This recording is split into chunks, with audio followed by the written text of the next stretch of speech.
Welcome in, everybody, to the Spring ACL lower semifinal match between Galaxy Gaming and the Pookie Bears. My name is Yanni. I am joined by Rare Adam on the microphone. It has been a long time, buddy. Most of the time, you're behind the glass. Happy to see you in front of the microphone and on the camera this time around for what should be a really awesome match between two rosters that feel like they're so far apart from each other, and yet they find themselves here in a best-of-5 elimination match, win or go home in search for a title. Yeah, it's fun to be back on the mic. As you can tell by the fact that my camera isn't centered to me, that's how you know that I've been in production jail for too long. Either way, yes, very interesting to see these two teams going at it, Galaxy Gaming versus Pookie Bears. Pookie Bears, one of those teams that has just been kind of always there. They've always been around. They've been kind of good, but not that good.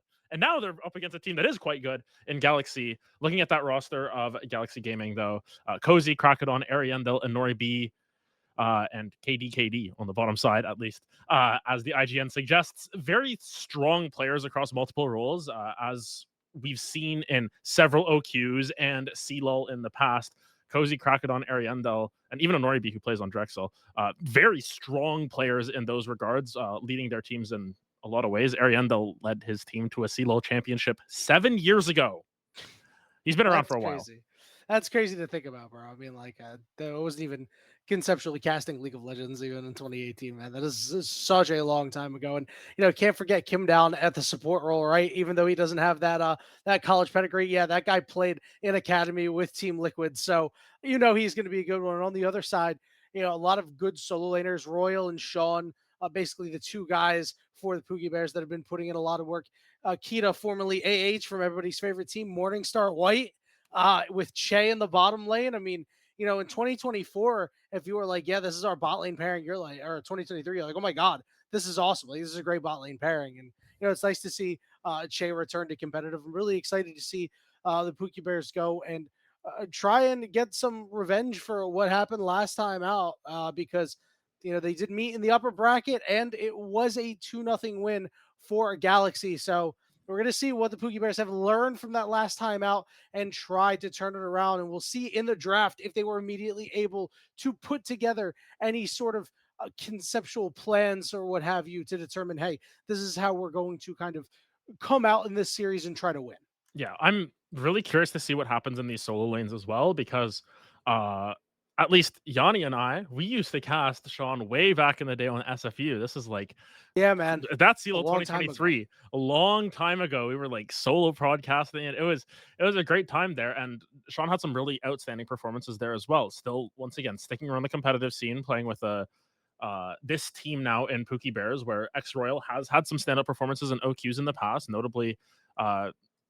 Man, we're just going back. This is like a history lesson for us. It is. The 2023, 2024, 2023 OQs, I believe. That's when Pookie Bears sort of had their runs and everything. And of course, who was always sort of like the lesser of the 5 demons on Morningstar White for all that time, but nonetheless still a very strong player in their own right.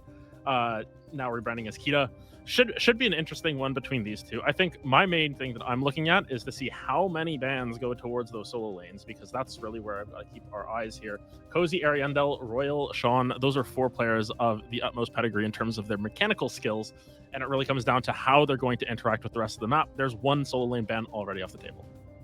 And it's pretty interesting because it's not really a pick that we've seen too much of from Sean and from X Royal. So I'm curious, maybe, that's just a lot of homework being done, right? And you're like, hey, maybe this is what Sean has been grinding. Maybe we're afraid of the flex at a Royal. Maybe we just struggle to play against the Aurora at times. That one's off the table. Pantheon can be banned away by the Pookie Bears. No surprise there. I mean, this champion has really taken over competitive play here in 2025. Even when you're not pairing him with double globals, he's been great. So no surprise that he's actually just taken off the board. Just too much early game impact at him. Yeah, the Jace ban isn't surprising. XRL has always been a big fan of the Jace. I remember Pookie Bears just always slamming Jace, like B1, every single time they got a chance to do so. So Royal just going to have that option taken away. Nidalee as well, another technical flex pick that you're taking away from Cozy. It's a fun story about Cozy at NECC Nationals this year. Cozy had to finish up all their games so that they could stick around and play their ACL matchups. Walked behind him, he was playing Nidalee top, and he was like eating or something. But at the end of the day, it still won them the game. So I mean, at the very least, he's been putting in the hours on Italy top. Whether it is a good pick or not is still, in my opinion, up for discussion. It's okay, but nonetheless, it will be banned off the table, as well as the Senna and the Varus. So just taking out some of the stronger bot laners there. And Senna being banned is interesting because Senna's kind of like okay. She got nerfed. She got nerfed. It's okay. Yeah, you're just really afraid though. That champion can cause some problems in lane. Too much sustain down there means that your aggressive bot lane has a little bit of trouble trying to get things started because Inori B and Kim down definitely a bit of a mismatch of styles, but Inori B knowingly wanting to be aggressive in lane. I think that's the most important thing for their success down there is that aggressiveness. We're going to see a first pick Vi come through here for Krakedon. Not a big surprise. It's a power pick. We're going to see the trade come out. It's the Xin Zhao. If you've been watching any sort of tier 1 League of Legends over the course of 2025, you've seen this happen. Yeah, Vi versus Xin Zhao was like sort of.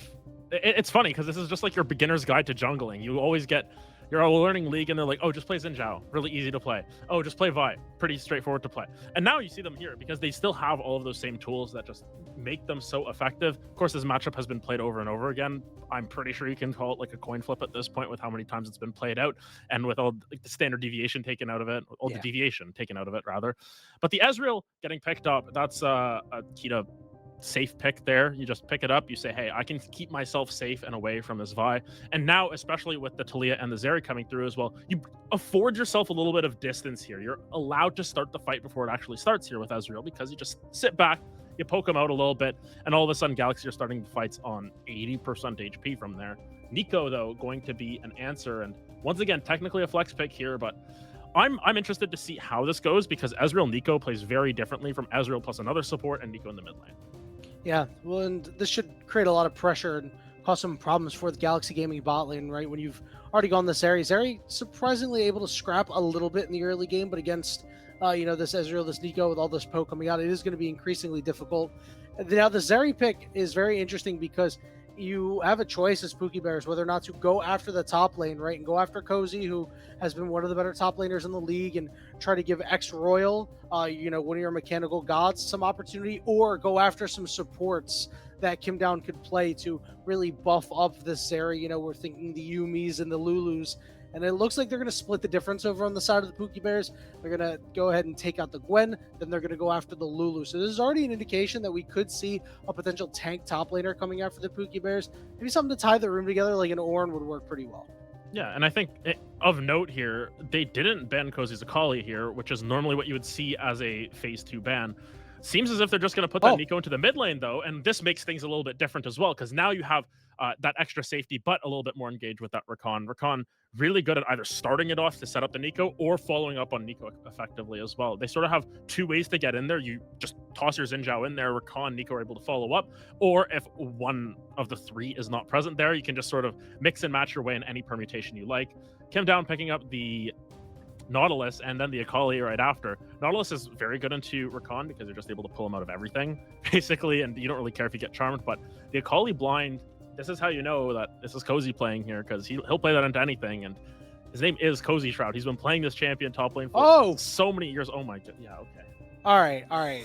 I think we cooked a little bit too hard in the second half if you're the Pookie Bears. I really dislike the Rakan pick because I think it now allows Zeri room to breathe in the bottom lane. And now you're also picking Rakan into a Talia, which is noticeably very difficult to do. She just, puts down the Legos, you step on them, you get micro stunned out of whatever you're trying to do, and you're not very tanky. It's very easy to go down there. Now, what's really interesting is where's this Rengar going? Is this even a legitimate Rengar here? Rengar top. Is it Rengar top? X Royal used to play this. Again, but here's the thing, it could also be Xin Zhao top. I would be concerned if it's Xin Zhao top, I think, into this matchup, but I would almost expect it to be the Rengar top. I mean, if we think about the best way to put it, I think you're right. The Chinese top laners that we've had, the two major ones that we've had in the tier 3 scene is X Royal and oh my god, I can't remember who's the other one. Whoever it is. Either way, they played Rengar top a lot. Both. Yeah, he does have a game on Rengar top here in the ACL. You should also play it, and it's like they like to play these sort of fighter style things. In the top lane, I mean, it was Fiora for a long time for Yushin, but X Royal has pulled out this Rengar in the past. It is scratching my brain somewhere that it's happening. And yes, as we expect, For River gonna pick Xin Zhao to be in the river and play for the river. And Rengar versus Akali top lane. Who would have expected? Yeah, exactly. It's not really the typical proto meta top laners that you see come out here, Adam. Now, let's take a look at what we need for both teams to be successful. For me, over on the side of Galaxy Gaming, you got to get Crackedon and Ariandel going, right? I think this battery can be really, really strong. It's one of the strongest combinations that you can put together. The vibe that's Aaliyah, because once they hit level 6, even before, if I lands a charged up Q onto somebody, it's almost certain death, because Talia does fine enough damage in the early game. If I'm on the side of the Pookie Bears, I think you really got to go and help out X Royal and snowball the game out of this Rengar top. And you also have to do whatever you can to keep Inori B down. Big problem, Adam. You don't really have any point and click CC. If Inori is able later on to just kind of stay back and avoid the initial engagement coming out of this Rakan, avoid the pop blossom of the Nico, he could go unchecked. But I believe we are ready to hop on Summoner's Rift for game 1 of this battle.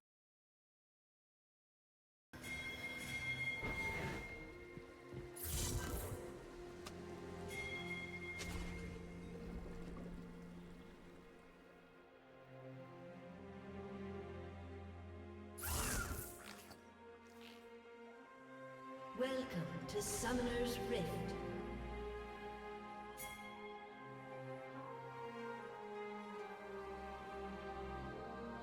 "30 seconds until minions spawn.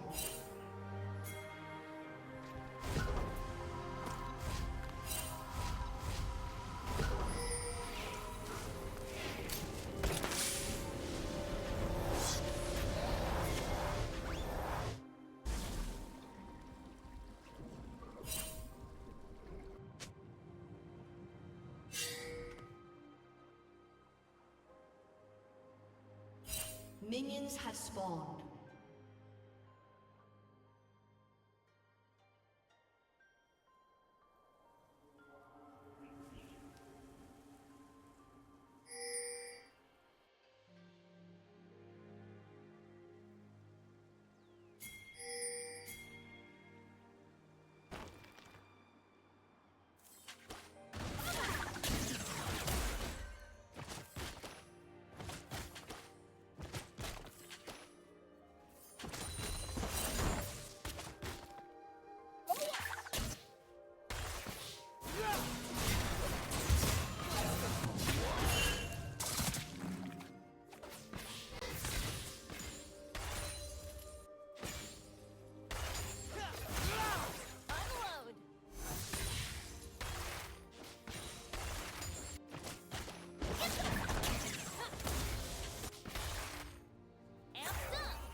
Farm away. They don't really care too much about fighting. Ezreal has a little bit more of that prowess early game. Zeri can match it, as you mentioned earlier, but it's not going to be anything too substantial. But reasonably, as we get into a pause here, reasonably, you want to have your supports move into this mid lane for both teams, because on the one side, for Pookie Bears, you want to save Sean from having to deal with the full force of Ariandel, who has shown their pedigree, as we mentioned, for several years in the tier 3 scene. On the flip side, if you're Kim down, you want to get Ariandel ahead. You want to help your UCI alum. Both of them are alums from UCI. You want to help them out. You want to say, hey, let me help you get Sean, put him in the dirt here. And Sean just wants to try and play as safe as possible. As we can see from our little freeze frame here, Ariandel has the health lead, but is down on mana. That's expected from Talia, who costs 1 million mana to do anything with.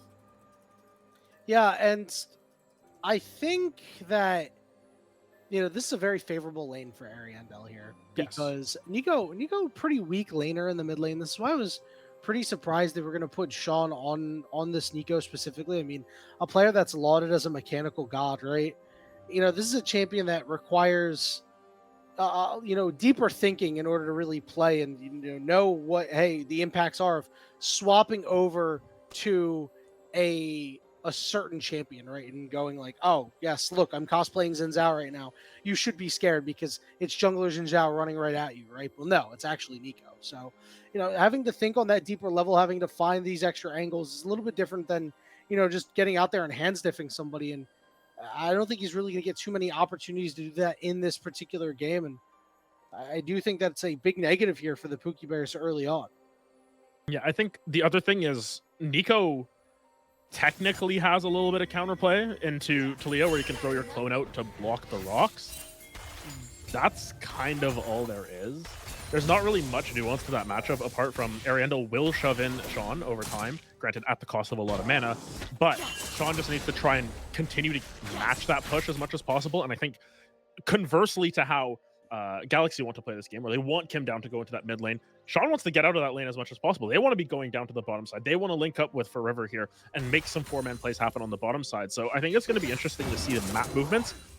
Regardless of how this game sort of plays out, top lane's just going to be an island, which is slightly unfortunate, especially with both junglers starting on their top side. They want to try and impact this bottom side of the map early and often. Yeah, and it's really unfortunate because, I mean, for the Pookie Bears, that's bad, right? Like, I think that allowing Cozy to just farm up in this lane against X-Royal, I think that really benefits the Akali over the Rengar, right? It's going to be much harder for Rengar to be that big assassin to come through and just take somebody out when he pops his ultimate. Now, the question is, like, what kind of Rengar build are we going to see him go for? We have seen tankier Rengar builds in the past where they're a bit more of like a bruiser and a big nuisance in fights, but I imagine that's not really the way to go. You really want to be just popping some of these targets because they're all really squishy, save for the Vi a little later on and then the Nautilus later too. I think the goal for X-Royal here is just going to be to continuously shove in Cozy as much as possible, at least in the earlier stages where Akali doesn't have that wave clear. She doesn't get as many Qs to throw out there. They don't do damage to minions as much either. Once you get to level 9, though, Cozy's going to feel a lot more comfortable in that lane and just be able to shove it out, sort of match the shove and match the damage. That's a solid enough trade. Yeah. The support's losing about the same amount of HP on both sides here as their junglers have taken their backs right now as we await the first dragon spawn in about 45 seconds. I am curious to see which team is going to take one of these first objectives and where we're going to prioritize these objectives overall, because I don't really think you get a whole lot out of grubs early on for either of these squads. None of these champions outside of like Akali really known for their robust split pushing power. So I imagine we'll see a lot of focus on the dragons, and that's got to favor the Pookie Bears early. Xin Zhao was just a little bit stronger. Yeah, Xin Zhao's just going to be able to clear a little bit quicker as well. Granted, they're pretty even right now in terms of their clear speeds. I think the main thing is just you have a little bit more gank potential because Xin Zhao doesn't lose all that movement speed when they're going in. And I think this is something that, because I sit behind the glass and I'm able to observe a little bit more, I noticed this a little bit more. Xin Zhao has like snappier ganks, I want to say, than Vi. Vi, you have to sort of plan it out a second in advance. You got to charge up your Q. You got to get in there. You got to try and get your laners to set you up in that case. And I think the reason why, at the very least, both of these junglers seem quite disinterested in the top lane is because there's not really a lot of gank setup that you can get from an Akali or a Rengar in that sense. It really comes down to X-Royal landing the Bola to lock that in. But even still, Xin Zhao doesn't really want to try and go in on an Akali who has that quick dash to get out of there, in the same way that Crocodon doesn't really want to have to take their time, roam up there where there's no setup for Cozy. So that's why this top lane has become an island, and now that top lane island is going to get shifted a little bit here, a little bit of continental drift as a quick swap up to the top side here from the side of Galaxy, and just to shove it in and then go back to regularly scheduled games.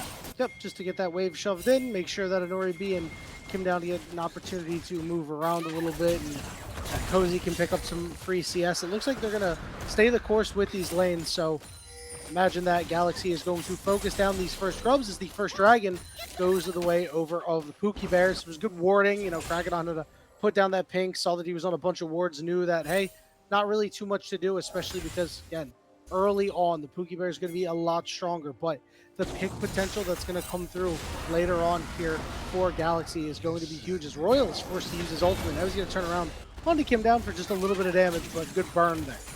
Yeah, interesting build options as well. Cozy opted for the Oblivion Orb first because Royal just spams Empower W and it works out. I actually had our producer check to see if it was W max, which could work in this lane because you just get a lot of healing. It is not the case. It is still Q max, but nonetheless, the bottom side. Uh-oh, three-man gank up on the top side here. They're going to look for Royal, but this turret is heated up. Kim down, going to be able to walk out and survive. They give first blood over to Honori B, just how they drew it up, Adam.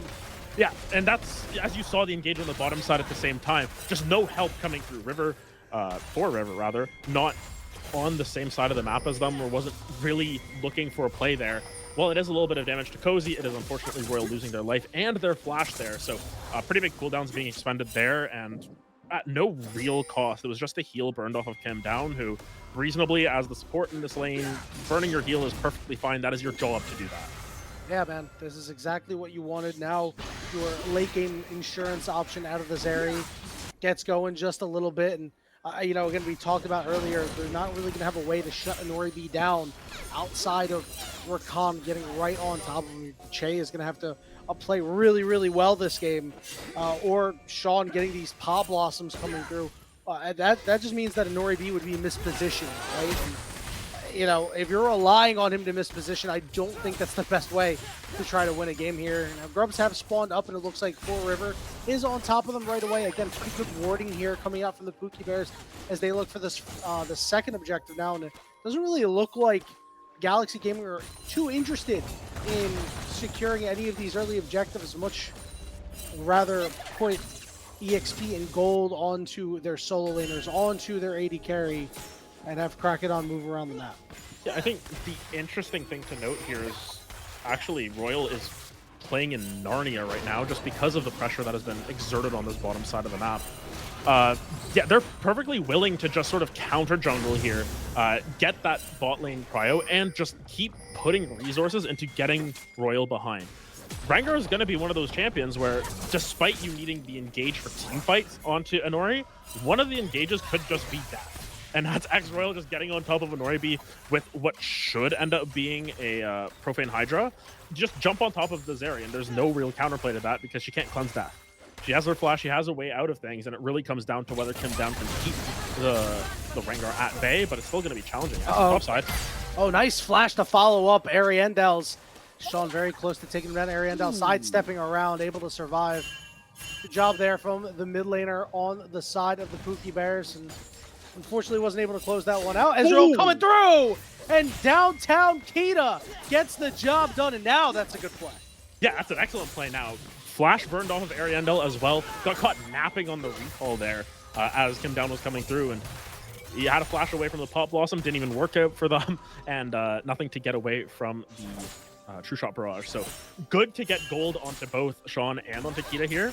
So thus far, just even keel across both sides, and despite X-Royal getting a lot of attention, hasn't died again yet. And that's the interesting thing to note. They are getting shoved in a little bit, but once they're able to balance out this wave again, Royal's going to be perfectly fine to keep matching up into Cozy, even with the Oblivion Orb picked up. Just means you got to be a little bit more cautious on your Ws as the Rengar to heal up.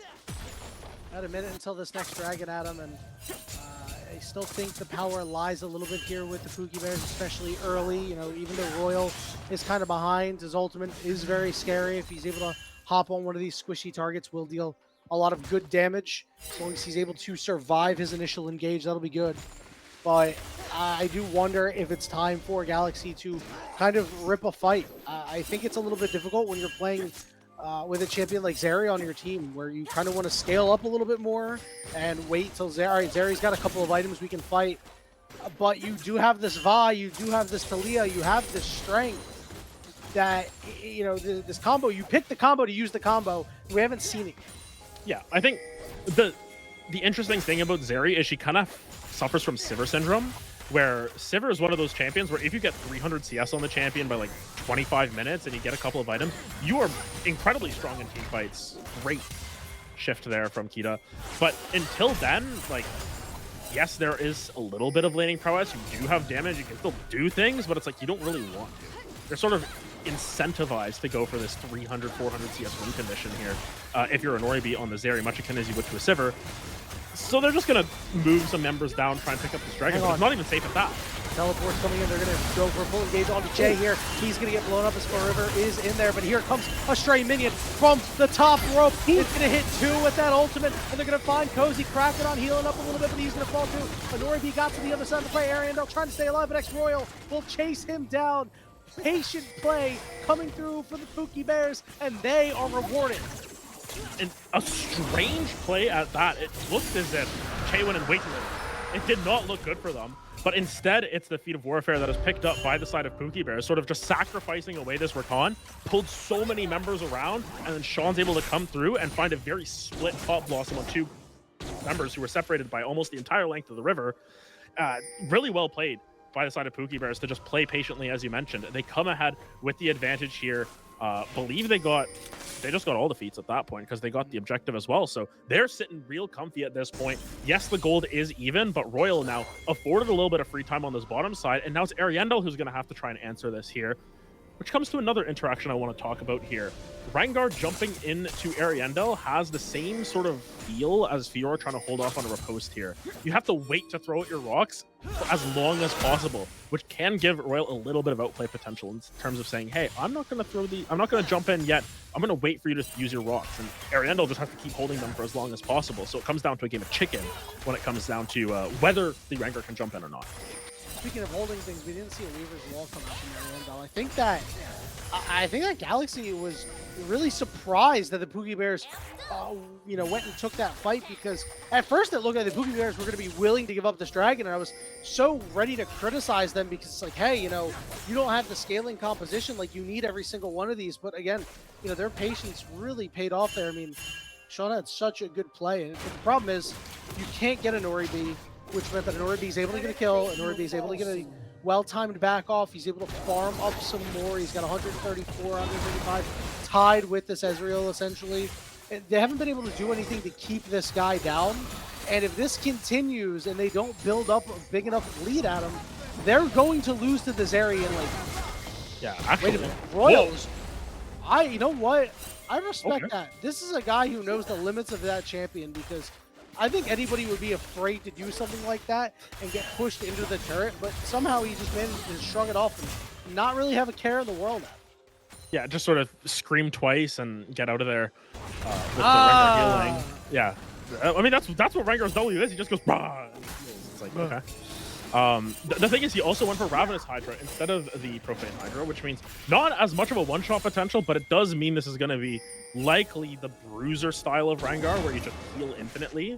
As we've seen from these Ws thus far, they're doing fine on their own with, 2 points in it likely at this point. Sean. Nice try. Inori was very well aware of that. He was immediately sussed out. Well, listen, when you see anything come from that bush that is not a champion, you automatically know it's an eco, bro. Like, there's no way that minion's walking through that. Yeah, might have just taken a wrong turn or something. You can try and cope with it all you want, but definitely it was a little too telegraphed there. Royal actually going to pick up that first tower on the bottom side of the map. So this is what the Rengar has afforded them. With Cozy sort of unable to lane against this, means that the map opens up a lot more, and it gives Royal a lot of space just to keep farming up, but it gives Pookie Bears the agency to move around to these objectives easier, much akin to this Rift Herald, which is down to half HP, but I don't know how much they're going to actually fight for this. They had a nice chunk onto an Oribe without the teleport from the Nico. Without the Pop Blossom, it doesn't really look like this is something that you want to fight for. So it will be the Rift Herald going over to Galaxy. Meanwhile, this means that Royal is going to get some time in the bottom lane to himself. Ariendel will be there to match, but that's an objective that I think you can afford to give away a little bit here. Now, the only problem that it will cause for the Pookie Bears later on down the line is, where is Galaxy going to put it? Are they going to put it down in mid lane for Dragon Control in about a minute? I would be inclined to believe so. And I think that, especially because it is now going on to Soul Point here for the side of Pookie Bears, and with X-Royal being in the position that they're in, an item and a half now, this Zeri from an Oribe is not safe. Yes, they have an item and a half. They do damage at this point. Good to see. It still feels as if the Zeri isn't at that point yet. It's not at the point where you can just sort of say that they can pop off in a fight. They're still very susceptible to just going down. And if Kim Down isn't able to keep an Oribe safe, then you get into the weeds there. So then you put down the Rift Herald, you pull at least one member away in favor of not giving up that mid tower, and then maybe you have a little bit more of a favorable chance at Dragon, to the point where Pookie Bears may not pull the trigger at all. A lot of pings coming down around the mid lane as Krakadon is in position with the rest of his squad. Meanwhile, Ariendel is going to move down To the bottom side, we see Cozy recalling, anticipating that a fight will happen soon. Sean does have his teleport available, so he's able to do the same if he wants to. If he wants to hang out top lane, that's fine too. Still have the Rift Herald in the back pocket of Krakodon right now. The dragon is up. It is a Chemtech Soul.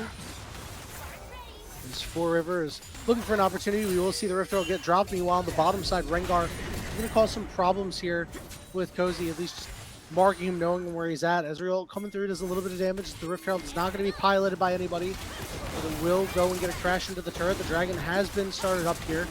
Four River looking for a way in near the Otacon wall. It's under about 4,000 HP. We have no teleport either. He drops the pink board down. Hook comes through. Doesn't quite land. Four River can't get in there though. And it will be secured by Galaxy. And here's the fight breaking out. Big knock up to the side as everybody's caught in the pit right now. Sean coming in. Big pop blossom over the top. And the health bars are starting to drop. And Oribe is safe though. But the Vi is not. Royal picks up his third and fourth kills in this fight. I'm very confused as to how that all sort of played out. It seemed really late coming through from Four River, but I guess was waiting for some of the cooldowns to come through, specifically Sean's teleport. Teleport has that cooldown where it matches the dragons. You can teleport into every single dragon fight if you so desire. Should be safe to get out of there. I think the interesting part of that was Krakodon just didn't use cease and desist for the entire fight until he was dead. And it seems like it was a missed opportunity. Yes, you could have potentially used it to dodge out from the Pop Blossom or, at the very least, crowd control someone, but it just feels as if they aren't fighting on their terms. They consistently are having the fight brought to them, and when you're a Vi, using your ult as sort of a last-ditch effort, it really doesn't work out in the same way. So Pookie Bears have gotten themselves a nice little 4K gold lead. They do give up the dragon, which does stall their dragon stacking, but Royal's going to be happy now sitting on 2 completed items, Edge of Night complete, so now has that agency to sort of just jump in whenever on Ariandel. The rocks are no matter for Royal at this point, just won't get stunned by them, at least the first time around. Oh my goodness. That, Adam, can you count? You know how to count? One? Is Ariandel know how to count? Oh. I think he did. I think he was well aware that that was a potential thing to happen, but that is okay. You know what? Good on Ariandel there. That's a college-educated man right there, knowing that hey, something's not right here. What's definitely not right if you are a Galaxy Gaming fan is the fact that your team is down nearly 4,000 gold at this point, and the question becomes, Adam, is that worth the trade? Is taking that dragon away worth losing a fight that badly? I mean, I just think that the idea was fine, but the execution was so poor. You locked yourself in the pit with a Nico. Yeah, and the answer to that is both. It is fine because you stopped the dragon stalling, which is just innately 5 minutes on the clock. But you kind of gave this Rengar, the Rengar sort of took some time away. Like, if you're playing this game, you're sort of gambling with the time that you're allotted here. Getting Dragon grants you plus 5 minutes into this game, but Rengar getting 2 kills is like -2 minutes maybe, because now it's a little bit ahead. So overall, too much math on the broadcast. It's a net positive in terms of the time that you spent here, but now Otacon being taken and it seems to be completely uncontested. This will be minus several minutes if you're the side of Galaxy Gaming, as will this onto Ariandel. Oh yeah, Ariandel is not having a good time. He is running toward areas where there are brushes. Ariandel, that is not where you want to go. He will fall. Be a solo kill for X-Royal. It'll be an Otacon secured for the side of the Pookie Bears, and this is a team that looks very different from the team that got 2-0'd by Galaxy earlier on in the playoffs. Yeah, and I mean, I know people hate the buzzword tempo. I hate it when I'm producing, but we'll use the other one, temperature. Right now, Galaxy Gaming, they're feeling like a Galaxy. They are ice cold right now. They've got nothing going for them. The blood is not pumping through their veins. Pookie Bears are feeling a lot more warm, being the warm-blooded bears that they are. They're just continuing to pick this up, move quicker, start to push their agenda a little bit more. Otacon now taken on the table. You got that kill on the top side. They're pushing in 2 different lanes here, and no one can really keep up with Royal at this point. The Rengar is feeling like quite the king of the jungle right now. 5-1-1. Should be another half of an item there, at least the components of which will be picked up once they choose to reset. Cozy has not been in the same lane at the same time as Royal in what feels like 15 minutes, and I feel like your pocket pick a call. You should feel a little bit more confident into this matchup, and they just aren't able to match it right now. it's very difficult, especially now that Royal is at 2 items. He has this Edge of Night too, which means even if he's in a position to get caught out, Krakodon can't target him out and, you know, just be like, hey, I'm going to drop the Vi ultimate onto him unless you time it perfectly with your smite, right? So, well, you know, we'll see what the option is later on. It felt like before where you're like, okay, we're going to hang our hat on this area where it was your game plan. Now it feels more like a prayer, Adam. They're really not in a good spot. This next dragon's up in 20 seconds, and I don't see a world where they're going to contest for it, right? I do think there is an opportunity for Krakodon to try to go and steal it since Baron's not available, and if Krakodon just dies, it's not really that big of a deal. But, you know, this would put Pookie Bears onto Soul Point, and we know how big of a problem that can be, especially because Rengar might become unkillable at that point. Yeah, and Krakodon's on the wrong side of the map. I was about to mention that Krakodon is technically ahead of Four River in terms of items for exactly right now, but it's just they're choosing to chase Sean. I guess they just say no, we're not going to do anything about this. And now Inoribi is kind of moving through the jungle on their own. Ariandel is able to sort of quell the push a little bit, at the very least able to do so, but Ariandel is behind on items. This was supposed to be the matchup that Ariandel is heavily favored into Sean. We were talking about it off the rip. Down 35 CS, hasn't really been able to find any angles for themselves, and now Kim Down is forced to sort of play the Fnatic bush, chill here, look and pray for a hook. But you can only really hook one of these members. You can't. I have to hook for River because Royal has the shield. Che could just get out of there with the jump. Yeah, and even then, Four River can just ult, right? I mean, who's going to kill him? Inoribi and Ariandel won't be able to catch him. And, you know, while, yeah, the lane is favored for the Taliyah, I mean, it's all about what you do in the team fights with these two champions, and Sean has completely outplayed Ariandel in that sense. We have not seen Ariandel and Krakodon link up once. We have not seen any particularly amazing Weaver's Walls come out from Ariandel.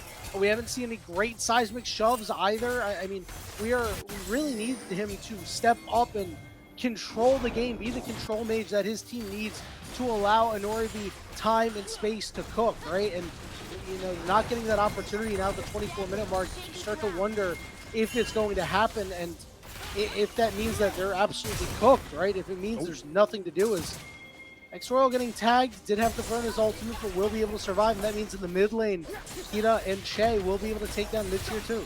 Yeah, it's the flash burned as well as Inoribi takes half their health off that.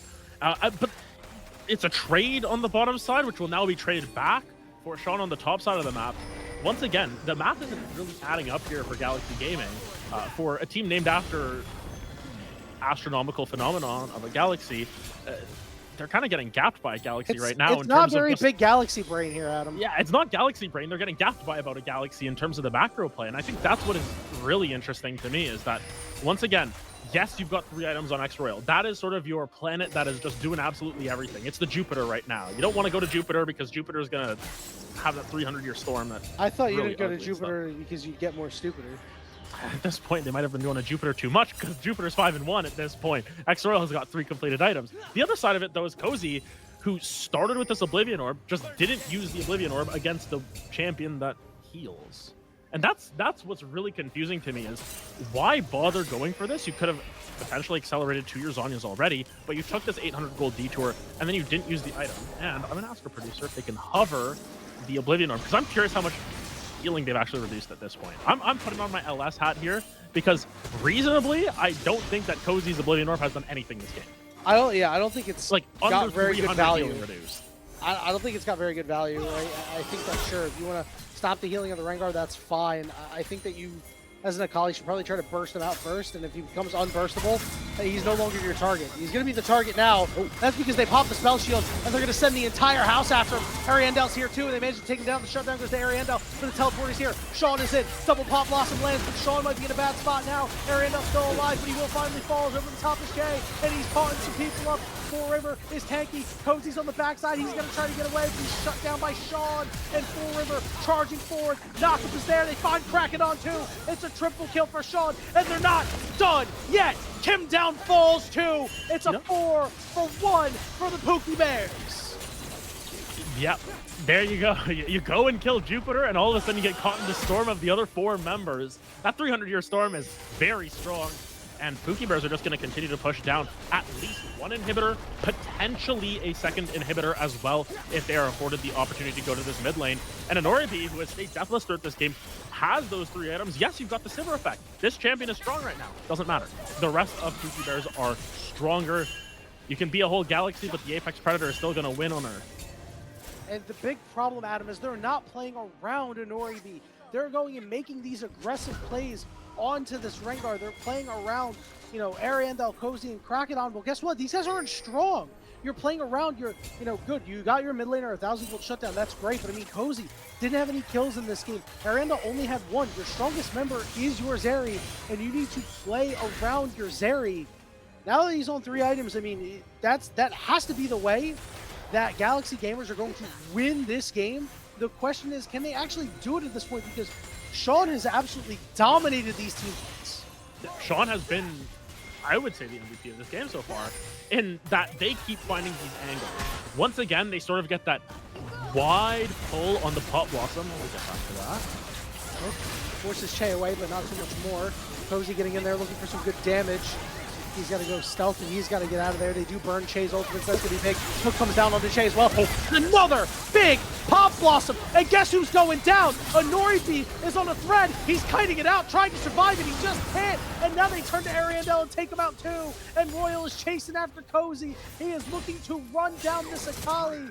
Kita on low HP will walk away. Cozy will survive, but Sean, another big play to win the fight for the Pookie Bears. It's incredible. Looking at how this game has gone, Sean, despite effectively being primary engaged, says, I don't need Azanias, I'm going Rabadons, and that makes the difference because this does so much damage now. Cozy trying to hold the line. Should be successful in doing so. The Akali was able to pick up 2 kills in that last fight, which is good because now Cozy is able to clear out these waves, at the very least, stall them out for a little bit. However, look at the beautiful Dragon Pit right now. Soul is on the board. You don't need health if you're going to do Dragon at this point, especially when you're this strong. You've got more than enough. Royal just going to ensure the line is there, but I don't think the side of Galaxy Gaming is going to get here in time, and it's just gone. There's Soul picked up by the side of Pookie Bears, and Krakedon and we're gonna double teleport in. I like this. Krakedon is going to be in a hot pursuit here. Here comes Ariandel's Weaver's Wall. It's only going to cut off Full River. It does mean there's potential for a pickle. They're going to try to turn on Ariandel. On the other side is Sex Royal. They will be able to find Full River. Ariandel still alive, but another nice Pop Blossom there. Cozy is low, but he gets the assassination on the side, but Anoribi is now just getting to the fight. Krakedon still healthy. Hook lands onto Sean. Sean is very low, will finally fall. Cozy buying a lot of time, will end up going down. But that is a 1 fight here for Galaxy. Now, what can they do with it? The answer is nothing. Look at their base. Yeah, I mean, again, it looked a little bit misguided here. It looked like a little bit of a Hail Mary from Galaxy. They end up winning the fight, more so because Kita went back in with 20% HP for some reason, and Cozy was able to collect it. Again, Cozy is getting a lot of gold. This is good for Cozy at the very least, who's now starting to get to that point where Kita, Sean, Royal need to be a little bit more worried about it.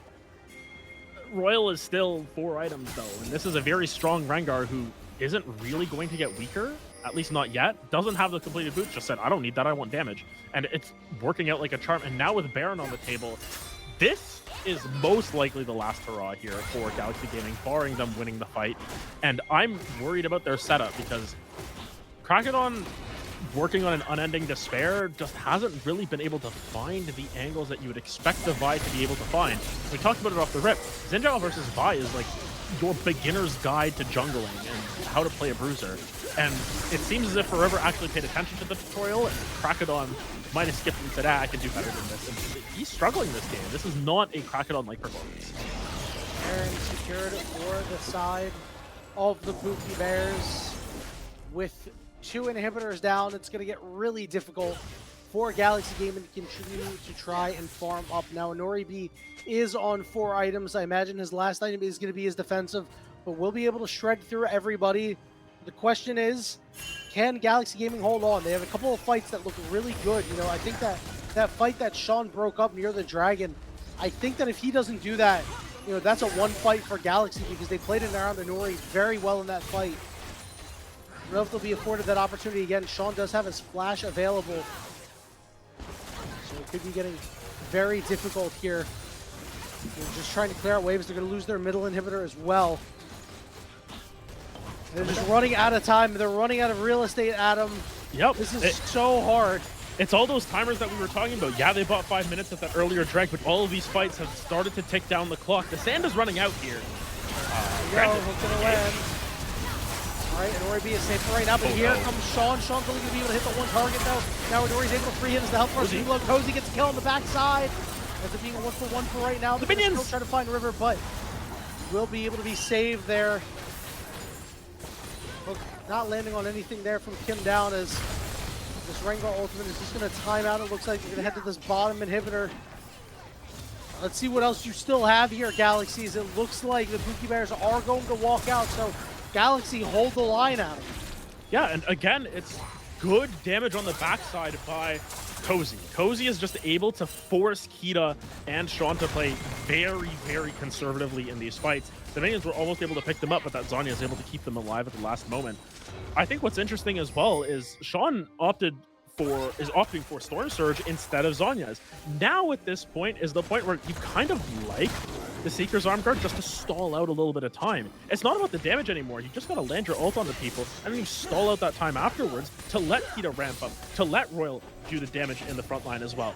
And now it gets a little bit greedy. Granted, it may not matter if the next fight just ends the game, but the good news about that is despite the death going down onto Che, it is going to be a refresh on those inhibitors. They're going to continue to push these waves, and they still have Baron on enough members to keep this pressure up. But Baron expiring in 30 seconds, that fight may have saved Galaxy for a little while longer. They were able to afford themselves a couple more minutes.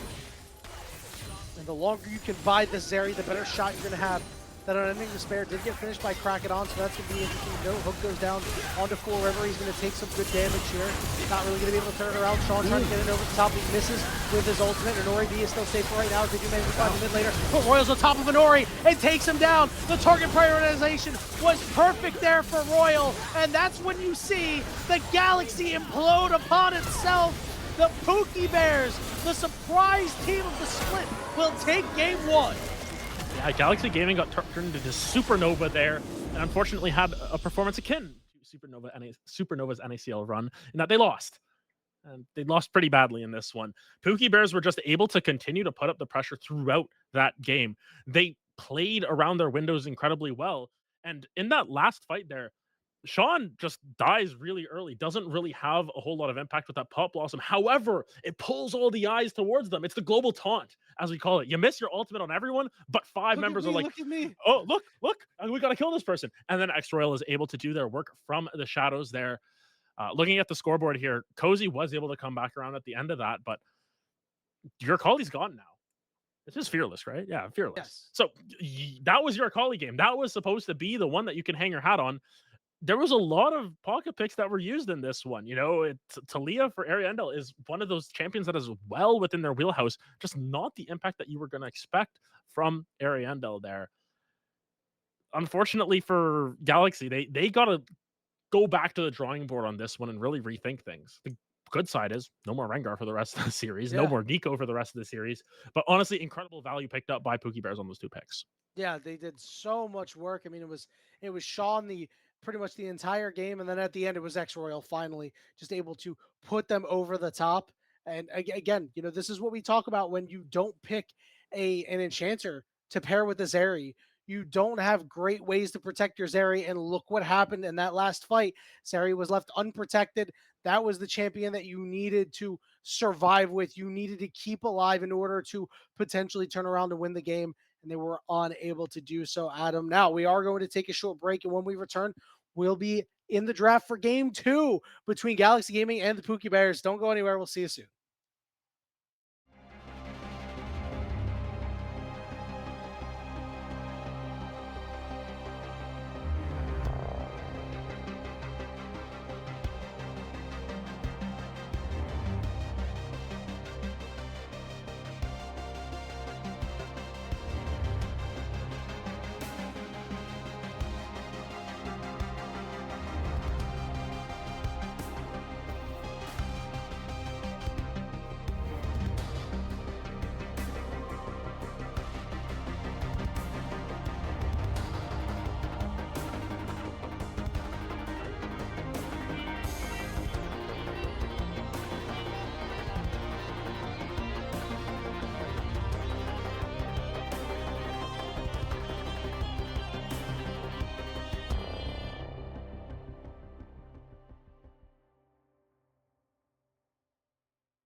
Welcome back, everybody, to the Salt Mine and our coverage of the ACL lower bracket semifinals. Galaxy Gaming and the Pookie Bears.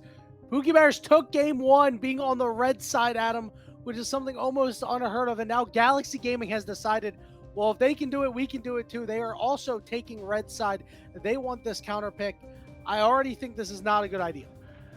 I think that they just fumbled their draft in game one. They didn't, though. They had a good draft. They just didn't perform. Yeah, I mean, that's what I mean by they fumbled their draft. They drafted so well, and then they fumbled it. They fumbled away some great champions for them. You know, the Vi is a staple for a reason. You got Cozy Zakali. You know, Inori B was having a great game on the Zarya as well. And all of a sudden, none of that matters because you just couldn't put it together. You boofed it. And we talked a lot about like how much time they could afford for themselves. They couldn't buy themselves enough time that game. They couldn't buy the Zarya enough space. They couldn't buy it enough time. Everything ended up just getting distorted by this black hole on the top side of the map known as X-Royal, who just absolutely ate everyone that came their way and died a couple times, which tends to happen. But nonetheless, great stuff coming through from Pookie Bears. And now they have the upper hand here, now going on the blue side, so they can just sort of pick a power pick and say, hey, figure it out, Galaxy Gaming. You gotta lock in for this one. Already seeing Skarner getting taken off the board. They're the most played for Krakodon. So already the Skarner, you know, we saw the Pantheon ban the last game. Jin Zhao was already picked up. So now you're starting to get down to champions that, you know, it doesn't have a ton of games on, right? So this is a big worry coming through. We're going to see the Nidalee get taken out. They don't want Cozy on that Nidalee top lane. I got to be honest, after the Akali game, maybe you could give the Nidalee over if you really, really wanted to. But the champion is so dangerous. Damn you, the Shy, for popularizing this, because I hate seeing it. Yeah, so annoying. It's one of those things where you just don't want to give Cozy another comfort pick here. And much akin to why apparently the Aurora and the Jace are getting banned out is just to keep comfort away from Pookie Bears. But it's very similar to what the biggest critique of Fearless has been, is that the bans just say the same. There's no real deviation from that, because at the very least for Pookie Bears, if it ain't broke, don't fix it. For Galaxy Gaming, it's like, we don't want to give them something that is broken, and just they want to keep it off the table, or at least they want to keep what is their perception of broken, which would be X-Royal playing their main champion, I want to say, in Jace. They just want to keep that off the table. Waiting for this final ban to come out for the side of Galaxy before we really start seeing which champions are going to get selected here. There's obviously just a generically good ban here. And, you know, you can see the difference in bans, really. We're seeing generic good meta bans come out from the side of Pookie Bears. And on the side of Galaxy, you know, Jason, Aurora are certainly meta, but they're a little bit more specialized. And, you know, these flexes that they really don't want to deal with. Pantheon's going to be the last one taken out. Don't want Pookie Bears to get that as their first pick option. And we're going to see a first pick Jhin come out here for Kita. I have to say, Adam, that is a very spicy first pick, and typically not something that you would first pick on blue side. Not enough power in it. Not enough power in it, but MSWAH has reconnected to the chat here. This was what he played a lot on Morningstar, just sort of played this utility AD carry, because at the end of the day, that team had so many stars that he was put onto these sort of supportive AD carries. Inori B is pissed after that first game and is saying, hey, I'm throwing down the gauntlet. Here's my Draven. The issue is Galaxy Gaming need to try and find a way to actually get this man some resources, because they were able to get him resources last game and they didn't do anything with it. You can give him resources this game and you still got to do something with it afterwards. Krakodon Lee Sin doesn't really come to mind when it comes to just feeding this Draven resources, but it does mean that you've got a lot of early game pressure. It is going to be Krakodon's first game on the Lee Sin here in ACL, Adam. So we'll see what he's going to show us. Obviously, as a very skilled player, I'm sure he knows how to pilot the Lee Sin quite well. The Inori B Draven, not something that we really expected to come through. He's picked it up twice, now 3 times, and into this Jhin. If you get a good support pairing, this can be incredibly deadly. Inori said, I'm sick of waiting till 50 minutes. I want to be strong at 5 minutes. Well, that's exactly what you're going to get. We're going to see the Wukong come through on the other side over here for Four River. So we have a nice little team fight setup coming out so far for the Pookie Bears. Yeah, I like this Wukong pick into Lee Sin as well, just for the individual matchup. When both of them hit 6, Lee Sin can't jump in for free. This Annie is also great because Lee Sin cannot jump in for free. This is kind of just the I don't want to play around Lee Sin comp, and it's working out quite well for Pookie Bears, especially because, as we mentioned, this comp that Galaxy Gaming, what they need to build around is the Draven. It is all about the Draven at this point. You're trying to get good ins for Nori here, and Pookie Bears is saying a lot of we don't want that, and there's another way to get in with the Galio. So they're just playing around Nori, which I really like in terms of their draft, but this feels very similar to their game 1 draft. If we look up there, granted, Galio going to be a little bit more of a team pick versus the Talia, but Talia still has that team fight potential. You know, you still have that global presence with your wall, and it just wasn't ever used that effectively. So I'm interested to see how Galaxy Gaming changed their gameplay more so than their drafting, because it still feels like you're putting all the eggs into the Anoribi basket, and then we'll see what Cozy ends up going as sort of that last pick there, if they can sort of open up a gap for them on the top side against X Royal. I'll tell you what it's not going to be. It's not going to be Gwen. Because that one has been banned by Galaxy. It's not going to be Camille either. Now, a couple of interesting things about this draft so far. There were a lot of times where Lee Sin was getting picked into the Wukong, and a lot of it was to prevent the Wukong from being able to go in. Whenever you see him and he cyclones the first time, you kick him out and you make sure you can't get that second cyclone in. So, it is a little bit interesting to see the heads-up matchup. There is applications on both sides. What I'm really worried about is I just don't think this Galio fits with what Galaxy Gaming wants to do right now, man. Like, I know that we're like, Lee Sin's going to go in and we're going to Galio ult him and everything's going to be fine. I don't think everything's going to be fine, man. I think this is going to be really troublesome. I think that this Annie is going to be able to roam around. We saw what Sean was able to do in the first game. I expect similar things out of the second game. And right now, with this Rel lock-in, you have good engage. You have the follow-up engage with the Galio being able to ult the Rel, but the problem is if they're able to get onto this Draven, he will instantly die. You do not have enough damage. You don't have enough other threats to protect your Draven. Yeah, and Alistar is just the logical pick into this as well. You just headbutt away anyone who tries to be that sort of tracer dart for the Galio to jump in there. So what game is that? The Sovidrome. There you go. How about that? Take that. Aatrox's going to get picked up last year. Another sort of X-Royal comfort pick, I want to say. Believe Aatrox got a couple of buffs on the most recent patch. What's going? I'm just gonna let Icefire put them in the right roles before I start to guess what's going on here. Because if this is a Lee Sin in the solo lane, I'm upset. If this is Jarvan, tell me this is a mid lane Lee Sin and a top lane Galio. Oh my god, wait. I don't like this. This stinks. I don't like this at all, bro. This reeks. Lee Sin top. So now your early game presence is into an Aatrox. All right, dude. What the hell is going on here? All right, so I like this Jarvan pick even less, oddly enough. Yeah, at the very least, you can be the tracer dart that is unstoppable when you're jumping in. That's one benefit, I suppose. Yeah. Now the one thing is, you can lock them in the cage, right? If Krakenon gets in there and lands his ultimate, even if Che headbutts him out, Ariandel can still follow up. He'll knock these people up. Wukong can kind of get out of there, but if you manage to find the Jhin, you find the Annie, they're not going to be able to escape. I just worry if Cozy does not win lane against X Royal and smash this lane. I mean, Lee Sin is already a big early game champion. He gets useless the later the game goes on. I mean, this is a big early game centric team composition for Galaxy Gaming. If they don't immediately run over the Pookie Bears, they are going to lose. They need to play around Denoribi. They need to play around Cozy. The only problem for Krakenon is those guys are on the opposite sides of the map. That's why it stinks too.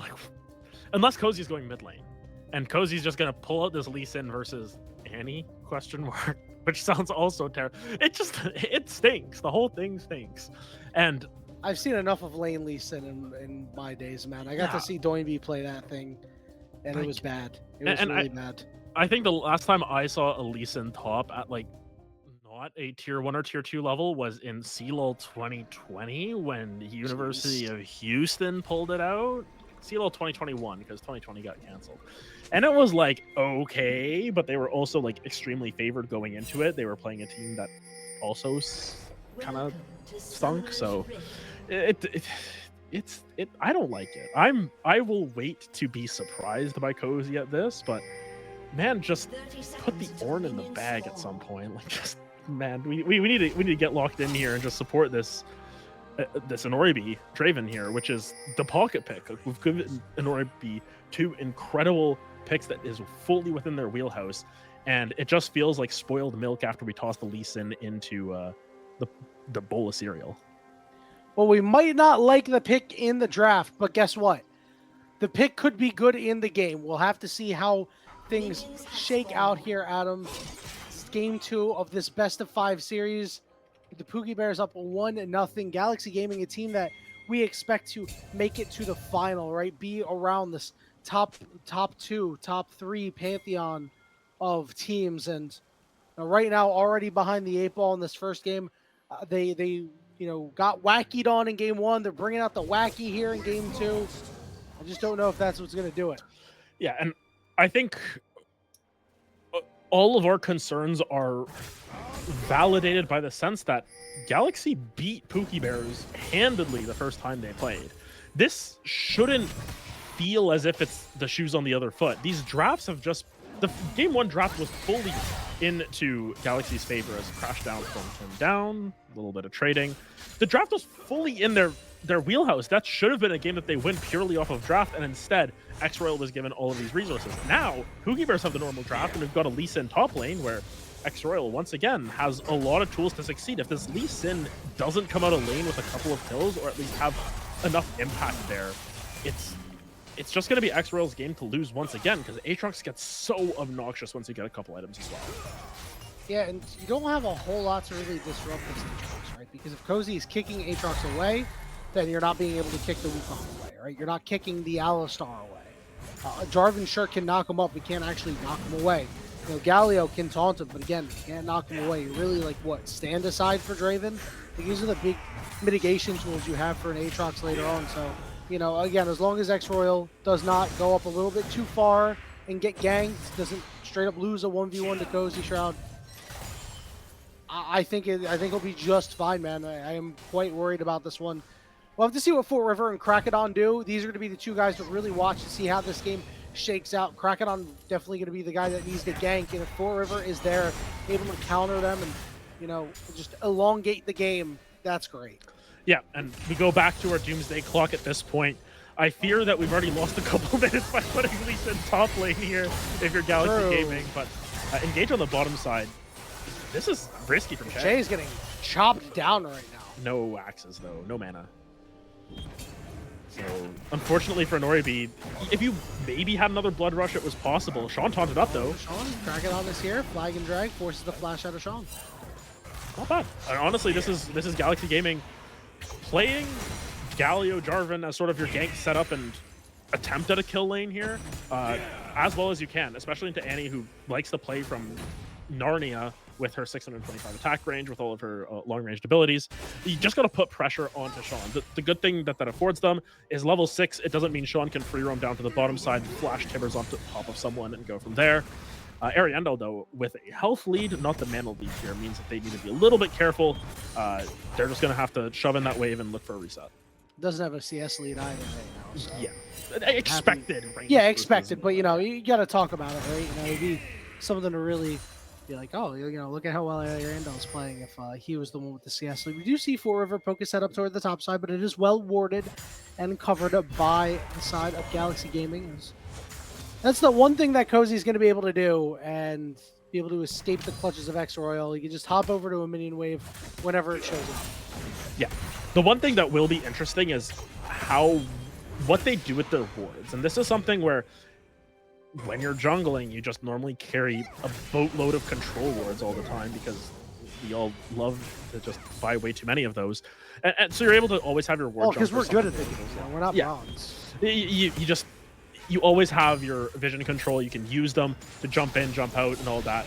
Lee Sin's one of those champions that never buy sweeper. However, in your top side, you don't really want to buy a whole lot of control wards in the same way because it's just wasting gold that could go towards your items.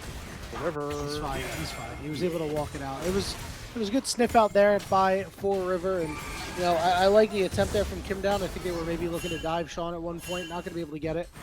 Sean doesn't really have too much mana. He does have his tier 2 boots, but that's it for right now. So he is going to be lacking some damage. But again, That's okay. They're not really trying to win level 6 onward, right, Adam? So Yeah. the one thing that I am curious about is what is Galaxy Gaming going to do about these objectives? Because the dragon is available if you want it, but the problem is that time that you spend on the dragon is time that you're taking from your really strong early game Draven. It's time that you're taking away. You're not giving him the jungler as your resource. You're not giving him a support as your resource. You're actively using him, right? And then, so what are you going to do about these grubs, right? I think if you give these grubs over to the Pookie Bears, that's a problem. Yeah, it becomes a problem because, again, Lee Sin, I don't know how much you actually care about getting grubs, but Aatrox really likes getting them, so it's a denial at that. Once again, if you go for Dragon, then instead of giving resources to Anori B, you're using Anori B as a resource to move over there, which, granted, if you're able to get it relatively unscathed as it seems to be right now, then they're going to be in good shape. Look at what the Jin's items are. Kita has cloth armor. Like, this is how you know that Jin is just going to be playing for the team, playing utility, and going to be perfectly fine taking the CS disadvantage here. But it seems as if Krakodon's just going to solo it out, which is good. You get it for free, effectively, and purely based on your Draven having those resources, but you didn't invest anything into the Draven, who is most likely sitting on about 100 stacks, I want to say, at this point. And you want to be able to cash this guy out as soon as possible, because that is what is important. And Nori B is your win condition in this game, especially when you picked a comp that is purely centered around getting this Draven fed. It's 7 minutes in, and we've seen no action outside of a flash from Sean 4 minutes ago, and it's almost back up on the cooldown. Yeah, the one worry is that maybe the Pookie Bears are going to fight for some of these objectives, and that's where you'll start to see things kind of get out of hand, right? That's when you see Krakodon go in, or even Cozy go in, and Ariandel being able to follow up with the hero's entrance. As we do see the Rel head toward the top side of the map. Draven yet to take his back yet, but given the fact that Cozy's headed to the bot lane, and last time Anori B and Kim Down did this, it looks like Draven will also be headed toward this top side objective. So it does look like the Galaxy is willing to go fight over these grubs. Adam, we'll see what happens for the Pookie Bears. What are they going to do? Are they going to let it go, or are they going to try to fight themselves? I think they're going to find an opening when we come down here, and this is early into the jungle from KD. We'll get caught out. There. Flash getting used by Che as well. They're going to look to burst out the Rel, and they will. It's first blood going over to Sean. Ariandel is here, but now he's got to run away. They don't have the CC for him. We'll be able to escape. Royal and Cozy going at it for a little bit here. And the sustain is pretty huge from both sides, but Cozy's getting chipped down on that health bar. Yeah, I mean, a difference of Tunneler giving you that extra little bit of health to be able to duel with versus the Tiamat picked up by Cozy, so likely going towards Ravenous Hydra, just looking to sort of heal through everything. At the very least, Krakodon is able to move in and get a little bit of counter jungling done. But Anori B wasn't in that fight, and that's the interesting part of Kim Down going in so early. Yes, they are able to sort of exert that control, but you burn the Galio ultimate here for Kim Down's life. Really not that worth it outside of Sean burning their flash to get closer into that fight. But it is the first blood going over to Annie. She's going to be perfectly fine just sitting in the side lanes against Anori B as well, because she outranges it. Yeah, now the one thing is Che is also flashless, so that doesn't mean any Alistar flash engages are going to happen, but he is going to be the main disengager for the time being, at least while they're still trying to weather this storm and be aware of this Draven and kind of claim at arm's length. The question is, how long is it going to take for... what's going to happen first, actually, is the better question. Is Anori B going to cash in, or is he going to be taken down? Yeah, is he going to get cashed in? That's the real question. Again, for right now, lane assignments are a little silly. They're going to get sorted out here, but it was interesting to see Cozy going up against Sean, because that was what we were expecting potentially out of draft. Ends up just being the Lee Sin into the Aatrox, but thus far, like, all the solo lanes are sort of going as expected. Even in CS, actually, across both of the solo lanes right now. So all of that gold for Galaxy, once again, on this Draven. They just haven't given him any attention. Krakodon's, like, on strike or something. Refuses to go down and support the Noxian government down there with the Draven and the Rel. And we talked about how Krakodon was the big difference maker for this team in this ACL split, and, you know, how they added him in between, or after the first NACL Open qualifier, and the team had been humming along quite well, but you know, it feels like in game one he was really not all there, and in game two he's a 0-0-0 Jarvan at 10.5 minutes, man. That is not what you want out of your Jarvan. Your Yeah. Jarvan needs to be moving around and making plays, and he's been an herbivore this entire time. Yeah, and the intangible stat that you can get out of it is 1 flash burned, and that's it. It's really not anything major. A Cataclysm burns 1 or 2 guaranteed every single time, assuming that you have the combo of the... it's not really a hot pot for this one, it's sort of a knockup pot at that with the with Ariandel there. But you don't really have that option either. Like, it feels as if Krakodon, once again, as mentioned, is on strike and just doesn't want to really do anything, and that's where I start to struggle to find the nuance in here. Where does this Jarvan find its value? Because Krakodon can play Lee Sin, and it would probably be for the best here, and he could have picked the top lane that isn't Lee Sin, but either way, it's like, for now, Royal is kind of losing out on some of these trades just because Cozy is early game Lee Sin, but it's not even like bad losses coming through from either side. Oh boy. Kick. It looks like he might hold it for at least right now. Yeah. Now he will kick it away. He'll kick away that third Q out of the World Ender from Royal, but overall, I think this is pretty okay for Royal here, although Cozy is going to go back in, and he is sustaining an awful lot, but so is Royal. This might be a fight to the death, Adam. The shield is on. Royal's going to try to sidestep. He's got to watch out for this Q coming through. It does, but Cozy going to take a turn shot. Oh, he shields himself. Oh, goodness, the Iron Will keeps him alive, and now Royal's got to play a game of chicken with this last Sonic Wave. He will be able to dodge it out. That's the most entertaining thing that's happened in this game, Adam, but I might hold that thought for a second as this Dragon is being built 2000 HP. They're going to run right into Kim Down. Kim Down going to be able to go over the wall. He is going to get stunned. Now he's going to get rooted by Ariandel, Inori, and Krakodon to finish the Drake. That means he'll be able to walk it out. So 2 Dragons to nothing right now. And much ado about nothing in the end, Adam, but this does mean that this team with this early game power, stacking up these Dragons, will be very beneficial for them. It will be very beneficial for them. You know what else would be beneficial for them? A nice big cash infusion from the Bank of Draven. If we can get our prod to check the stacks on Inori B, I would assume probably around 200 at this point, just by virtue of they've got 121 farm. They've been farming 10 CS a minute. 288! Diamond Hands! Yeah. Diamond Hands Draven! They can't hold for too long, and eventually you gotta try and cash them out. Sean pops Tibbers though, and Ariandel will stoically walk their way out. I think the one thing to note that is a win for Pookie Bears in that top lane kerfuffle is Royal didn't burn Flash, Cozy did. And that's about the only difference that ended up happening there.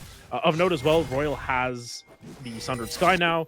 Cozy's still working on completing out the garage sale of components that they have into that Ravenous Hydra. So at the very least, in the short term, Royal is going to win those trades a lot more now. Yeah, Sundered Sky getting that instant healing is going to be really nice. Nori B sprinting down, trying to run down Kita. Kim Down is going to be here too. As Kita's going to find himself in a little bit of trouble, he will flash away. There's a big cooldown burnt for a bit of an overstay that yielded nothing. Yeah, and this is your opportunity. Krakodon needs to be flying down to that bottom side of the map. Inori B has put up the Inori Bat signal at that. Just saying, come on down here. Let's go. Let's get some kills here. Because the Jhin, which is already going to be sort of outmatched in the early stages, now doesn't have that flash. You still have Che who's around, but you can't really commit to anything if you're this bot lane unless you get a little bit more assistance because of how far back Kita's playing, especially because the Alistar can disengage everything. Meanwhile, on this top side, Royal is now starting to win out on these trades a little bit more decisively, and not enough healing to come through from Cozy as of yet. Granted, the Omni Vamp granted off of the second half of the W is helping out quite a bit just in terms of farming up off of those minions and keeping close. Good Jhin trap there and spotted out Krakodon, so anything he's going to try to spoil. Meanwhile, on the top lane, another nice kick coming out from Cozy, but the World Ender is still active. He's going to take the shield off of Cozy, but there's no minions left, so Royal not able to get in there, but he is getting aggressive now. I think, again, I think now we can say that we've seen 15 minutes of it. Lisa on top is doing nothing. It's been a little bit entertaining to see them go back and forth. It's, once again, you're getting the participation trophy for surviving lane against X-Royal's Aatrox, but it's surviving. You're down to your bare necessities at that. You haven't given up anything, but you haven't really gained anything. I believe they got 1 plate off of a rotation, but that's about it. And it's 1,000 gold lead for Pookie Bears, who, once again, have been very light on the mistakes. I think the only mistake was Jhin pushing up a little bit too far. That's really all they've made.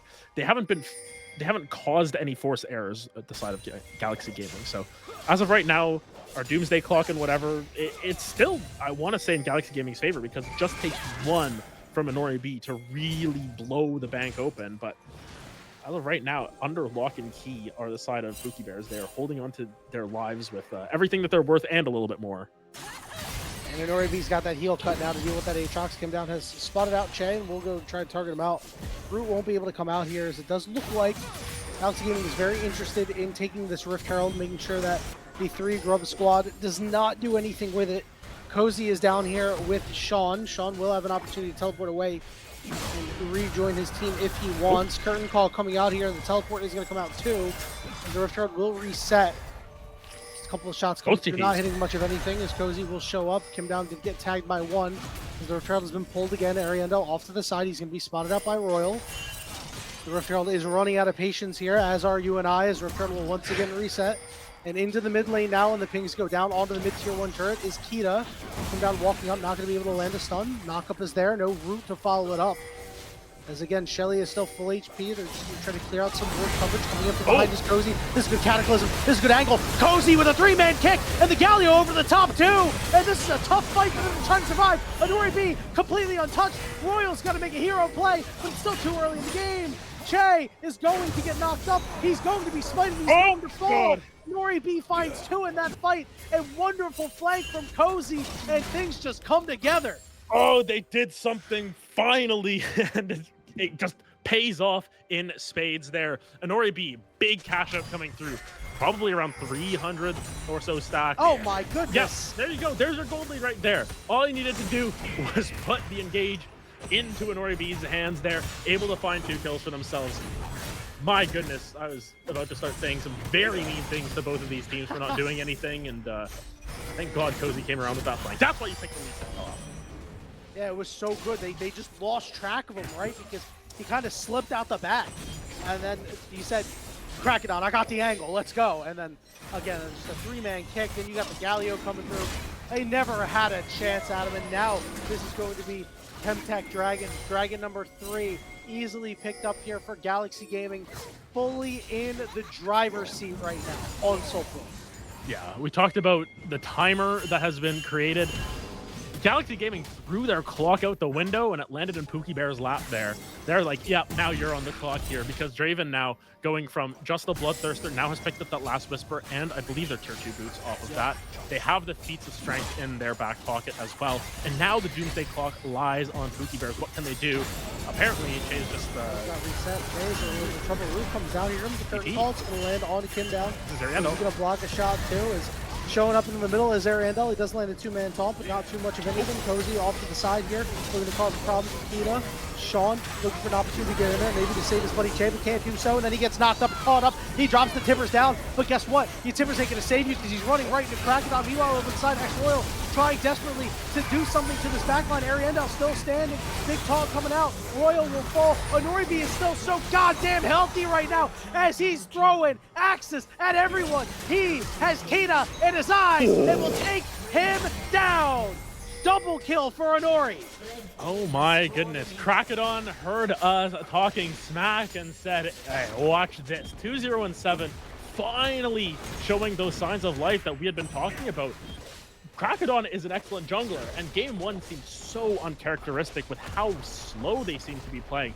But now, the first 15 minutes have passed. Crackedon says, all right, time to shine. Comes through, gets 2 kills for themselves there. 2-0-7, 100% kill participation, holding hands there with Inori B. This is what we were looking for, and now this Draven is monstrously bad. Absolutely massive, Adam.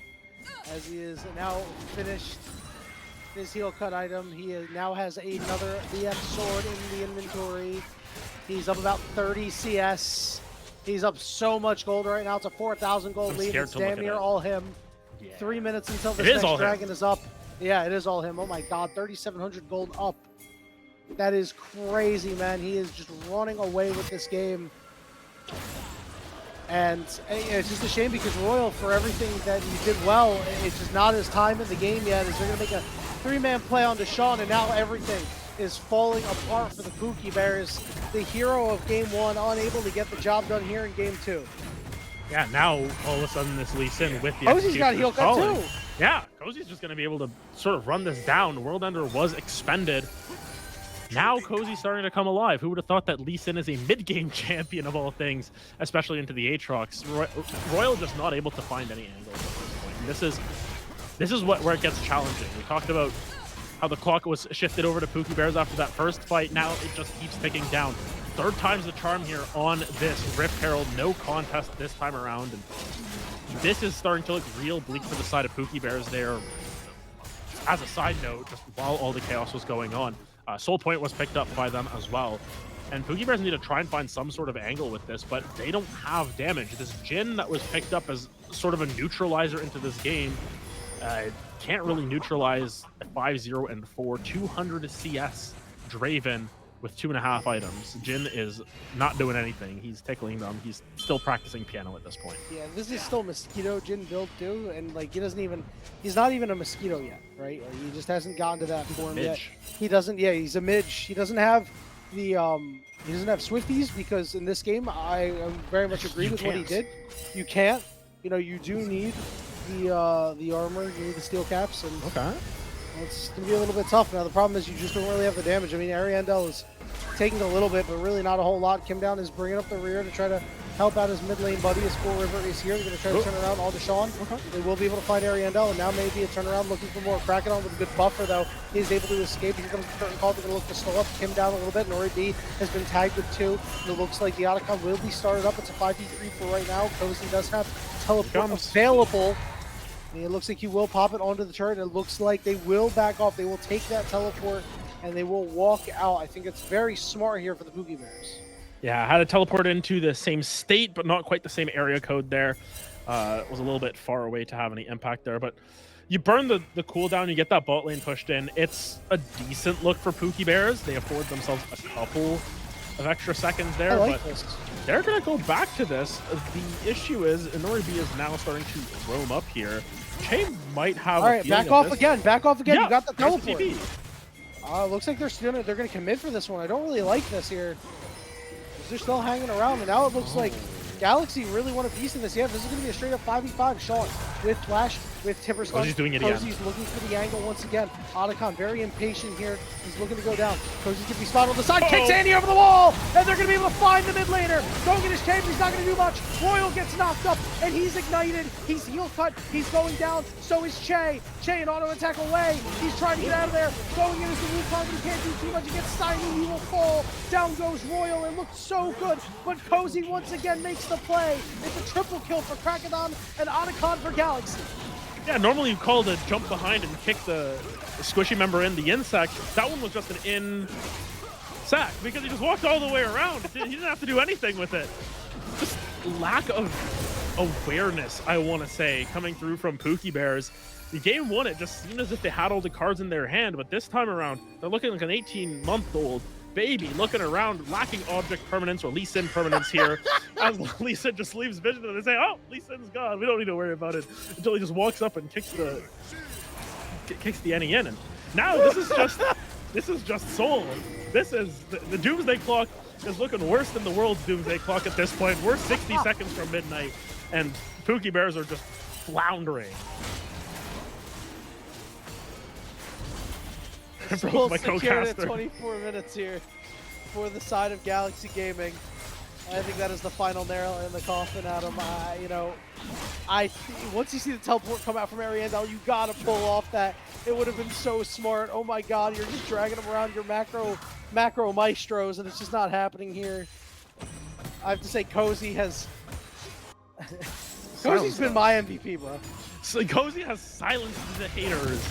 Begone evil thoughts of Lisa and Top. Granted, I still think the first 15 minutes were just so useless from Cozy. Oh my God, it's only so bad. But everything else has been fantastic, man. He's been the big fight starter. Now he could be in a little bit of trouble here. Might have to take the early MVP away.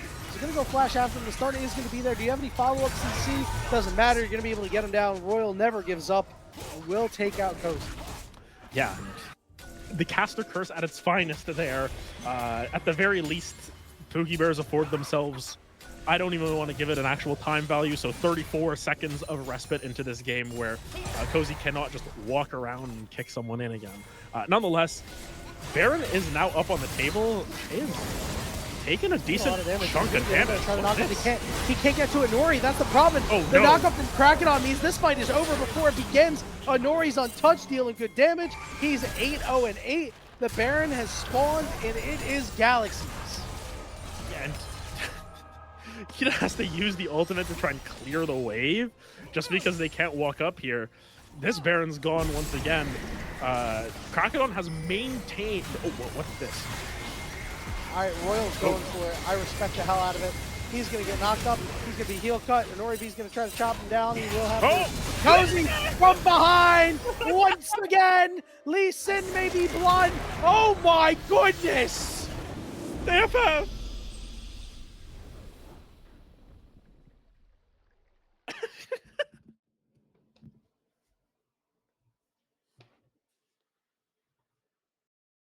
I can't remember the last time I've seen an Royal gave up. FF. Royal did not give up. Everybody else did. You know? I don't know what to say. This is game 2 was what we expected. You know, it was the result we expected, but not the way that we expected it. You know, credit to Royal, most damage in the game. Yeah, I mean, if you're hitting it, just beefing it out every time. I mean, how many times did we see both of them go down to 20, 30% HP? And then gain like 20 more percent.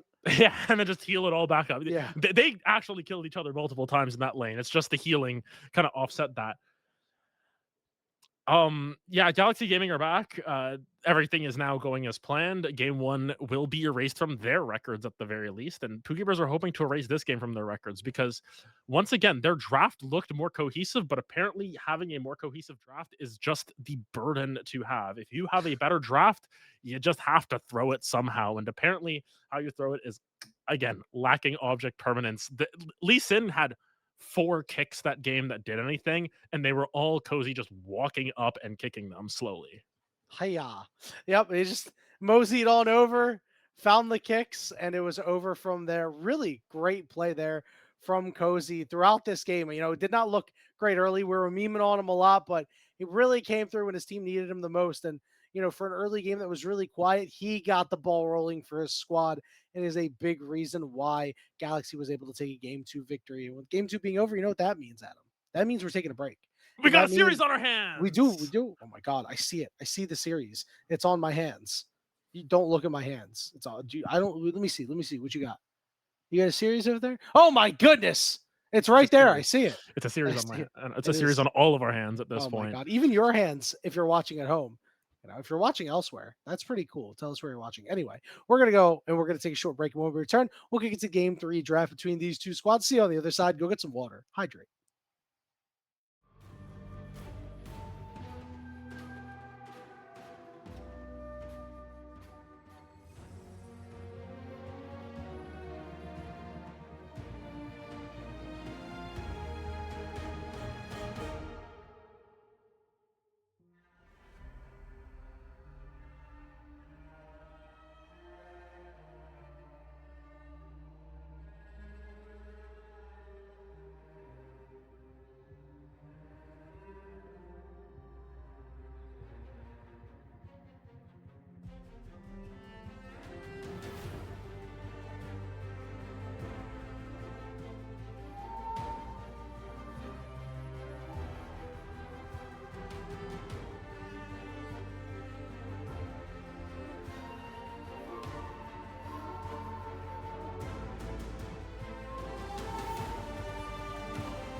Welcome back, everybody, to the Spring ACL lower semifinals between Galaxy Gaming and the Pookie Bears. The Pookie Bears have chosen to go on red side, Adam, so clearly they know something that we do not. I think maybe in a series like this, it's just better to get that R5 pick. We saw how hard R5 went last game with the Jarvan on R5. That was the subversion of expectations. And now we're going to see a couple junglers out of the pool, getting 3 junglers out of the pool in that game. See how this affects the rest of the series going forward. Galaxy Gaming sticking with their usual ban.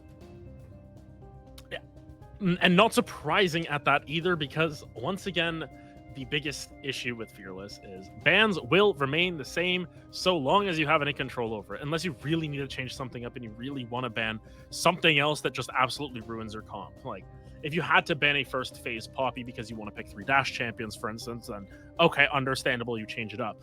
Pantheon going to be the first ban this time, though, from Pookie Bears, so maybe they're cooking something, or maybe they just clicked it in a different order, which is very likely because sometimes they just forget they banned Pantheon third for the other 2 games. Does it actually matter if they ban Pantheon third and if board ban Pantheon first here? No. It's all right, man. You know, it's whatever. So we're gonna see this Yone come out here and get taken away as well. That's different. Yeah, it's been a champion that has really fallen off lately, which I'm going to be honest with you, I'm pretty thankful of. And it's not a champion that we really see either Royal or Sean play. So I am very curious about the ban here because, you know, it hasn't gotten, I mean, it either they don't play it or it hasn't gotten through a lot. And, you know, given the fact that Sean has a lot of champions where he's played 1 game and none of them are Yone, I imagine it's just something he doesn't play. And Italy going to be taken off the board as well. So we're going to eliminate a flex over on the side of Galaxy. Yeah, the technical flex, so to speak, as well. Realistically, if Nidalee getting picked, Cozy's picking it up, and I would not hear anything otherwise. I would be very surprised if Crackedon were to pull it out, especially just considering it would sort be of first. The state of AP junglers as well. You don't see a whole lot of AP junglers unless their name is Elise right now, or Priscilla, as we have learned from looking through the beta league files. What do you guys think we were doing during our break? Apparently, you used to be able to play beta Elise with 2 fingers. Either way, Yorick is going to be taking off the table as well.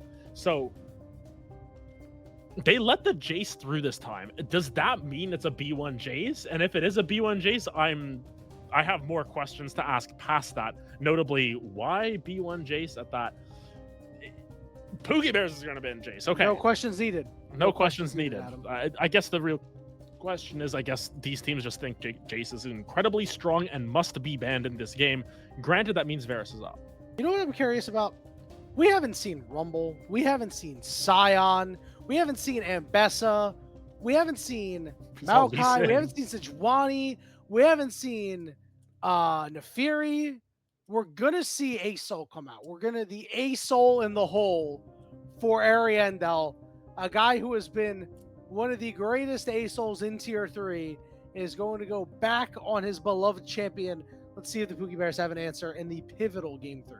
Yeah, and it's interesting because if memory recalls, Sean also is quite confident on A-Soul, but that does grant Varus over to the side of Pookie Bears, which is one of the strongest ADCs right now. It's just incredibly strong. You have power throughout the game.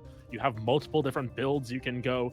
Granted, not everyone's going, AP Varus anymore like they used to, or they're not.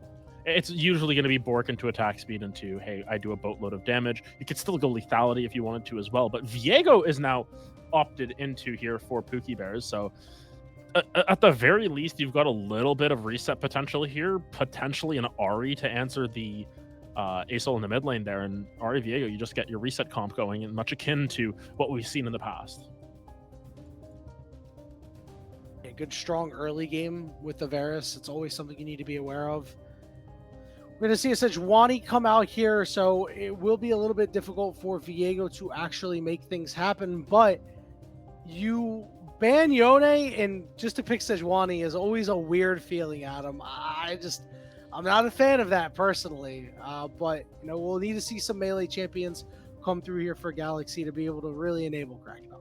Yeah, and I think that if you're going to ban the Yone, which is not a good champion right now, and then again, it feels odd to do so because like you could have just picked a melee mid laner as well. But then again, this is Ariandel we're talking about. I don't think they're going to play any melee mid laners outside of your potential Galio, which is now off the table. But LeBlanc is now the answer here.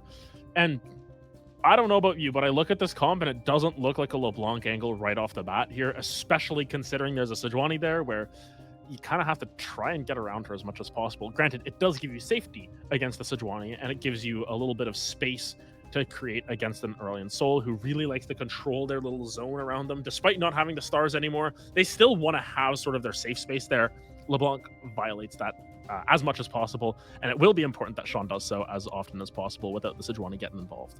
I love the aggression coming out from the Pookie Bears, honestly. I think it's really great. I think LeBlanc Viego is a very high ceiling, low floor duo that can just absolutely run over games because you land one tether from LeBlanc or one stun from Viego, you're dead, bro. Like, you are not surviving through that.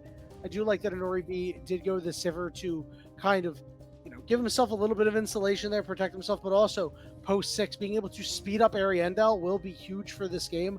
But I expect Ariandel to be under fire for a large part of this game out. I expect Ariandel to just permanently be forced back away from the wave as much as possible because, again, much akin to how the Cozy Akali was in game 1, where it was just a global taunt and saying, hey, we gotta shut this guy down as much as possible. They did what they could to shut down the Akali and still ended up doing a boatload of damage and still having the most impact in that game 1 out of everyone on Galaxy Gaming. This time around, it's going to be Ariandel's turn to sort of take that crown for themselves. The one thing that I appreciate thus far, as the Renata gets locked in, which is very typical to match up with the Varus, this is the most normal draft that we've seen from both sides. This is this makes sense on both sides of the coin. Here. And that's maybe where we want to see a little bit of spice coming. Yes! There you go. Kim down once again, picking it up. And I don't even hate the Blitzcrank here either because you can pull anyone. I don't hate it. It's fantastic. I know. This is literally the pick. You can pull anyone, and it's perfectly fine. I mean, the only thing you have to be slightly concerned about, I guess, is pulling in Gragas if it's a big Bomba boy. But either way, don't pull in Viego when your teammates are low HP, and you should be fine. Yeah, I think this is the most cohesive draft overall, like out of the 10 champions that we've gotten thus far, and we're tied at 1 apiece. It feels more so like a little bit more of a toss-up this game. It doesn't really come off we don't come out of draft saying, oh, this team is like heavily favored one way or the other. You've got this very definitive comp coming through from Pookie Bears where they want to go for these resets. Varus has resets built into their kit. It's just their passive. And you get a bunch of attack speed, which is kind of nice. It's so nice. The Viego has your resets. You have a lot of ways to sort of twist these fights if you're Pookie Bears to force Galaxy Gaming to play a little bit odd. But on the flip side, Galaxy Gaming, they have technical resets on their own. Sivir, you get a little bit longer on your ult I think so, right? Yeah, your ult gets extended if you get a kill participation. Ariandel will be able to fly again. There's a lot of ways that these fights can get really messy really quickly. So both of them have like somewhat similar identities, but I think it's finally a time where we aren't leaving draft feeling like one team won it and then the other team just wins the game. This feels balanced. Balance has been restored. So, I do favor the Pookie Bear draft just a little bit, and here's why. Gragas, obviously, as we know, the great neutralizer, right? Yeah. So, Cozy might not have, an easy time getting advantages out of this top side, right? In the jungle, River is going to be just straight up farming. That's what you see happen out of Viego's.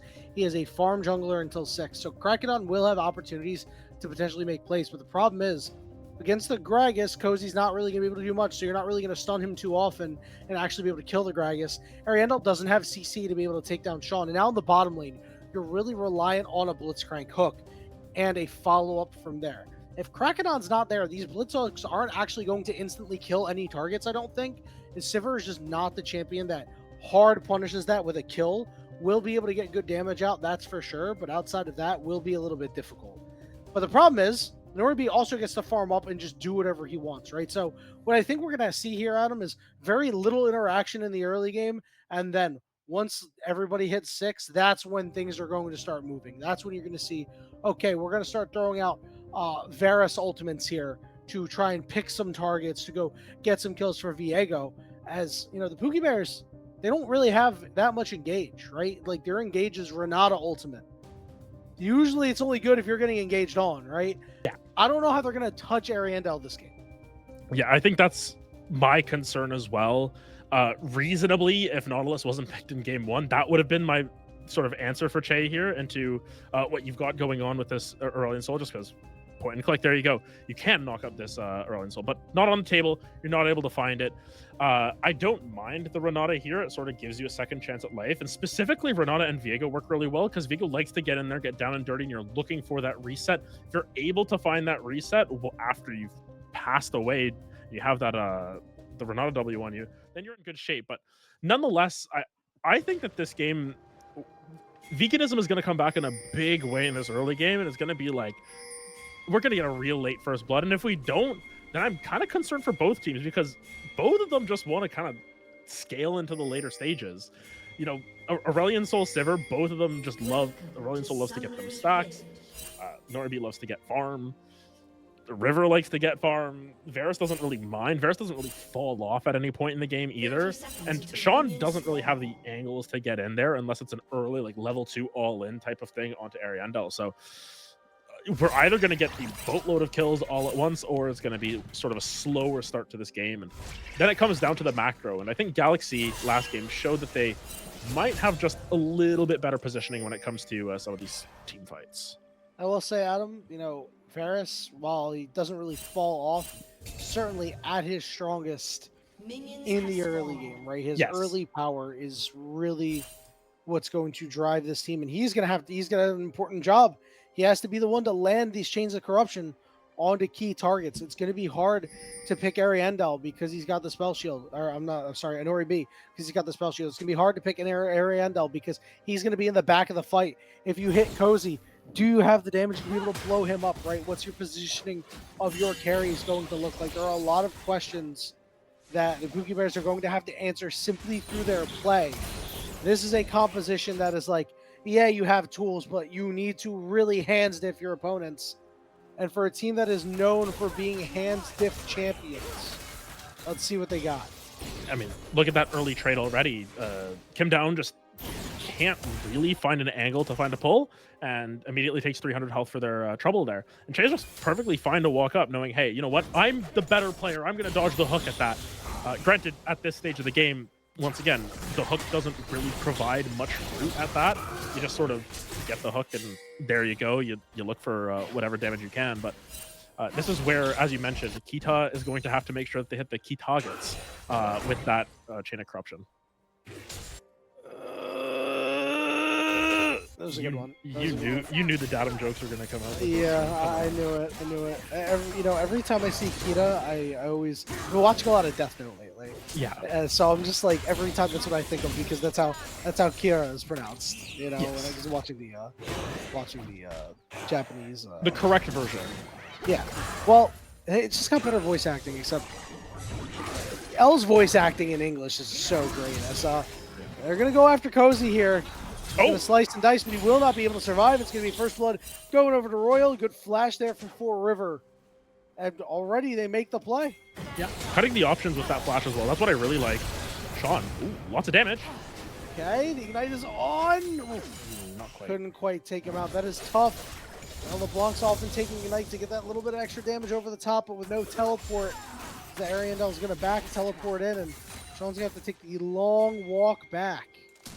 Granted, this is a good start from Pookie Bears. We talked about how it shouldn't be too crazy of an early game, but Four River sort of subverting expectations, full topside clear into that top lane gank. Not sure if Cozy was expecting it. There wasn't a ward placed down at that point in time, and just sort of found the opening, and as we were setting up for, it went against the expectations that we had set up, and Royal just able to provide enough sort of preparation for that gank to be successful. Yeah, you know, I think that Cozy had done a really good job, and Royal for that matter too, they've done a really good job of playing around top lane ganks. And it just felt like Cozy disrespected there. Maybe, you know, wasn't really expecting River to show up there. We did talk about how Viego is very much a farm till 6 jungler. And even on your farm till 6 junglers, Adam, like, if you see an obvious opportunity, you're in, right? You're like, oh, this guy's a little bit too pushed up. I'm gonna go in for this. Yeah, like look for your good ins when you can here, especially when you know that Ariandel and Norby are going to scale up incredibly well into the later stages. Granted, in this lane thus far, Kim Down has not expended any mana, has quite literally just walked around as the robot would, but it's not necessarily the worst case scenario, and now with Krakedon sort of shadowing behind this play, Kim Down should look for something. Here they go, and there's the hook, flash, burn. Yeah. Doesn't get the flash out, so it's not exactly a swing and a miss. It's more like a it's a foul tip. Yeah, it's a foul tip into the glove. You'll still get a strikeout for that one. You know, it's really funny you mentioned that. I just see on the other side of my screen that the Phillies and the Blue Jays are playing at them. Yeah, this is interesting. We've got our in-cast rivalry. Oh, goodness. Hang on, hook under the turret. See you later, buddy. You're dead. Kim Down's going to get credit for the kill. Now that's a strikeout. That's a true strikeout, or rather a inopportune Nick Castellanos home run, right as we were talking about something completely unrelated. Nonetheless, great hook from Kim Down, sort of held on to that mana for such a long time until they had that kill threat. You know, at the end of the day, the levels are going to be the most important part in just doing more damage when you've got a Blitzcrank.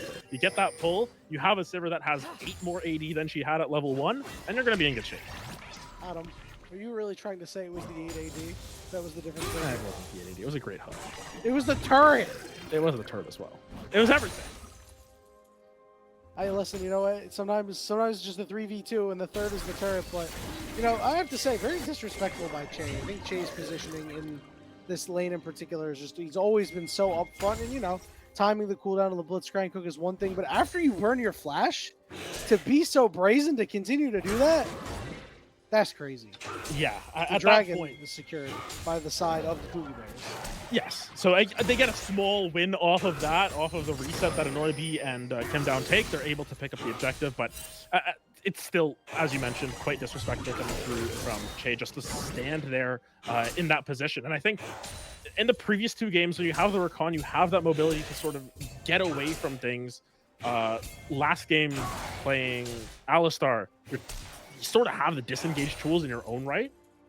Renata doesn't have that. Renata is an enchantress at heart. You have a little bit of engage with your handshake and all that, but at the end of the day, Renata was not calling the shots there. It was Kim Down. Called their shot, pulled him in. That's all it took. Well, there's a reason why Kim Down calls the shots, am I right, Adam? Yes, there is. As 7 minutes into this game, not really too much of a gold differential here. It's pretty much all on the Blitzcrank. CS numbers, you know, you can take a look at the mid lane. That's really the big advantage that you're seeing. As an RB is yet to go pick up this wave. It's about 10 CS up for Sean. Still waiting for that first kill participation on this LeBlanc as Four River gets in there, swipes away the red buff. Is going to be able to slide out and go take his own in just a couple of moments here. Now that Viego is level 6, also the pressure cooker starts to rise a little bit here, Adam. And you might potentially see some play happen a little bit as Sean whiffs on damn near everything and takes a dragon breath for his trouble. Yeah, only thing they didn't whiff on is the point and click Q. Decent damage being dealt there. Sometimes you can whiff on those. Yeah, sometimes you hit a minion. Either way, Sean's still going in, and this is trouble because Kim Down's here too. Everybody's here. Sean's going to flash away, but he gets stunned. He gets knocked up. The ultimate, the baby ultimate goes down. But wait a minute, they turn it around. Kim Down too close. They stun him. He's going to hook the next target too. Now they're going to look for Krakedon. Sean doesn't really have too much left in the tank. Full River will be able to walk away. It ends up being a kill for Sean. By the turret, die by the turret. You get your kill on the bottom side from a great pull under turret. Instead, this time around, you are the one who is caught under turret. Once again, it's a little puzzling as to that play sort of existing as it was. Kim Down was coming from the top side of the map, so obviously came off of the reset. But even still, it was... You don't have a lot of damage with this Aurelion Soul, especially because there was a decently big minion wave that still had to be cleared out. It just felt a little too early to pull the trigger on it, and Sean, with enough just innate health to keep it nice and clear for themselves, they're able to pick up one on the board as well. So a couple of Dark Seal stacks going into their inventory, a bit of extra value that you're able to pull out of it. Will be the Grub is getting started up here as the Not So Bomba coming here from the Royal. The Grubs have been started up and pulled off here after 2 are secured for Krakedon and Galaxy Gaming. Last one's going to be picked up by for What? River. Wait. I think Ariandel took one Yes, earlier, Yes. and that's why the other two. Or, what? Actually, he might have been the one to start it. Yeah. Or maybe, yeah. So that would do it. It took a while for the game to actually update it, so I was like, wait a minute. I see Yeah. 2 grubs to nothing and Ariandel's name coming up. Did he take that last one? Surely Yeah. not. Welcome to the grub number fiasco where nothing actually adds up with it. It adds up to 3 at the end of the day, but whoever says they slay it is just the team that has more Yeah. grubs. Yep. So, Makes I don't sense. know. Makes sense, but sometimes doesn't make sense visually, at least with Ariandel very much in the mid lane as the last grub was taken down. Either way, still waiting for that feat of warfare to come down. 2 kills to 1. And actually, Cozy is getting a little disrespectful here against Royal. Royal doesn't have the Bomba available, but Dominus is not available either. And this is a little bit of trouble if this fight continues because that cast will be up and available. And Oh, he's going to heal up big time. We'll get a big stun. Cozy going to slice. There's the Q, but he dices, and now the Bomba came back, and Cozy's on the wrong side of the tracks. There's Merc Tread's going to try to heal up. Royal's going to go flash after him, but he misses the belly bump. And another scrap between these top laners results in them just backing and looking at each other. Yeah, we talked about the mechanical skill on the solo laners, and that was the exact opposite of that. Both of them. It happens sometimes. It does happen, yes. I do not disagree. I think it was more so a case of they were trying to outplay the other so hard that they outplayed themselves. And it happens. Well, it's an outplay for the situation, you know? Yeah. I'm sure that both of them were not sure how that was going to go, and they would much rather just be like, you know what? None of us died. Yeah. One of us died. Yeah, the herbivore point of view there. Some players like their 50-50s, and some players don't like their 50-50s. Now, the biggest issue that Royal's going to run into is Cozy has come back from Yes, and that is enough to, at the very least, give Cozy enough space to play these Another out. flash down from Che. Not going to land the Son of Kraken. Is Forever going to get in there at least. Look for a little bit more. Chain going to go down, but Randall will be able to walk it out as we continue to see our top laners go at it for a little bit. X-Royal looks like he might be going a little bit of damage here. He's got that phase rush. He also is stacking up that tier item. Suppose he's getting really low. He's going to heal up for a big chunk, and again, going to use the cask and knock him away.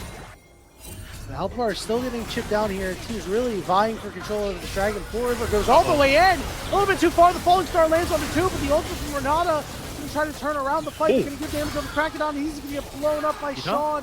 Now they're going to look for Ariandel. Ariandel going to be able to fly away. And in the end, when the dust settles, it's a 1-for-1 and a second kill for this LeBlanc. Yeah, junglers both go down there. That's the power of Varus there. You land the Chains of Corruption onto multiple targets, preventing any follow-up after For River kind of gets a little bit too antsy there in the play. And then it's just the arrow that cuts through, doing that % health damage that really works out. Either way, once again, flash burned off of Che. It seems to be a common trend that Kim Down is able to burn those and just keep it off of cooldown. Granted, it's going to be coming back up relatively quickly, and the dragon still up and available means that there could be a secondary engage once some of these ultimates come back up from multiple members there, as almost every ultimate was burned in that last little engage. The only ones that are still available, the Dominus, which wasn't present in there, and the Static Field, which has short enough cooldown that Kim Down may have used it early and just has it back up already. Well, they already just hustled right over to the dragon. Did the Pookie Bears. They're going to be able to take that one. 2 dragons for themselves. We're starting to see some first items come around across the board. Royal has finished that Archangels. We got a Trinity Force on 4 River. We've got the Luden's Companion for Sean. And meanwhile, on the other side, it's just Krakedon and Nori B with their signature items, that Heartsteel, that Essence Reaver. Yeah, and I think as it stands right now, you've got a lot of core items for the side of Galaxy, or at least on your AD carry, and your jungler, I suppose. You're very close to getting something for Cozy as well. This is your positioning to potentially look towards Rift Herald, which is spawning in about a minute. Less than a minute? I need to remember my timer. About a minute. About a 15 minute. minutes. 15 I minutes. got There, you. yeah, there we go. I do remember my timers. Either way, that is your opportunity for Galaxy to potentially get this game going a little bit more, especially because Renekton, once again, not really that champion that you're looking for in the later stages. You want to see that Renekton a little bit further ahead, but Royal's done a great job of just sort of holding the boat there, just making sure that the Renekton is not What is he present. doing? He's parking the bus. That's exactly what he's doing. I was like, I can't believe you missed the opportunity to use your favorite term, Nah. park the bus. He's parking the bus up there right now. He's parking a big bus at that because it's Gragas, but That's big back activities, baby. exactly. Nonetheless, as I guess potentially anticipated off the rip, the action's still sort of ebbing and flowing, not really too much going on either side. As at the very least for Galaxy Gaming, they're fine with this gold deficit. They're within striking distance. No extra bus parking needed at this point. Yeah, it's exactly what we really thought this was going to be. As a hook comes down on Nikita, he gets chunked out really hard. The bailout's going to be on cooldown too. Teleport coming through his Ariandel is showing up to the party, and that ultimate, that hostile takeover was not hostile at all. That's a big cooldown, a big chunk onto the Varus. They did get Ariandel's teleport. He does have the Skies Descend as the Rift Herald will be started up. Yeah, I want to say that hostile takeover was rather amicable at that. Amicable takeover. Oh, what a buffer on the ultimate by Four That is Rivers. incredible. They're going to still go in and maybe look for this. He's not going to dodge out on the side. As the Rift Herald will be secured over by Galaxy Gaming, and now Ariandel is going to start charging through, looking for more of that Voice of Light. Wants to tag. Che is taking it slowed up. Sean now in the thick of things. Cozy getting to the back line as they're going to look to blow up the start out. The stun goes on over to Four River. He's going to flash away. So many low health bars. Oh, he walks back in and goes down, and Sean really wants it. Royal's got to get in there too. He's half HP, and now they're going to walk through the slow field as Nori is looking to take over this fight. Flashes forward for the double kill, and he finds the triple. Thought I was going to go for more there, but once again, they bide their time. The Skies Descent ends up being quite good there because it did come on the back of trying to catch out for River on the pull, but nonetheless, it still just slows everyone up and it starts that fight off with a little bit of damage. Once again, Pookie Bear started that fight with 80% HP and they just kept losing more and more as it went on. Sean unable to find an angle into the backline, and unfortunately for Royal, they threw down their barrel, but the cask was wide and Cozy actually walked back into the barrel to make sure that they didn't get hit by the cask and get comboed down.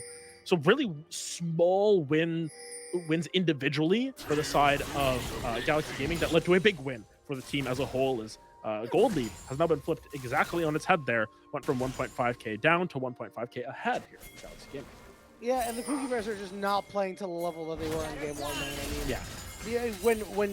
When your AD carry's chunked out and you don't have your hostile takeover, you can't fight.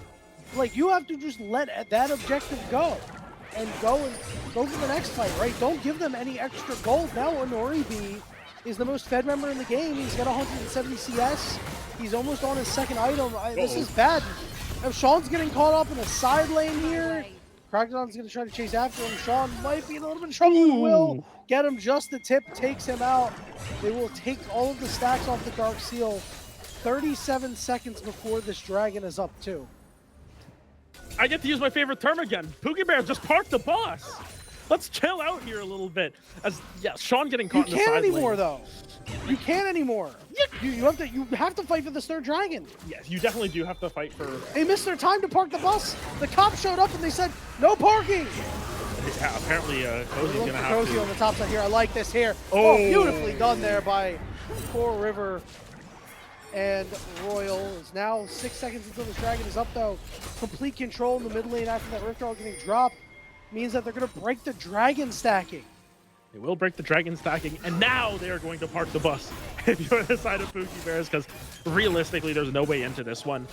Second charge actually landing in on that tier 2 as well. Royal will be able to trade back, at the very least, a little bit of gold to even things out, but 2,000 gold down, and this Sivir, as we talked about in game 1 with the Zeri, 300 CS win condition. Now has 4 kills to back it up. That's a pretty good win condition if you're the side of Galaxy Gaming. They're going to be quite comfortable with the state of affairs as it stands. And at the very least for Sean, sitting in the side lane, it kind of sucks for you right now because you can't really 1v1 Cozy. Cozy should be able to outlast you, especially because they did pick double AP soul laner, so the Merc Treads get extra value.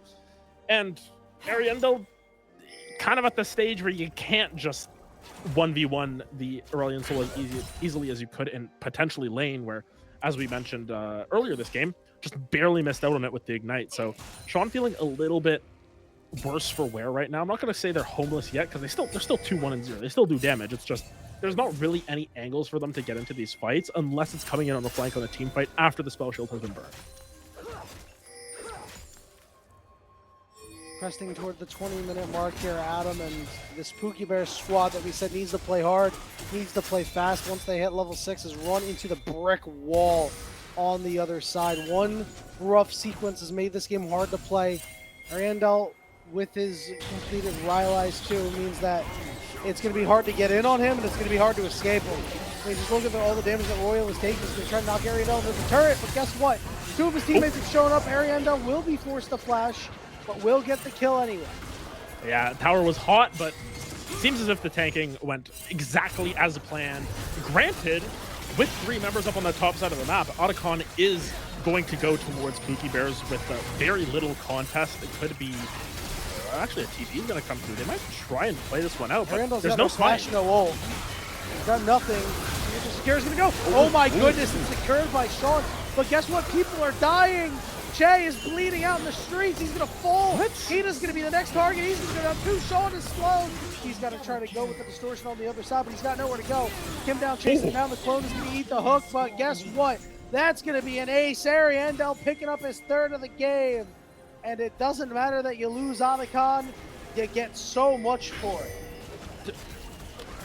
It didn't look like there was going to be a contest on it for a while, but damage just seemed to slow down after a while. Good combo by Royal. Should be able to wrap him down. Not gonna wrap it up. Just everything's going wrong. Everything's going wrong for Pookie Bears here. They didn't have smite for the Otacon. Were they smited it earlier? They secured it. Doesn't matter. They did, yes. But they didn't smite it, and I feel like that smite could have saved them a couple of seconds there, which does buy them enough space to get out of that. And instead, the lack of smite now has cost them dearly, down 6,000 gold, and Galaxy Gaming starting to open up that Galaxy gap that we were talking about from Game 2. And if you're the Pookie Bears, what do you do now? I don't know if there's a way, right? I mean, we see a teleport coming. Hang on, they're gonna make a quick play on the Che. They're gonna take him out. They're gonna not trade back. Cozy is a well-timed flash, keeps him alive, but River trying to chase him down, coming through on the side, which has now got the attention of the rest of Galaxy Gaming. Ariandel does have the skies descend to be able to drop it on their heads whenever he wants. Minute 30 till this next dragon, and it's not even soul for the side of the Pookie Bears. It feels like them and they're so far away from victory right now in this game, Adam. Yeah, and after that Game 1 performance, you know, we had slightly subverted expectations, but it seems to be... They look great, too. ...the outlier in the grand scheme of things. They looked fantastic in Game 1. They looked decent in the early game of both Games 2 and 3, but it just seems as if once the wheels start to come off the bus, you can't park it anymore. And all of a sudden, you've got a grounded bus left in the parking lot.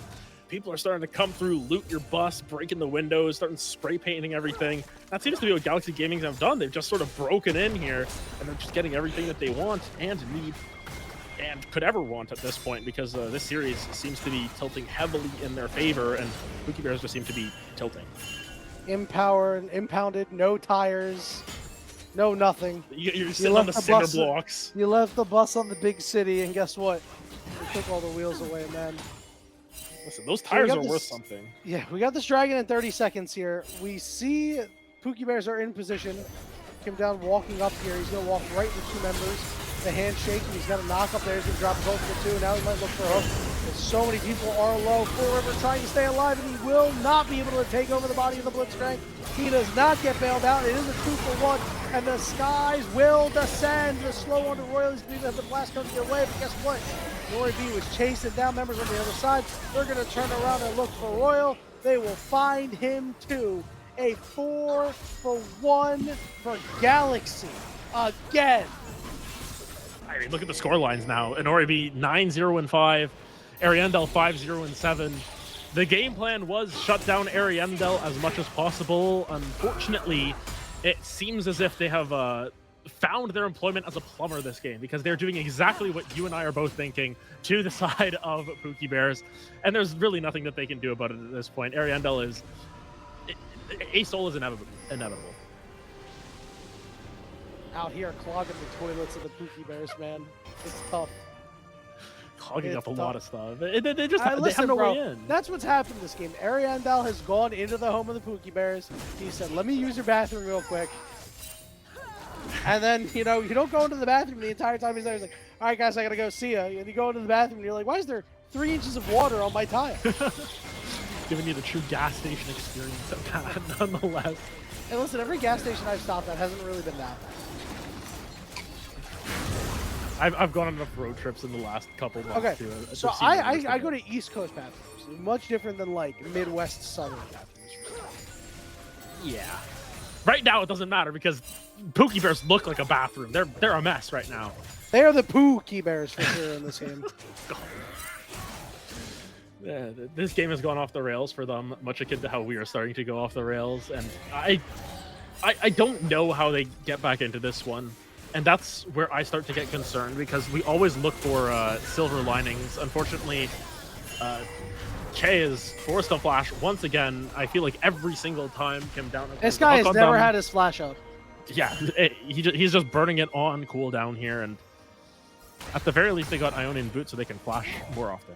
Yep. I mean, you know, that's all right. I think if you're hanging your head on that, it's not so great as they could try to make a play in the mid lane. Not going to happen as we're going to see Royal and Koji do battle once again for the umpteenth time. Crackedon in the face of multiple members. Full River goes on the way and he looks to find Crackedon, but he doesn't have the ultimate. He will fall as Kita is forced off.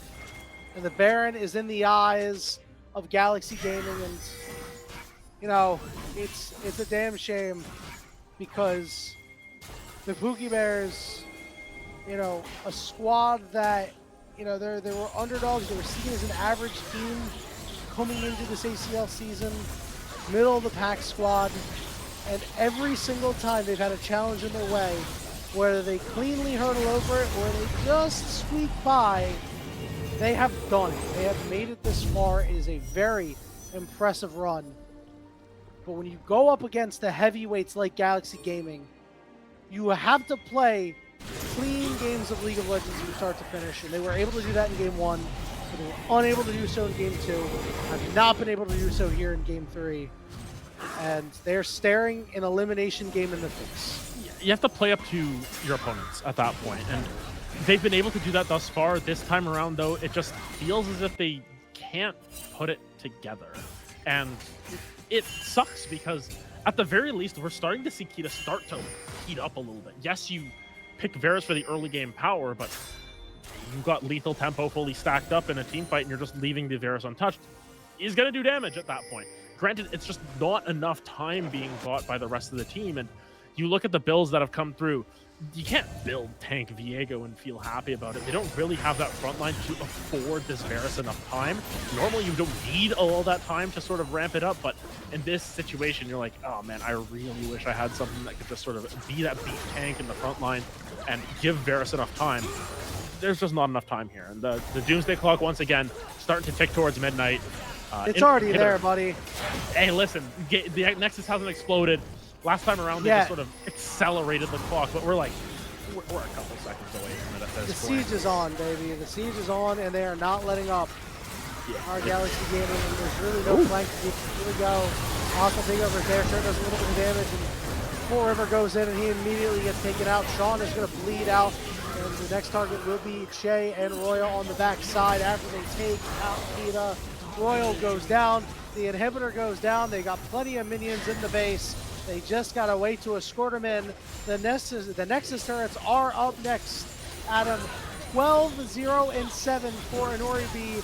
A fantastic game all around from Galaxy Gaming as they are one game away from the lower finals and a shot to make it to the grand finals. Yeah, Che gets the last laugh there. At least in the 1v1 versus the support as they pull him into the Nexus, but the real ones who are laughing are going to be Galaxy Gaming after that one. Really a top to bottom strong performance from them once again. I mean, looking across the board, the Cozy Renekton didn't have to do anything that game. You know, 0-2 and 13 was definitely participating in fights, but realistically, the onus was not on them to do anything. It was Inori and Ariandel carrying the show, and it was a lot of Inori doing that. As soon as they got into these team fights, it just felt as if Pookie Bears felt in they wanted to clump up, and to their chagrin, that is exactly what happens as the boomerang blades and the ricochets start to just bounce around everywhere, dealing a boatload of damage. 33,000 damage, and like that's a lot of damage coming through from a Sivir who finished the game with 4.5 items, was almost full build. Yeah, it feels like the Pookie Bears really lost that game at that Rift Herald, man. I mean, you went, you are still trying to fight it when you are down two major ultimates, and then you have to immediately try to fight the Drake afterward because your game plan is to get ahead early and take these Drakes. And it was a fight that you were never going to win once you handed Galaxy Gaming 3,000 gold and gave them a 1.5k gold lead. It's really tough. There are opportunities there for the Pookie Bears. They have not looked as good in games 2 and 3 than they have in game one. We'll see, Adam, if they are able to recapture the game one magic, because they are now facing elimination. We are going to take a break, and when we return, what could be the final draft game for Galaxy Gaming versus the Pookie Bears. We'll see you on the other side.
Welcome back, everybody, to what could be the final game of the Spring ACL lower semifinals between Galaxy Gaming and the Pookie Bears. Pookie Bears came in, got the big game 1 win. We were like, man, this team that's gone through so much all season, getting through every single roadblock in their way. They got through the first one, but as it turned out, Galaxy Gaming had more roadblocks on the way. They had the tire strips too. And now Pookie Bears are staring elimination in the face. We've had some wacky drafts, Adam. Do you think we're going to see any more spice here in Game 4? It's Game 4 Fearless. I would hope that we get a little bit more spice coming through. And at the very least, this time around, Pookie Bears have opted to pick the blue side. They are saying, we want this first pick, and we want to sort of set the tone for the draft here. I think that last game, I will sustain that was the most balanced draft that we've had throughout. And yet it still didn't feel like it mattered, because eventually you get to the point where Noribi and Ariandel are just so in their wheelhouse. They're so comfortable sitting exactly where they are that they can just get their champions, scale to not even really the late game, sort of the mid game, and they were cooking from there. Pookie Bears, I want to see a different look. I want to see Royal on something that has a little bit more agency for themselves. I would not hate to see a Fiora come through. I'm just going to say it blindly here. Put Royal on Fiora, who has had good performances on that historically. The champion isn't in the best of positions, but it can warp the game. And I think at this point, Pookie Bears need to be the ones sort of creating a galaxy of their own, getting that not even the continental shift, the planetary shift that they need after the last two games. Because, hate to break it to them, games 2 and games 3 were not close, and they got to change something up. Hey, when he played an off-meta top laner, they won. And when he's played meta top laners, they've lost. It's not like he's played badly or anything. You know, I don't want that to be construed as, oh, well, he can't play meta champions. Oh, he played just fine in those games. But I'm just saying. Pull it out. Let's see it.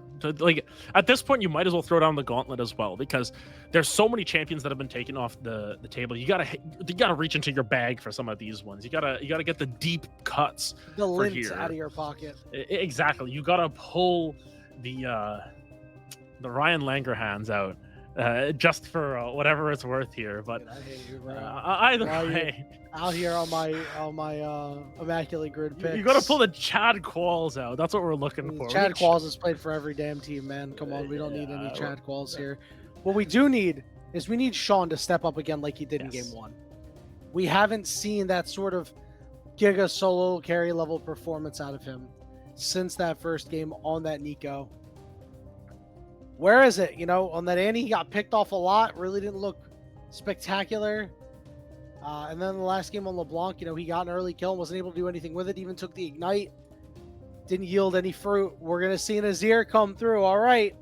Now that's a champion that I say, hey, if I want my mid laner to solo carry a game, it's going to be on Azir. But already, this does mean the Pookie Bears are going to have a long wait on their timer before it's time for them to pop off.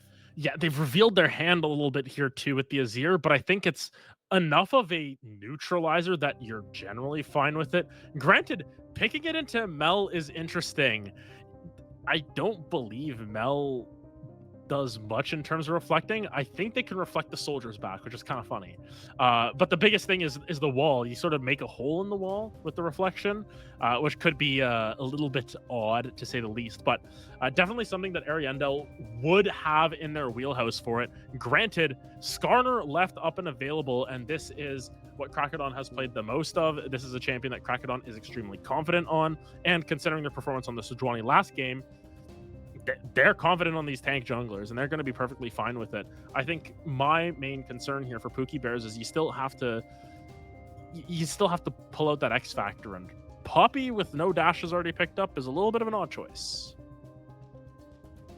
It is a bit of a choice, but it's to just drop the hammer on that Skarner and get him the heck out of there, man. You know, we'll see. And is a big flex too.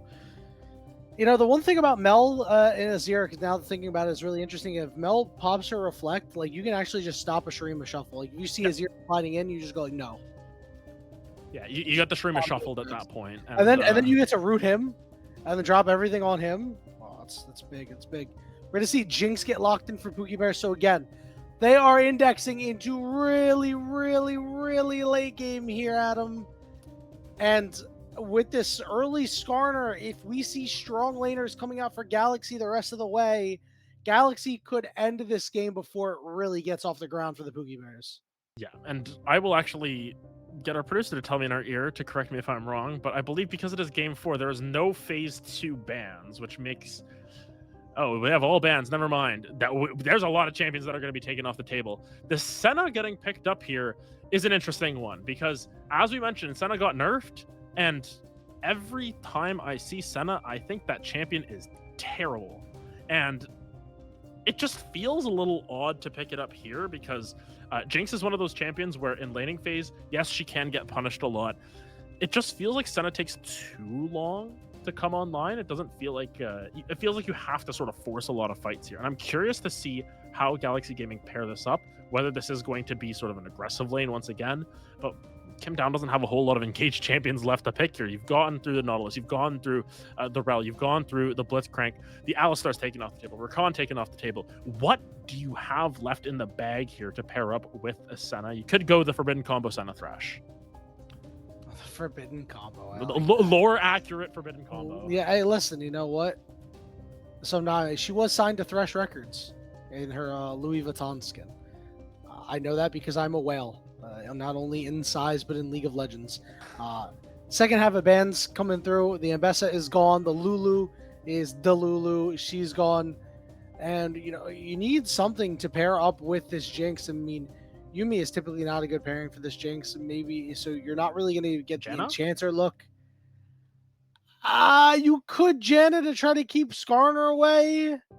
No, we are going to get the Forbidden Combo. Yeah. I'm just happy we get to see a Thresh. I haven't seen a Thresh picked up in a long, long time, so that always makes me happy.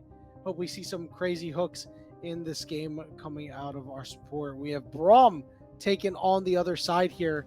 You know, Adam, remember what I said about Galaxy Gaming drafting strong lanes to take advantage of the Skarner? They didn't really do that. Yeah, like Senna Thresh, you have angles with it. Karma top? Karma top. Or Azir top. I feel like they could technically flex things around. They're not gonna flex Azir top, you silly goose. I don't think so. The Y1 gets picked up last, and yes, I will refer to him as the funny name. We were talking about how kind of bad That's Yone a strong is. laner, by the way. It is a strong laner, but Yone just as a champion is not that good right now. Whether that is just the stats lying to us or the stats being all too real for it, it'll be interesting here, especially because it is Karma into Yone. That's an interesting matchup. Pretty good for X Royal. I mean, you know, getting the range into the melee should be pretty good, but you know, I do have a lot of worries about this Pookie Bear composition. Most notably, their mid game is really bad. You've got Karma's strong early game. Well, guess what? She's in the top lane. So your early game is actually also pretty bad too. Then you have Azir and Jinx. Like that's not going to get you there, bro. That's not going to do the job. Yeah. So if this is a 40-minute game, I don't even know if I favor the Pookie Bears, bro. I got to be honest. Nori B's got that scaling too. So does Cozy.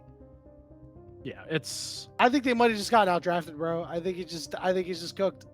Yeah, it really depends on what build Karma goes for as well. Because I think if you go for something like a tank Karma, it can just be really annoying, and that's sometimes what you need to deal with by space, by distance. Yeah, by space, by distance, by time. And that's the thing. We've talked a lot about time and how the clock just keeps going down and going down. They keep bleeding out the sand. This time around for Pookie Bears, they control the sand. They've got the Emperor of Shurima here, and it comes down to whether Sean can hold the line.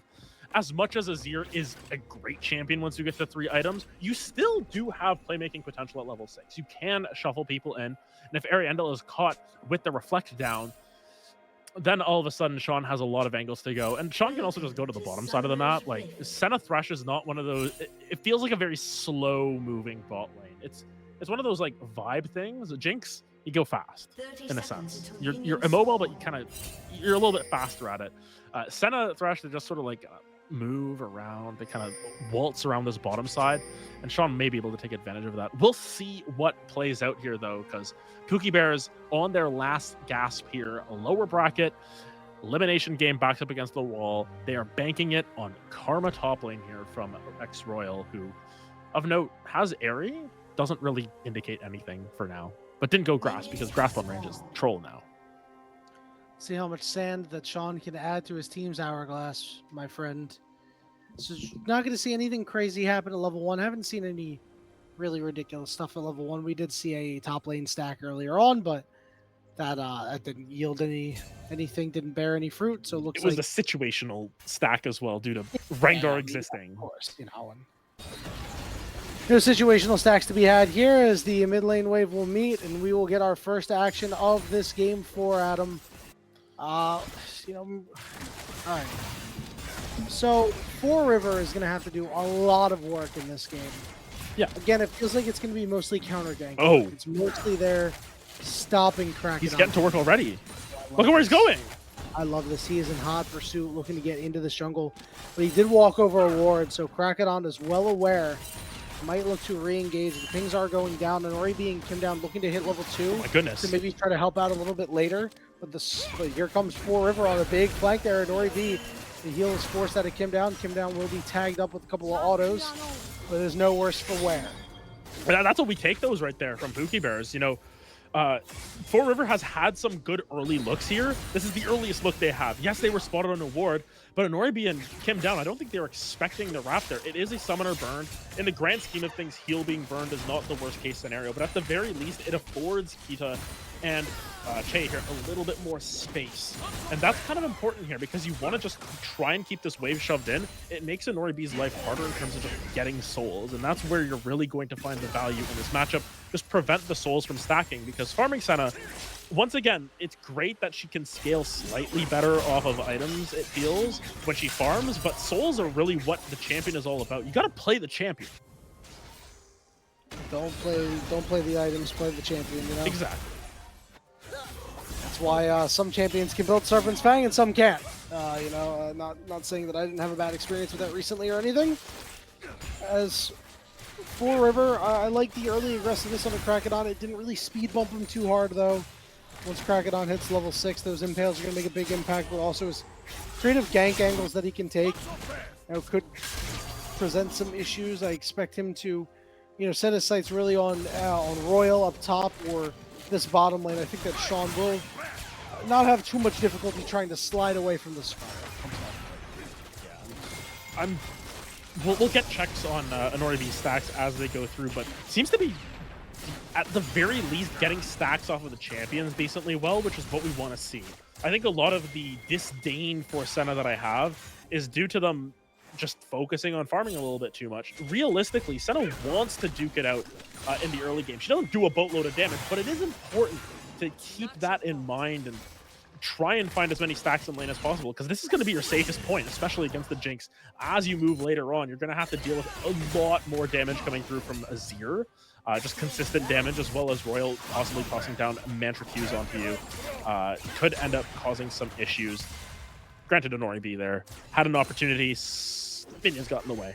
Those darn minions. I was kind of surprised that Kim down didn't go in and try to flay and get Anoribi some extra stacks there. Now Kraken is the one to poke his head and do Four Rivers jungle and say, "Hey, I want your respawn." But looks like he will not get it as Four River will continue his merry way. Here's Anoribi and Kim down, still putting in damage onto this bottom lane. Che does have the heal available. We do see Skarner getting positioned, and Noribi tanks a wayward turret shot. So they've now hit level 4 on this bottom side, so they get a little bit of health back, but it looks like Kragadon will pull out and head elsewhere. Yeah, I think the important thing about this lane that I will never deny is that Senna is annoying in terms of how much they sustain in the lane. Just being able to use your Q through anything, to souls, your ally, your enemies, whatever, and just being able to get your healing off of that is just really annoying for Kita and Che to deal with, just because it takes them forever to take him down right now. The Jinx doesn't have that sort of one-shot potential with the Braum at this point in time, so Anoribi's just going to be able to survive that lane so well, and that could be the turning point. Granted, early Dragon going to be taken by Galaxy Gaming, but thus far, nothing of note thus far in this game. Really nothing crazy outside of that level 2 gank where the heal's already back up, so nothing lost at this point. I think what is really interesting is that, with this early Dragon going down, we have no response over on the side of the Pookie Bears, which is no surprise given the fact that they have, their big scaling. This does mean that it's going to be really, really easy for Galaxy Gaming to like, secure these objectives, secure these dragons. As he tries to scoop Ariandel, isn't able to. Ariandel did get a little stuck and is forced to flash away. But there is Mel into his ear. Not really too surprised to see that happen on him. But back to the original point. I mean, when are you going to be able to fight for a dragon as Pookie Bears, especially since the first down went down so early? Yeah, Ariandel just shows off the sort of Dikembe Mutombo part of that one, just stuffs it. Granted, is forced to flash afterwards. I don't think Dikembe Mutombo had a dash like that, but nonetheless, this is the all-in that they're potentially looking for, as they're going to be forced to burn the cleanse. Hook back in. Root's going to go down as Nori B is just going to try to farm up some more stacks. He's lay down a couple CS, really no big deal. Heal is going to be actively used by Che now to just try to extend this health advantage just a little bit and try to keep a Nori B away from that single one. Yeah, I mean, it is the spell book, but you may as well. Oh, nice flash Q onto a Nori B. He's stunned. The flay back is really good, though. Ignite onto a Nori B will not take him down. Kim down should be okay. Will be able to walk out, so they get both summoners out of Che this time. Yeah, I think Che was just looking for a little bit of an opening there with the spellbook. Switched over to Ignite after burning that heal just to give a little bit more security. Just not enough damage here. And granted, Anoribi doesn't have enough mana to sort of keep spamming the Q and heal up. So this is an opportunity for Kita and Che to find an opening. If they are able to land sort of a stray Winter's Bite, it could lead to something a little bit more substantial, considering Anori doesn't have their flash anymore. But for the time being, just going to hold the line. As you mentioned earlier, what are the openings for Pookie Bears here? Not much. I think this Poppy needs to get a little bit more active here, as Four River is in the river on the bottom side and could look for an angle, but it seems as if Anori and Kim Down are just going to be extremely respectful and will kind of be forced all the way back on Che. Moving up here to clear the way. 2 minutes until this next dragon, as the grubs have already been started up on this top side here by Galaxy Gaming, and they will make good use of them. This Yone will be problematic as the game goes on, and right now the Galaxy Gaming is getting everything. Pookie Bears are going to be at a very steep disadvantage at them. Yeah, and Pookie Bears, despite them having a slight gold lead, it's nothing to write home about, and they haven't really pushed their advantages too far. I think they need to try and find an angle onto Anoribi in the next minute or so that they can try and take advantage of no box, which will likely come through very shortly, but also no summoners on Anoribi. This is your angle of attack here. You need to try and find this timer, and I think that's going to be what sort of makes or breaks this early game here for Pookie Bears. If they're able to find a kill onto Anoribi early, that's fantastic because it gets their Jinx off the ground a little bit more. Sean's done a great job of neutralizing this mid lane for the time being. Doesn't really afford any opportunities for Krakadon or Ariandel to get any angles in here. On the top side here, Royal is doing Karma top things, which is be extremely annoying into Cozy, who wants to just keep going and wants to keep trying to find these trades and isn't really successful in doing so, because every time that Cozy goes in when Royal has low mana, you just Mantra W and you heal up 20% of your missing. Yeah, the problem I think with Sean here is, it's not like he's doing anything particularly wrong, but we saw him being on a big team fighter in the first game was really what buttered the bread for the team. And in this game, he needs time to get to that point. So, yeah, sure, going neutral with Ariandel, making sure Ariandel stays where he is okay in theory. In practice, that's not good. You need more out of your mid laner here, and you're just not able to get it. Like, he's on a champion and in a composition where you can't do more, and I think that's the biggest problem with Pookie Bears and what they're facing right now. The second dragon is up in about 7 seconds. They are here first, are the Pookie Bears. Now they're going to go in and try and look for Ariandel. Ariandel trying to walk it out. Here comes Sean sliding in. A good flash to his ultimate whiffs, but they find Ariandel for first blood anyway. Huge play there to be able to stop the dragon stack. Yeah, I think the flash from Sean there was just in case Ariandel flashed out, which they didn't even have up yet. Actually, upside, Cozy will get out. Yeah, all right, this is a big win for the Pookie Bears. Go. Yeah, that's what we were looking for. I was worried. I was about to mention, for the first 10 minutes, they parked the bus. You're not supposed to do that. You're supposed to drive a little bit first. You're supposed to run your bus route before you park it. But instead, they figured out how to take it out of park. They found the keys underneath the... I guess they have the sun visors and buses still. They found the keys underneath there, and they're like, ah, there we go. Now we started the bus. And this is looking a little bit better. Granted, nothing substantial, but it is a dragon to prevent the stacking. It is first blood going over to Four River. And seems as if this isn't going to be your traditional tank Poppy building all the utility items. And we're going for a little bit more of a damage angle here as Four River wants to take them to the promised land of a Game 5. You know what it really is, Adam? You get to play the game 5 more minutes. Yeah. You know, hopefully. Plus 5 minutes on the clock. Yep, you extend that timer just a little bit. That 5 minutes can be the difference maker sometimes, especially when you got a Nazir, especially when you got a Jinx. But yeah, late first blood, nice to see it. Really, again, good proactive play from the Pookie Bears. That was a game 1 Pookie Bears play for sure.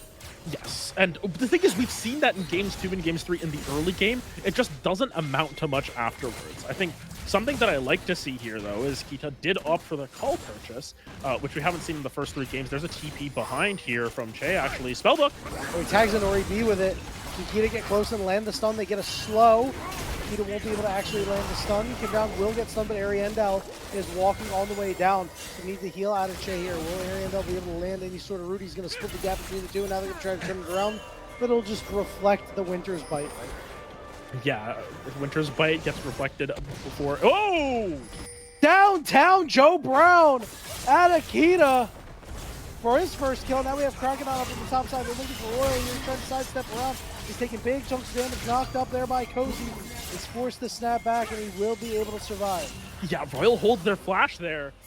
From Kim downtown came that rocket there from Kita. So getting on the board, this is what we wanted to see from the Jinx. We want to see her get a couple of, get some kill participation early on for this one. But Sean able to actually get a turret plate off of this. Overall across the map, wins for Pookie Bears. And now, as you mentioned, this is starting to look a little bit better, but don't feel too secure here with the... Fate Sealed goes down, but not going to get anything more than that. So right now it kind of feels like Galaxy Gaming are pressing a little bit at them, and they're not seeing any reward for it. Yeah, Galaxy Gaming are looking for sort of a half-court press here. They're trying to trap them in the middle of the court here, but unfortunately nothing too much. Actually, very good play from Four River to just redirect the Fate Sealed. Left the Fate very much open as Royal able to survive. Yes, escape the Fate. But now just an Oribi trying to collect some gold, gets a turret plate for their trouble here, but it feels a little disorganized from Galaxy Gaming. It feels as if this comp that they have, this Senna, isn't really doing what they want it to do yet. Granted, it is Senna, it takes a while to sort of ramp up here, but Kita's been able to find the angles that they want to. They have the CS lead for themselves, and the Jinx train is looking quite strong here, hustling into the station here. And once that call is complete as well, then the gold lead is going to jump up just a little bit more, and a lot of that will be resting on Kita's shoulders here, who games 2, games 3, kind of underwhelming, kind of a non-factor.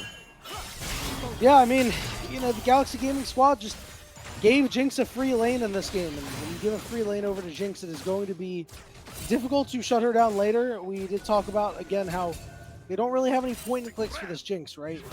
It's all skill shots, unless Crocodile gets in there and drops the Impale, and even then, it's a skill shot now. Kita's got to be there and has to misposition himself. As long as he doesn't do that, we could see a Game 5 in the series, Adam. There's still life left in these Pookie Bears, despite them being down and out, trying to prove that it's simply a hibernation and that they're not dead. Sometimes winters can't be harsh to bears. It is unfortunate. Nonetheless, playing... Oh, big block there on the Lancer. They can't hit Kita as well. We said this was going to be a problem. Cracking on healing up a little bit, but it is not going to be enough. It's going to be a second kill for River. Now up at the top side, X-Royal going to get the big heal off the tether too. Will be able to survive and deal good damage back to Cozy. Cozy doesn't have that Q3 anymore. He's got to snap back. And Royal with the solo bolo. It's wins everywhere for the Pookie Bears. Yeah, the Pookie Bears are waking up now. Hibernation season is over. Incredible stuff coming through from Royal, and that's the annoying part of Karma Top that you got to remember, is that the lower in health she gets, the more oomph she's going to have behind that heal, and 100% missing health is all you need to survive that one. Though gets hooked. Here, but there's no cooldowns to be had for Ariandel, so not really too much of an impact here as Sean will be able to slide out. Not too much of an issue. Rift Herald going to go the way of the Pookie Bears, and all of a sudden, Adam, this game feels really, really good for the Pookie Bears. They've bought themselves so much time. They have an early 2,500 gold lead. We're going to see Galaxy Gaming go and take this dragon in the objective trade, so good on them to do so, but they need to do a lot more in order to find a way back into this game. Yeah, it will even out the feats as well. Now just sort of looking for that tower. In terms of towers being low, not really a whole lot to report as of now, but Rift Herald. yeah, there's Rift Herald, and Rift Herald almost guarantees you sort of the decider in that front. I would have maybe liked to see them just toss down that Rift Herald without resetting there. I think there was an angle for them to potentially just accelerate the game a little bit more. But again, I think Pookie Bears are playing a little bit cautious here because of what has happened in the last couple of games here, where they have that early game lead, and then all of a sudden they go towards an objective, and they fumbled a bag a little bit.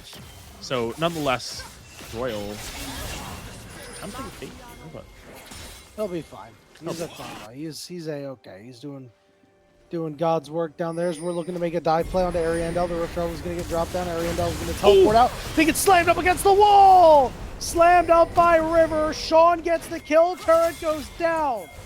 yeah, that means feats over to the side of Pookie Bears. This Rift Herald misses! Oh, Cozy is not Cozy up at the top side. Get him down, though. We're going to come over and help this boy out as Royal is low. We're going to go all the way through, land a hook onto Royal, and he can't survive for that much longer. It's a shutdown going over to Cozy. Yeah, it's a lot of resources expended on that top side, but it's worth it. You're finally able to get that pickup on to Royal. Second charge does go through to take this bot lane tier 2 down to about 40%.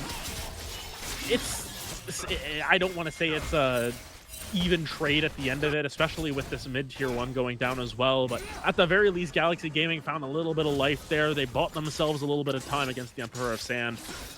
I disagree.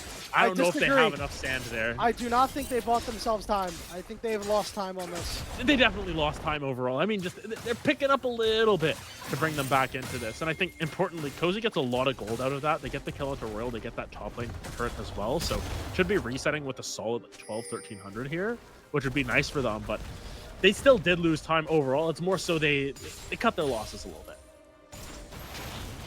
I don't know, man. I think they could have defended that mid-wave. They definitely increased their losses. It is a rough game out of Galaxy Gaming, as it just seems like they just did not look like they were ready to play this game, Adam. Yeah. Their bus is the one that's parked at this time. It's stuck in park. They can't even get it started. You know when it's really, really cold, you're trying to start. Yeah, it's not. The starter is not turning over right now. Yeah, every time I hear the like car not starting because it's cold, I just think of that one Kazakh news anchor or whatever. I don't know. There's the tangents are coming. We're getting into game 5 mode at this point because it just feels like Pookie Bears are in control, and it's the first time they felt in control since I want to say 5 minutes into game 2 when they had some of those good early plays. Galaxy Gaming, again, like this Mel feels like it should be more impactful, but Ariandel sort of had a similar vibe to the game in game 1 where they just, again, they couldn't get the car started here. And thus far this game on the Mel, which we've seen do some absolutely ridiculous illegal things, seems to be very much within the statute of limitations here, and law-abiding at this point. So Ariandel being a good boy on this one thus far, and I don't know if you need that. You kind of need Ariandel to get into the nasty side here. What do you got? Well, we got a stun on to Kim Down. The land a hook onto the Braum here, and Ori B is going to have to try to cook him. He doesn't really have a lot of damage. Jay will take some damage on the way out, but nothing much more, as Otacon will not be done quite yet. Galaxy Gaming really wants to get in there, really wants to take advantage of some of these low health bars. Here goes down to the Braum. He's able to block a lot of the damage, though. Four River stepping up. He's getting poked. Kita is stuck in the back of the pit right now. It has to flash out of the back of the pit. Took a bad route. That is a huge cooldown. Yeah, the GPS was a little bit off there, as Cozy was just pinching in from mid lane there. And now Otacon control ceded over to the side of Galaxy Gaming. Don't think anyone's going to pull the trigger on it quite yet, but definitely I don't want to say an unforced error, a forced error coming through from the side of Galaxy Gaming onto Pookie Bears, and Kita's flash is the cost of what seemed to be just an odd position. If you're the Pookie Bears, just don't fight. Just wait for that to come back up. You don't need to actually take any game actions. Even if you give up this dragon in 10 seconds, that's okay. Yeah. Park the damn bus. Yeah. They are here first, though. If you're first to the fight, it's always worth taking a shot. And one well-placed fight could really put Galaxy Gaming out of this game. Senna is on her 2-item spike right now. Let's see what Honori B's got as this dragon is started up. Not a whole lot of damage on it right now. As Kragadon looks to move in with Kim down. Looks like Honori B is just going to take care of the wave here. River charging up the ultimate, going to knock Kragadon out. It'll be even up at 2 dragons apiece. Yep, Kragadon just wrong place, wrong time for the Scorpion. Bye. Dragon secured. That's all that matters there, as the bus was parked, but it was parked blocking them out from the parkade there. So nonetheless, look, Otacon is still up on the table. It's still just sort of sitting here menacingly. It's chilling right now. But really not a whole lot of action to report outside of that. No one wants to pull the trigger on Otacon because it's sort of the catch-22 of it. You start it up, you get your resistances cut, and then the fight afterwards goes real poorly. Yeah. If you don't start it, you might just not get Otacon. And that's the difficult part. So nonetheless, 4 River has... Kragadon just goes through the wall, but thought they had a little bit of an angle there. It's a lot of positioning around their bot side jungle. It's very conservative positioning coming through from Pookie Bears, I want to know. Yeah, they're being smart with it, Adam. They know that the scaling is on their side, even though there's a Senna and Ione on the other team. That is Azir and Lulu, or Azir and Jinx will be able to get the job done. Just thinking, like, man, what a pick would an Enchanter do here? But the Braum works well too. The Braum has been eating quite a bit of damage. X-Royal gets traded on for a little bit. Not too big of a deal. As again, the vision has really just been stymied here down on the bottom side. It's all Pookie Bear's vision. They control everything right now. The Otacon will be started up here. They ward over the wall again. That ward is going to get cleared out. Otacon down to about 9,000 HP. As you mentioned, multiple teleports coming in. As the party is about to start, Otacon is resetting 4 River into the angle, gets played away. Kim down getting knocked up, he's going to be the target, but here's the root over on the other side. Azir could be in a little bit of trouble, tries to get into the back line, but doesn't really get anybody here. As Azir is now in trouble, still trying to survive. Cozy on the backside is just fine as the shutdown goes on to the Azir. Che, half HP right now. The health bars are much bigger on the side of Galaxy Gaming as they win the fight. But he gets blocked, he went in, couldn't even snap back all the way, but the hook goes down onto Che. He's going to get big shields, trying to keep him alive. Is X-Royal. He's forced to flash out, but he will live, and now it's Otacon being started by Galaxy. Yeah, Royal's shields have been fantastic here, with the Moonstone Renewer getting a little bit of extra oomph behind them. Cozy, though, is almost back up to full here, and this is what the Senna affords you. You have a champion, you have your carry that does a lot of damage, but also heals you, but Kim down very low.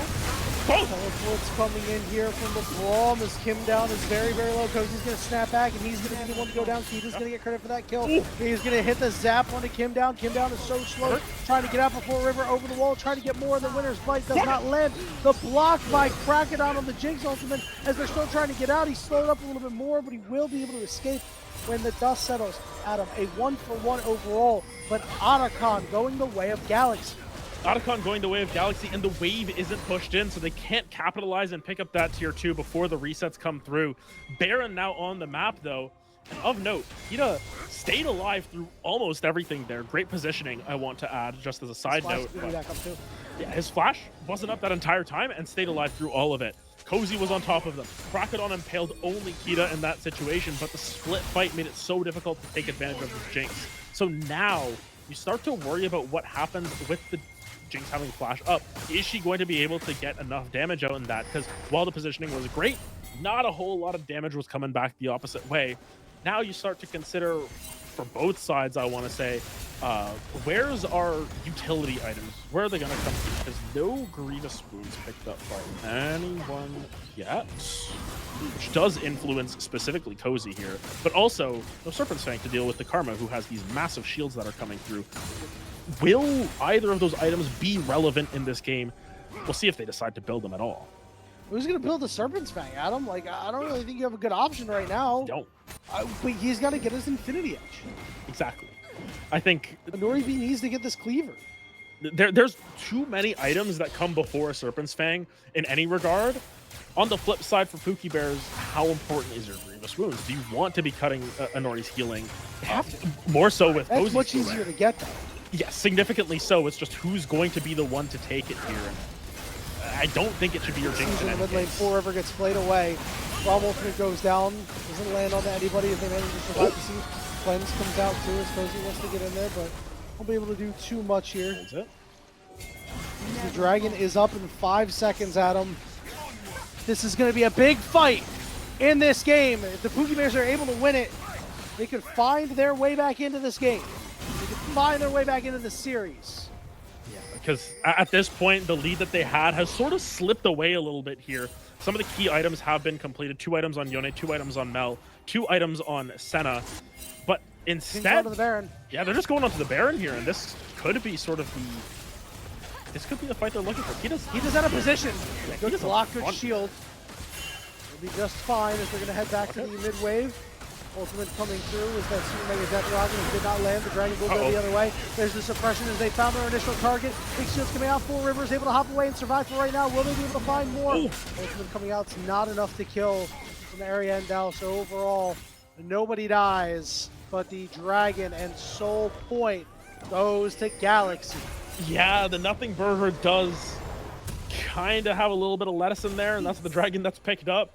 But nonetheless, it's not good for Pookie Bears. Pookie Bears, they had this lead. They had 4,000 gold lead, and they're just sort of letting it slip away. And I think they're being too cautious at this point. I think games 2 and games 3, they were behind, so they were trying to like force their way back into the game. This time around, when they have the agency to force their way in this game, they haven't done so thus far, and Galaxy have just been able to slowly but surely eke their way back into this one.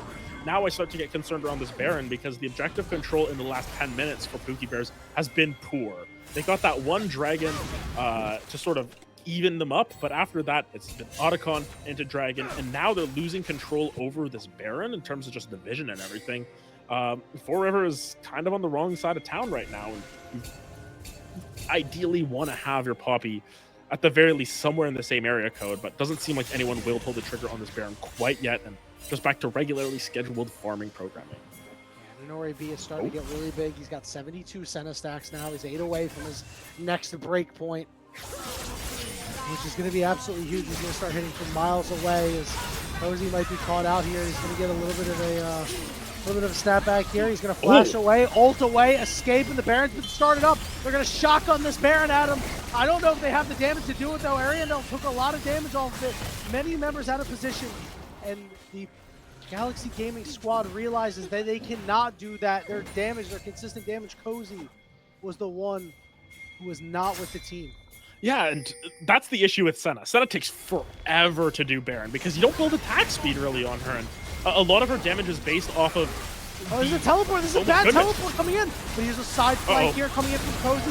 Kita. Oh, Kita goes down. They found Kita. Now it's got to be Sean who's going to be the one to keep things okay. And he gets hooked by Kim down. He's rooted up. He's got nowhere to go. He slides away and he falls. Another hook from Kim down, this time onto Che, who will fall as well. Cozy survives. The Pookie Bears scatter to the winds and Baron in the sights of Galaxy. The bus is warmed up, and Galaxy Gaming are in the driver's seat this time around. 3 kills found in that mid lane. Kita just caught out of position there by who knows what at this point. There were so many angles that they needed to worry about, and just not enough. Royal gets hooked. Oh, Royal, see you later, bud. And this game, in an instant, has completely gotten away from the Pookie Bears. They were up 6 kills to 2. And all of a sudden they flipped the script on them. Now the goal leads for Galaxy, and the scaling just got sent back 200 years. Yeah, and funny enough, we were talking about who would build a Serpent's Fang, and Nori B builds it. Says, hey, it's on me. No grievous wounds have been picked up by the side of Pookie Bears. And that is incredible to me, considering that it was Pookie Bears in the driver's seat for the first 30 minutes of this game, and all of a sudden it has been flipped on its head off of one fight, and now the item that we thought was so far away from ever being completed, and RB says, you know what, I just got a whole boatload of gold off of those 5 assists I just picked up for myself. Let me pick this up. Let's get this game wrapped up. True team player and RB right there, Adam. And, you know, one of the things to note is, you know, while Keto was out of position there, I mean, Sean wasn't able to do anything else. He is the other carry of this team. And he has not had any decent Azir ultimates or anything like that, man. It's tough because we talked about how if this game gets to 40 minutes, Pookie Bears might be in the best situation, and yet the closer it gets to 40 minutes, the worse their situation seems to be, because Senna, once again, starting to scale up. This Mel with the Rabadons kind of hits like a truck now. And, I don't know. It just feels like they don't have a go button, and they aren't, or their go button's broken. At this point, they've parked the bus so hard that they can't unpark it. And as we mentioned, they're starting to land on the cinder blocks again. 20 seconds till this dragon is up.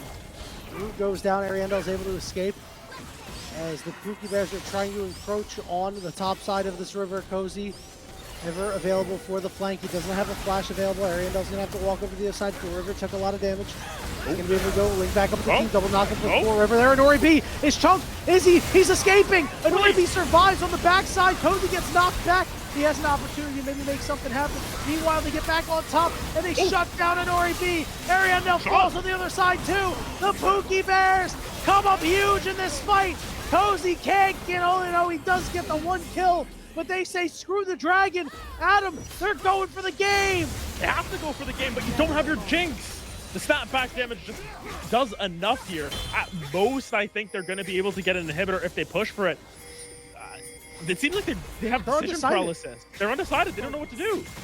Royal's going to shield himself up to make sure this minion can survive. He can chew through this. But that turret is getting mighty heated up. He's going to be low.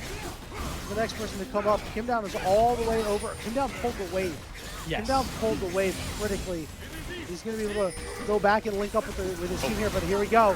His first Nexus turret is under siege. He got stunned. The turret is on. Che goes down. Che goes down. The shields, though. The shields are so big, they stun him. The minion's still alive. His turret is still putting in a lot of work. They find him, but they have to run. And here comes the Noribi. Krakenon coming through as well. Big flank TP out of Ariandel, and Cozy, when he's up in 5 seconds, is going to look for one as well. I fear they may overcook it at him. Royal trying to heal up on Krakenon. Oh, no. There's the suppression on Royal. Royal's got to try to escape, and he can't. He goes down, and now Sean is stuck. He's got nowhere to go. Emperor's Defied doesn't matter, and the soul is in the sights of Galaxy. They cooked too hard. I feel like you just have to get your inhibitor and then move back, go towards the dragon and try and secure it that way. The health bars were too low. You only had that 1 minion. Him down. MVP play there. That's the experience of someone who's played at the tier 2 level. Pulls the wave and says, hey, I don't care if I end up dying. I don't care if we end up stalling out the game or whatever. I can't defend this base, but my tower sure can. Incredible stuff coming through. Great decision making. And then both of the TPs coming out. This game's going to come down to the wire here, and it's going to be real contested to see if Pookie Bears can grasp back. They had their chance. They might have just fumbled it. Infernal Soul going the way of Galaxy, and that's going to put Ariandel's damage over the top. That's going to put Inori's damage over the top, and is going to have them on the same level as this Jinx, as this Azir. I do not know if Pookie Bears has what it takes to be able to find their way back. Again, they had it in their hands, Adam. They won that dragon fight. They could have just said, we'll take an inhib, we'll take a soul, or a soul point, and go fight for dragon number 7. They said, no, we're going to go for the game. Well, if you go with the king, you best not miss. They were unable to land it. And now they're in deep, deep trouble. Yeah, this is an unenviable position to say the least for Pookie Bears, now facing down Soul, where it's going to proc on a minion wave because of the static shiv that comes through, because Senna has like 700 range at this point. It's difficult to find any angles in here, but River actually going to go in here. All right, Ariando, he's going to flash up the wall. He's got healing. No! Out of the super mega death rocket. Now Krakenon's going to find Impale on the 3, but guess what? Nobody's around to help him out. Krakenon's going to fall too, and in the blink of an eye, the Pookie Bears pick up 2. Was he trying to kill the wave with that? That's Gonna get lit. And just call and kill the wave and try to buy some time. You have 35 seconds before Ariandel is up. This Baron is up in 25 seconds. And the Pookie Bears may be a little bit skittish here after what just happened last time. And look like they're going to play it safe this time around, Adam. yeah, the kitchen's on fire at this point. Both of these teams are just overcooking way too hard. Ariandel lost their mind being in that position, knowing full well that there was several members in the area, but now they just turn sights over towards Baron. They're going to play it safe, as we mentioned. He's going to shred this. Sean's going to shred this. This Baron's going to be gone in, I don't know, I'll say 7 seconds. 5, 4, 3, 2. You were about a second. Yeah, Close enough, bud. They burned it. Close enough as Royal really wants this top lane turn. It looks like he may eventually get it with those buffed up minions. So a little bit extra gold in the pocket and now. About a 5,000 gold lead for the side of the Pookie Bears, but Adam, I'm not really sure how much it actually matters. A couple things to note: we do have a McHale's for Royal. We got that Malignant, so then went full support from there, and the city's big to try to help out Sean and Kita. I think the biggest Galaxy difference needs to not get picked. Yeah, the biggest difference that it makes is just that Royal has a full item over Cozy. Granted, the gold may very well be in Cozy's favor, but it doesn't matter. The completed items that are there, they exist, and that's all that matters when it comes to this karma in terms of buffing up Kita. They have put all the eggs into the Kita basket at this point. I don't want to say that Sean is, worse for wear or anything, but it is about Kita. You protect this Jinx, you keep this Jinx alive, that is all that matters. And Royal's job is to handhold for the rest of this game and just make sure Kita does not die. If Kita stays alive in a fight, they will win the game. You're gonna get this tier 2. Reflect is down. That's actually good damage just off of a full HP Super Mega Death Rocket. And the problem is they don't have any good wave clear at him. Nori B is getting low as Four River is going all the way in as Jay got pulled in. Knockups are there too as his turn is starting to go down. Big shield coming out from Nori B's ultimate here. Cozy is going to look for Sean. Does good damage, but Sean is able to get away. And they will curb the aggression of the Pookie Bears for now. Yeah, burn the McHale's off of Kim down, which may be relevant here. And that's what I'm always curious about is I don't know if they needed to burn it. The snapback could have been enough to keep him alive, but as you mentioned, yeah, that wave clear is really rough, especially because you're relying on static shiv, which doesn't do as much as super minions. Cozy keeps looking for these angles. He goes with the bait sealed. He snaps back. He saw Sean. He saw the opportunity. So we get another Super Mega Death Rocket, chunking out Ariandel, chunking out these members. Another wave is coming in soon. And it looks like Galaxy Gaming are willing to give up this inhibitor turret. TP coming into mid lane as well. As Sean is going to rejoin the party here. Look for this middle inhibitor. Yeah, you can see Four River just trying to do it on their own, but not really enough damage. Sean will back it up. 2 inhibitors down here. Pookie Bears should be backing off here, but they're looking. They're looking for absolutely anything that they can, and I just hope they don't overcook once again, because it's been a game of throws so far. Okay, knock up on the backside to Royal. Royal got taken to about half HP. Ariandel getting low too, as these minions are really starting to pour in now.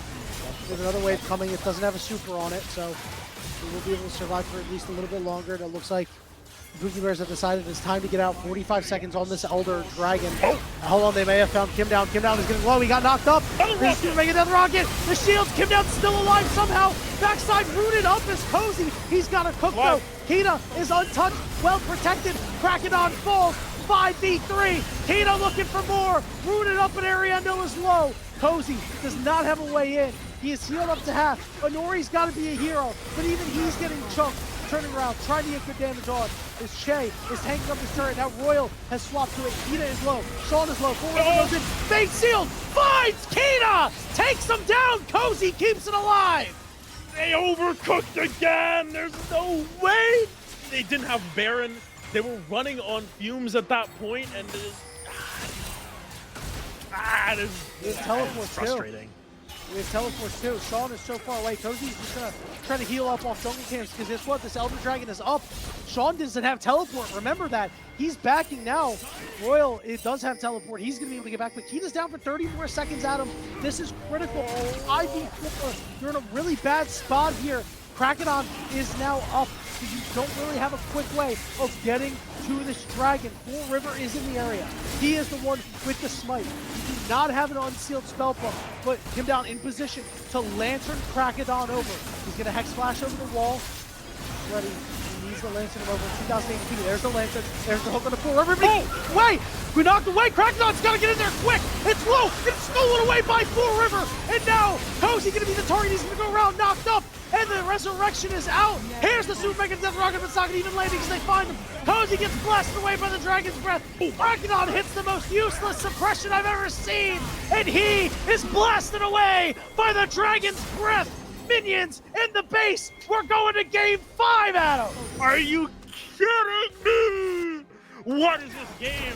Game of throws after throws. They start that off, crack it on the Narnia, and the great ultimate from the Poppy to just knock out Thresh, make sure there's no way in.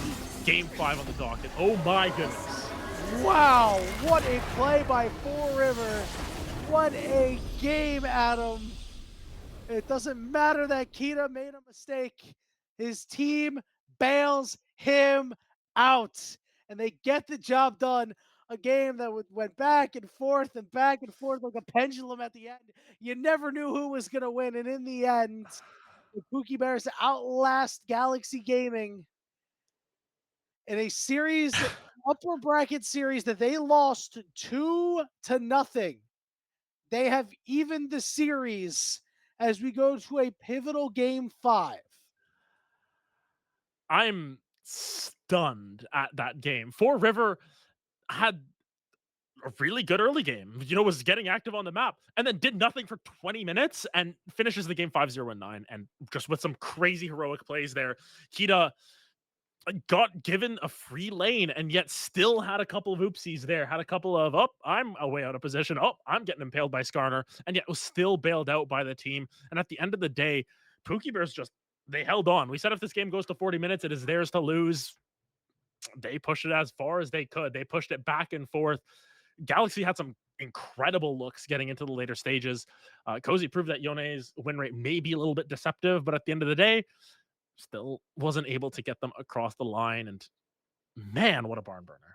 What a crazy game. What a crazy series this has been, Adam, as the Pookie Bears force a critical game 5, looking to move on in the playoffs here, waiting to go up against Conviction Star in the lower finals because Citadel made it to the grand finals. It was a 3-0 for Citadel.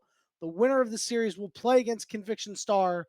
We're going to take a short break. When we return, the final game of the evening, the last game between Galaxy Gaming and the Pookie Bears. Win or go home. We'll see you on the other side.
Welcome back, everybody, to the final game of the Spring ACL lower semifinals. A best of 5 that has gone the distance. The Pookie Bears won game 1, got smacked in games 2 and 3, and in a tenuous game 4 that was back and forth and back and forth, they got the dub. They outlasted Galaxy Gaming, and now we do it again one last time. One last time with 40 champions removed from play already. If my math holds up and I'm remembering how many champions there are, over a quarter of the champions in the game are just removed completely, plus your 10 bans that are coming through. There's going to be a lot of champions taken off the table here. And I think after that last game, we need to highlight for River. River had an incredible game.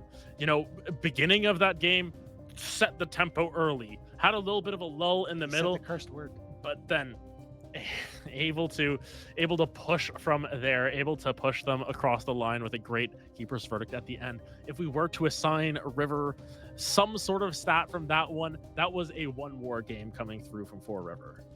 Only 1 war?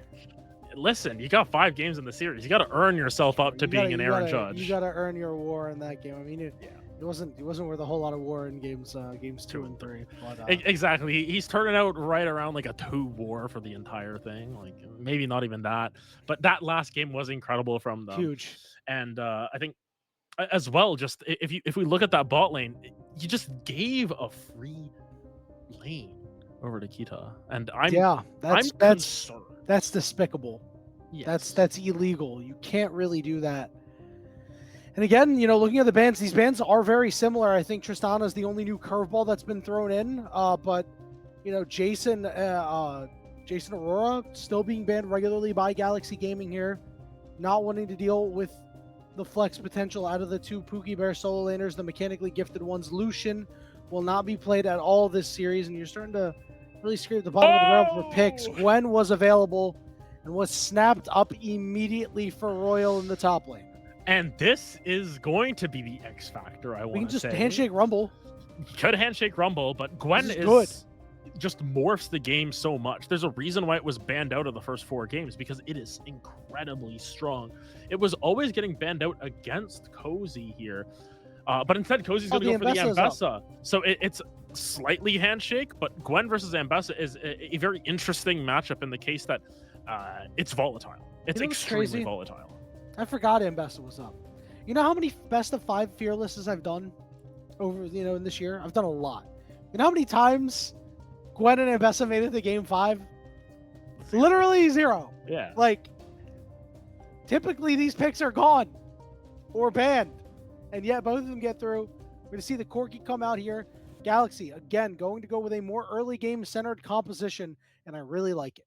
Yeah, and the Corki is flexible. You can put it into the mid lane. You can put it bot lane. You have different options. God forbid we get a Corkle here and you toss it in the jungle. If we see that, I'm going to I don't think that's lose a thing my mind. anymore, bro. Listen, I was testing out my spec tool the other day in one of Denethor's solo queue games, and I saw a Corki jungle, and I'm like, man, what's going on here? Either way, this is just power pick after power pick. They don't care about synergy or whatever. They're saying these are the strongest champions available that are left. Let's just rip them here. The Leona has been banned away from Kim down, I think 3 or 4 of the games here, and you're just picking it up here. Granted, now you're falling down into what mages do we play in the mid lane. Lyssandra's left up here, and it's interesting to see Orianna, Syndra not the first options there, considering they've just been staples. But granted, if you want Engage, you've got Engage now with Lysandra Leona. And this is a first game Lysandra for Sean here in the ACL, as Maokai is going to get through. That's going to be picked up for Galaxy. I mean, you know, this is a good champion. So far, I really love the Galaxy Gaming draft, Adam. Yes, I have to agree. I think you've got your front line, you've got your back line access, and you've got your back line in the sense of this, the Ambessa, Corki, and Maokai here. Kai'Sa going to be taken off the table as well. You know, there's still 80 carries out there, but now we're starting to get to the bottom of the barrel here. And I think with that in mind, Corki should be going into the bottom lane for an Oribi. I would be shocked if it goes mid. Kalista Ashe is still available. I feel like you can't really pick the Kalista before the Ashe, though, just because of Ashe making her life a little bit hell. Misfortune to get taken off the board as well. Wonder what other support we're going to see taken off here. Corky's best pairing is that Leona, and that's gone. So we're really starting to get squeezed, especially in the support We're role, scraping right? the bottom of the barrel at this point. Alistar's gone, Nautilus gone, Poppy gone, Rakan gone, Leona gone, Nico gone, Renata gone, Hi. Bard's available, Blitzcrank's gone, Emilio's banned, Rel's gone. That's pretty much everything that Kim Down plays. I would say if you're going for Engage Pike at this point. Oh, Oh! Ariandel is pulling out the Vladimir. We are getting to deep. This is what happens in Best of 5 Fearless when you leave all the bans up. Of course, there's all I those. love it, though. I love it as well. This is fantastic. Vlad into Lissandra is going to be fine because Lissandra can't really punish your early game where you take forever to heal between things. Kindred is getting picked up as well. We have some damage now, other than just the Gwen. It's Kindred coming through for the Pookie Bears. But I don't know, man. I just don't think you have enough CC for Ambessa, for Vladimir, for Corky. There's CC. All right. You might have enough CC now. Yeah. Is this Maokai going support?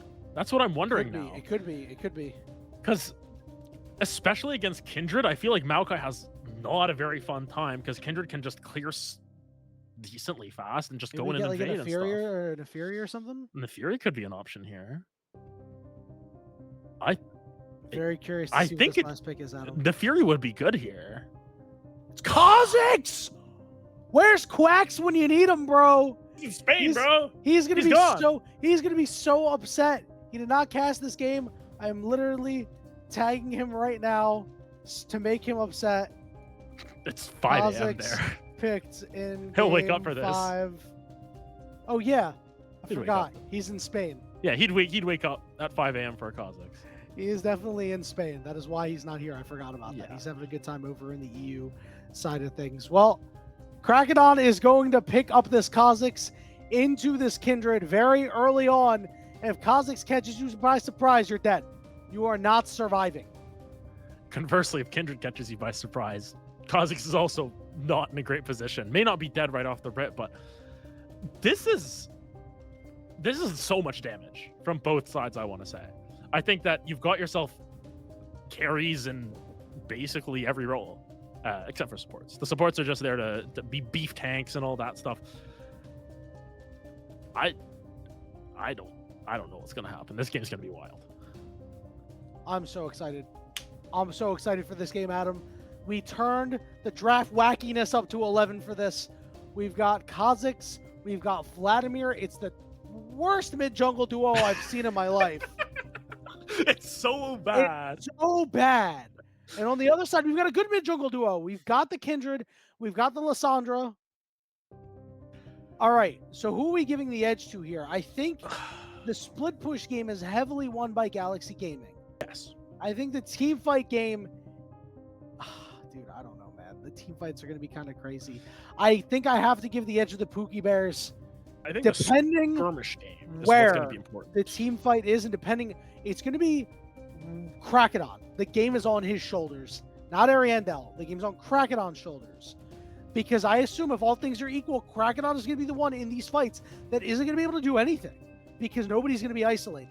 It's going to be up to him to find those very, very small moments where somebody on the Pookie Bears is isolated, get in there, chunk them out with a Q. We're ready to get into Summoner's Rift. Let's do it. Take us there, Prod. We're ready to go. The final game of this best of 5 series. Pookie Bears, Galaxy Gaming for the right to go to the lower finals to finish top 3 in the ACL Spring Split. As they say in Hamilton, one last time. That's what they're looking for here. Run it all the way back with, as you mentioned, some wacky comps. And the 5 stack up to the top side has erupted again. What would start off a game 5 and cap off a series more than a little bit of a shenanigan here at level 1? Cozy might have sniffed it out. Cozy has sniffed it out, and no shenanigans to be had. At the very least, get your 5 gold, say thank you very much, and you back off. But give over vision control on that bottom side of the map. So Pookie Bear is going for a gamble and paying a slight price here in terms of information, as Krakedon actually able to get a ward into the blue buff as well. So both sides of the jungle warded. Galaxy Gaming, they've got a little bit of an edge already here, just in terms of Minions have information. spawned. Information gap, GG. Yeah. All right, they're going to see Che, they're going to see Sean.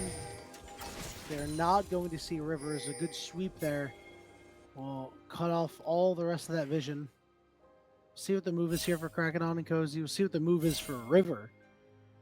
As we see a ward on the entrance of the blue buff. We see an On My Way ping to the bot side blue buff from the blue side. So expect a vertical jungle here, unless Krakenon's going to take the craziest pathing I've seen in my life.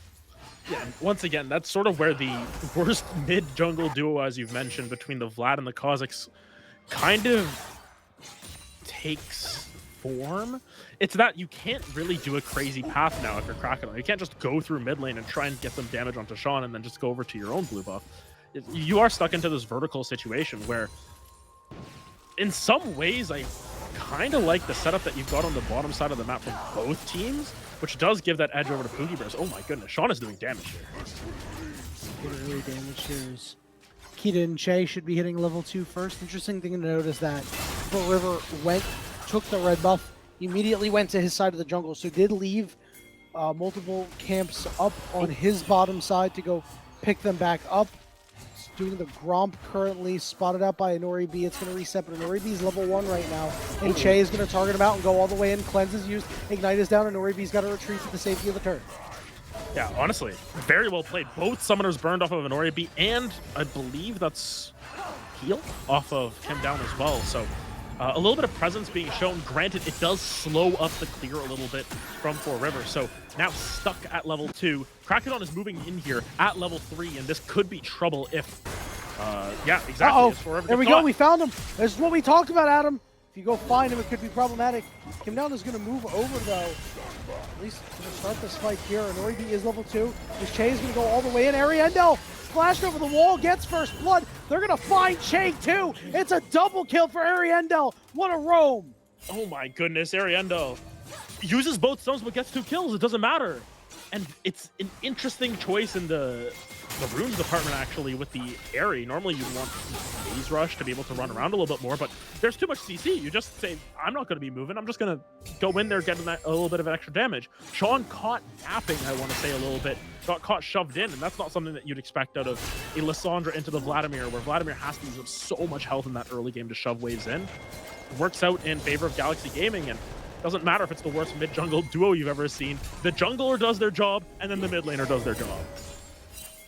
The River is moving into this top side jungle here as Krakenon has reset, is up a long sword on him. Che is there with him. The fight is going to start. Krakenon's going to be targeted out. Che is going to go on him next. He's going to short hop the wall, but he's going to flash over to survive. Good job there by the support jungle duo. The aggressiveness, even after the first play went wrong. Yeah, and I think the person who loses out on this the most actually is Sean a little bit. Ariendel actually gets booted up. He's going to sidestep, move back. He's going to wait for that empowered Q, get some good health back. I don't know, man. If you ask me, the person who loses out the most is Krakenon. He lost his entire top side.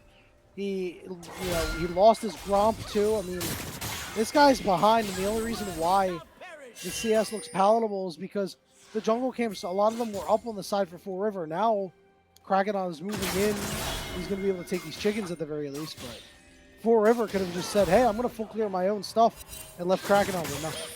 Yeah. Granted, Sean is feeling the hurt a little bit because that early game advantage that you'd expected of a Lissandra just against the Vladimir, now gone because of double buffs. That's what really sucks, but River just going to keep going for this. Might be in a little bit of trouble here. Split the gap here. Isolated. Take a lot of damage. Krakenon's going to hop away, but now Kim Down. Here we go. River on the wrong side of the tracks here. Is he going to be able to get out? He did get that mark, so everything's okay. Oh, no, did he have to clear? Yeah, he did get the mark, so he's fine. Kim Down will slow him up once he gets chased down by the little sapling, but this does mean that the kill goes over to Kim Down as opposed to anyone else. Yeah, no assists as well for Ariendel there. So at the very least, keeping them off the score sheet. Missed out on a decent wave as well, or at least a couple of minions. So advantage once again going back to Sean in terms of experience which may be relevant if this Lissandra is able to find a timing here. But nonetheless, early game chaos, I want to say, as For River is going all the way in, looking for every opportunity that they can. But much to their chagrin, they haven't been able to find as much value as maybe they were expecting, thus leading to them being 0-2, and Krakodon sitting on that dirt, sitting nice and pretty, at least for the time being. The gold is not as much in the favor of Galaxy Gaming as you would exist. It is less than the total gold of those 3 kills. Granted, that is due to some of the CS advantages that they've been able to find for themselves. Yeah, CS up for Sean. Small lead in the bottom lane. It's pretty negligible, but see how the game progresses here. Krakodon has that serrated Dirk. Meanwhile, we got 3 longswords on the side of For River. He's going to be shooting those longswords at these targets up on the top side. Krakodon going to go and take care of the crab here. See if he wants to get into For River's top side jungle here, as the dragon has been started up. It's being pinged out. No, not started. Looks like, yes. They're going to start this one up. They're going to rifle it away as Cozy is going to walk down, and Royal puts himself in a bad spot. He's got to pop that ghost, trying to get away, but Gwen immunes the public execution. Well played there from Royal. Yeah, tried to get the public execution, ended up turning on the privacy mode there with the W. Good stuff coming through from Royal. Nonetheless, these jungle paths just... They're crackhead jungle paths. They're Krakodon jungle They're paths. Krakodon jungle paths, yeah. It's just the kids scribbling all over the map saying, go here, then go here, then go here, then go here, then get 2 kills, and then go here, then go here. It's just a mess going on with how these junglers are pathing, which at the end of the day doesn't advantage either of them, because they just don't have level 6 yet, and we're almost 8 minutes into this. They're not able to find XP anywhere, which is a little odd. Krakodon should be able to get it off of wolves, I believe that they're doing. But For River is level 5 and still has a lot of room to make up there before they're able to get that ultimate. So slower experience game coming through from junglers, but at the end of the day, they should be able to find some advantages at some point, start to get active a little bit more as they get towards their first item. Blue buff was secured for River and Krakodon. For River decided to head back to his side of the bottom side jungle. Meanwhile, Krakodon will trade out, get these grubs for his very strong side laners, which we talked about in the draft. Really good side laning potential out of Galaxy Gaming. No, it looks like he'll just scoop up 1, and he'll go and try to take away this Kindred Guard instead of going for more. I'm a little surprised by that, Adam. Yeah, it's very... There's a lot of just surprising things that are going on. I mean, the Vlad getting 2 early kills is surprising enough as is, considering Vlad kind of is poo in the early game. It's just, For River, after having a 1 war performance last game, thus far is currently contributing negative war. And it just feels... The one thing I wanted to point out earlier is this is the first game where Galaxy Gaming has an early game. In the super early game. All 4 games up to this point, it's been Pookie Bears controlling the early pace of things just by catching timings on Galaxy Gaming, or simple outplays at that. But this game, it just feels as if maybe they used everything up last game. They burned all the gas in the tank, and unfortunately in the current economy, especially in Canada, gas gets pretty expensive, and they might have just run out. The Gromp is going to be taken For River. Krakodon will clear out his top side, and then it looks like he's going to snap up another grub here. I do wonder if he's going to finish this one. Crystal Arrow coming up top, it's not going to hit anything as Cozy dropped his ult into Royal. Now looking for the turnaround here, but Krakodon off the top rope out of nowhere. Coming in, getting the kill, and now he said, I'm going to go head back to my grubbies. Yeah, Flash was expended, so at the very least, a small response that Pookie Bears can potentially take, but Krakodon with the crackhead pathing gets the crack shot here onto X-Royal. Bot lane, though, they're going to take some crack shots. He's got a Valkyrie away as the slows are starting to come through. Kim down taking a lot of damage. Cleanses out for Kita, but Kita is very low and does not have heal. Will be forced off. Grubs secured here for Galaxy Gaming as well. They are in a prime position here in Game 5, Adam. They're ready to run away with this game at this point. And that's what is concerning. Cozy already with the Eclipse. The Eclipse? Hello? Undid all of their item purchases for it. I guess didn't want to sell their Dorn Shield yet. Interesting. That's reasonable. Reasonable enough. But nonetheless, Cozy is very strong right now. approaching first item territory for a lot of people, and in Krakodon's case has that first item. So the Ghost Blade going to mean that you get a little bit more favorable timings, and especially when you have to sort of chase down these kindred marks to keep her off the board. I like the movement speed coming through early. Granted, the only other option you would have, I guess, is Opportunity, which doesn't give you as much movement speed like in those short bursts, but it works out decently well. I don't know what Quacks would think about this. I'm not Quacks. I can't give you the Kha'Zix analysis, but I think you get a little bit of an extra bonus with the Ghost Blade because you can just track down marks a little bit quicker. You know, I'm not a Kha'Zix expert either. All I know is that Kha'Zix good here. 1-0-2. Yeah. Got Ghost Blade. Zooming around the map. Showed up where he needed to be. Didn't get affected by losing his early jungle. Fought River for the first time and won it, essentially, as Cozy was forced to flash away. He's taking a lot of damage from Royal. I'm not sure if that Dorn Shield's doing a lot to help him. But he will be able to limp away as Kim down in Nori B. He looks for a full engage here. He's cracking onto the area too, but a teleport coming through from Lissandra. Cleanse had to be used as we go back and just take a peek at Cozy, and Royal still scrapping it out, and a good burn of Sean's teleport. He's been quiet this game. Sean's been quiet. It doesn't surprise me given the disadvantages that River has accumulated for themselves through, I want to say, very forced errors, but specifically from Fall River just pathing weird and getting caught out at the wrong place, wrong time.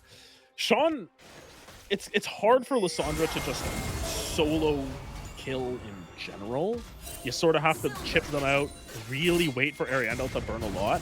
And because there's no Oblivion Orb picked up yet, Ariandel's just able to sort of sit back, pool out, and stay within their means and everything. I really think it comes down to layering CC onto someone, where Sean can be the point and click that leads into Kita's arrow. And reasonably on Ariandel, that's just not really going to happen without an overextension of resources. 13 minutes into this game, and we are still waiting for the Pookie Bears to be able to make some semblance of a play here. We haven't seen Sean roam around and make a play using Lissandra. We haven't seen a big Enchanted Crystal Arrow land, but what we are going to see is Royal get engaged on. Kim down will be able to not walk out alive. Krakodon's going to die too. It's a double kill. Royal outplays the 3v1. I swore Kim down was going to live. And then he W'd on the Royal too. I thought he had dropped the aggro, but it looks like he didn't. That is a big misplay coming through from the side of Galaxy Gaming. I don't even think it was necessarily an outplay from Royal. It was Galaxy Gaming outplaying themselves. It's absolutely not play. Yeah, I mean, Royal did kind of exactly what they needed to do, and everyone else overplayed it at that. They're able to find 2 kills. Nonetheless, big kills picked up by Royal here, where Gwen now just getting 2 free kills. That's enough ground for Gwen to run away with the game if possible. And I think that's where Pookie Bears can potentially look to find their angle of approach. Good pull from Ariandel to dodge away from the tower, which could have led to Shurdan. A huge miscue for Galaxy Gaming, who we thought was just going to waltz away with the game. And now, given the fact that we have 2 dragons on the side of the Pookie Bears, all of a sudden, Adam, it feels like the Pookie Bears may just be able to contend just yet. The problem that they're running into, though, is that any team fight should be dominated by Galaxy Gaming. I just think they're a little too strong. Sean is going to really go after Ariandel here, get some good damage in. But again, we did talk about these team fights. It's going to be on Krakodon to be the one to hit these isolated targets. And you know, if he doesn't have too many opportunities to, then maybe the Pookie Bears will win these team fights instead. Richard going to be started up on spawn. Doesn't look like anybody on the Pookie Bears is really intent on stopping this. Yeah, actually, I like how Sean is starting to push Ariandel's limits a little bit more here. At the very least, forcing out their pool a lot more. It's conditioning Ariandel a little bit to be a little greedier with how they play, because they just pool out of everything. It could end up coming back to bite them eventually, but I sort of want to see how Sean continues to play this out. That's just one of the smaller things I've seen come through in this matchup thus far. Other things to point out, though, bot lane extremely quiet thus far. Kita doing their job. They got their first item. They didn't die. Nori B, same thing. Got their first item. Has a little bit of a lead because of the call. I want to see how these team fights start to play out, because we gave the draft advantage for sort of skirmishes team fights over to Pookie Bears, but they haven't really found any of those yet. No, I haven't had anything happen. No opportunities for it. Yeah, I do wonder when these opportunities are going to start happening. 2 minutes until this next dragon. Probably going to be the one to see some crazy things happen. You do have the Rift Herald in the back pocket to charge and probably bust down this mid turret. If you want to take out this top turret, you could. And they'll just still getting fine damage onto Sean. Every auto attack you get into the turret just whittles it down and whittles it down with these 3 grubs. Sean doing well to buy heal cut, though. It's very useful in this game. Oh, wait, Sean going all the way in! Whoa! Sean with the solo kill! Caught Ariandel lacking! There we go. That's what we were looking for from Sean. Waited, conditioned Ariandel to just keep using that pool aggressively. Had the cooldown in mind there, and just says, hey, if you walk up a little bit too far, my claw's going to keep getting lower in cooldown. That's what happens in this matchup as you go through. Lissandra's going to max her E second in most cases, or maybe in this case specifically, and Ariandel's not going to max cool second. They're going to max their E second. So now that cooldown's going to stay static. You find the opportunity, you find your way in. Found the opportunity before Krakodon gets the actual opportunity. Turret dropped in the mid lane here. If he's going to land on that mid-tier 1 turret flush. Does not take it down, though.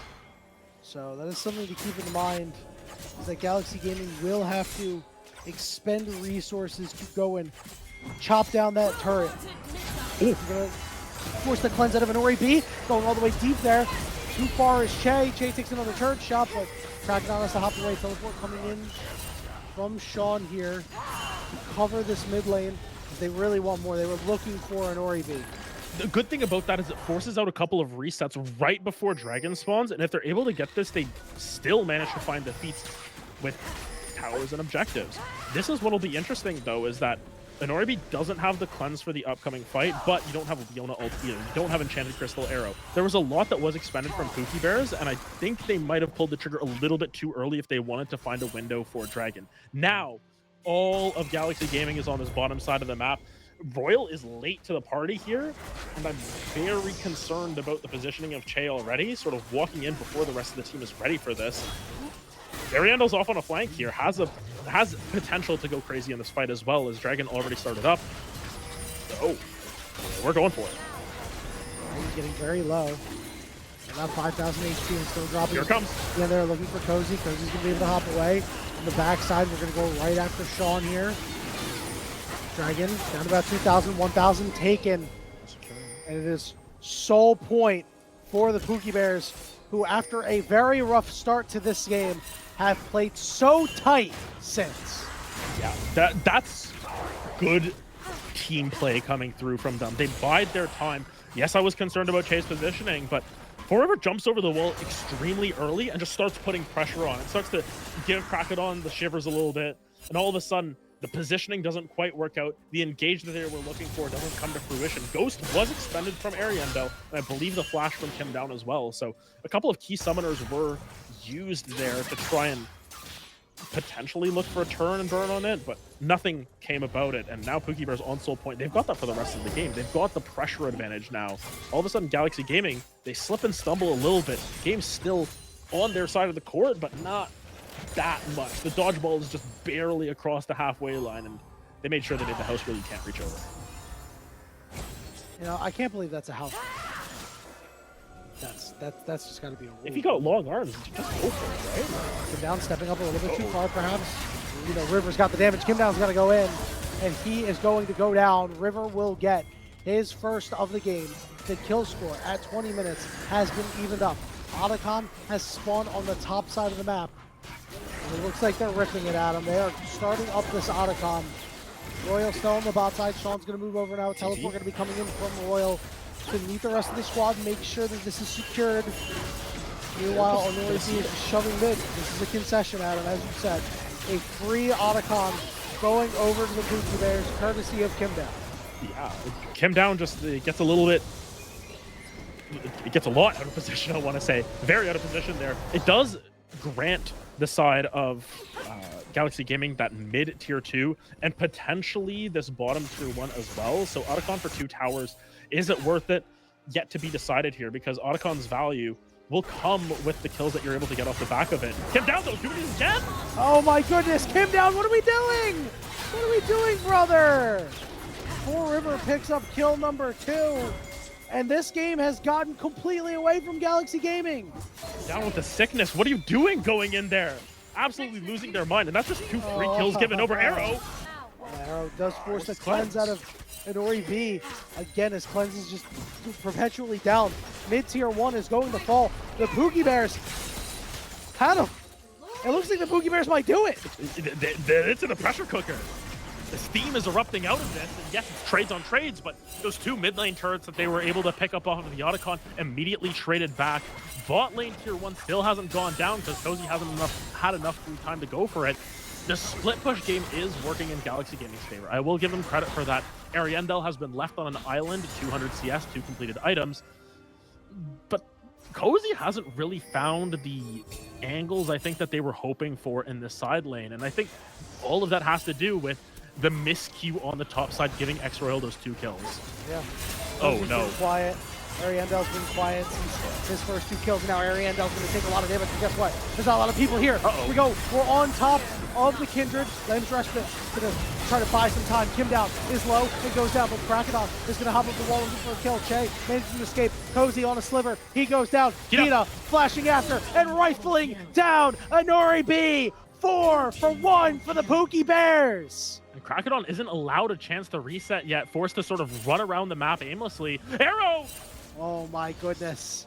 I do not know how that one missed, but Krakenov felt the breeze on that one.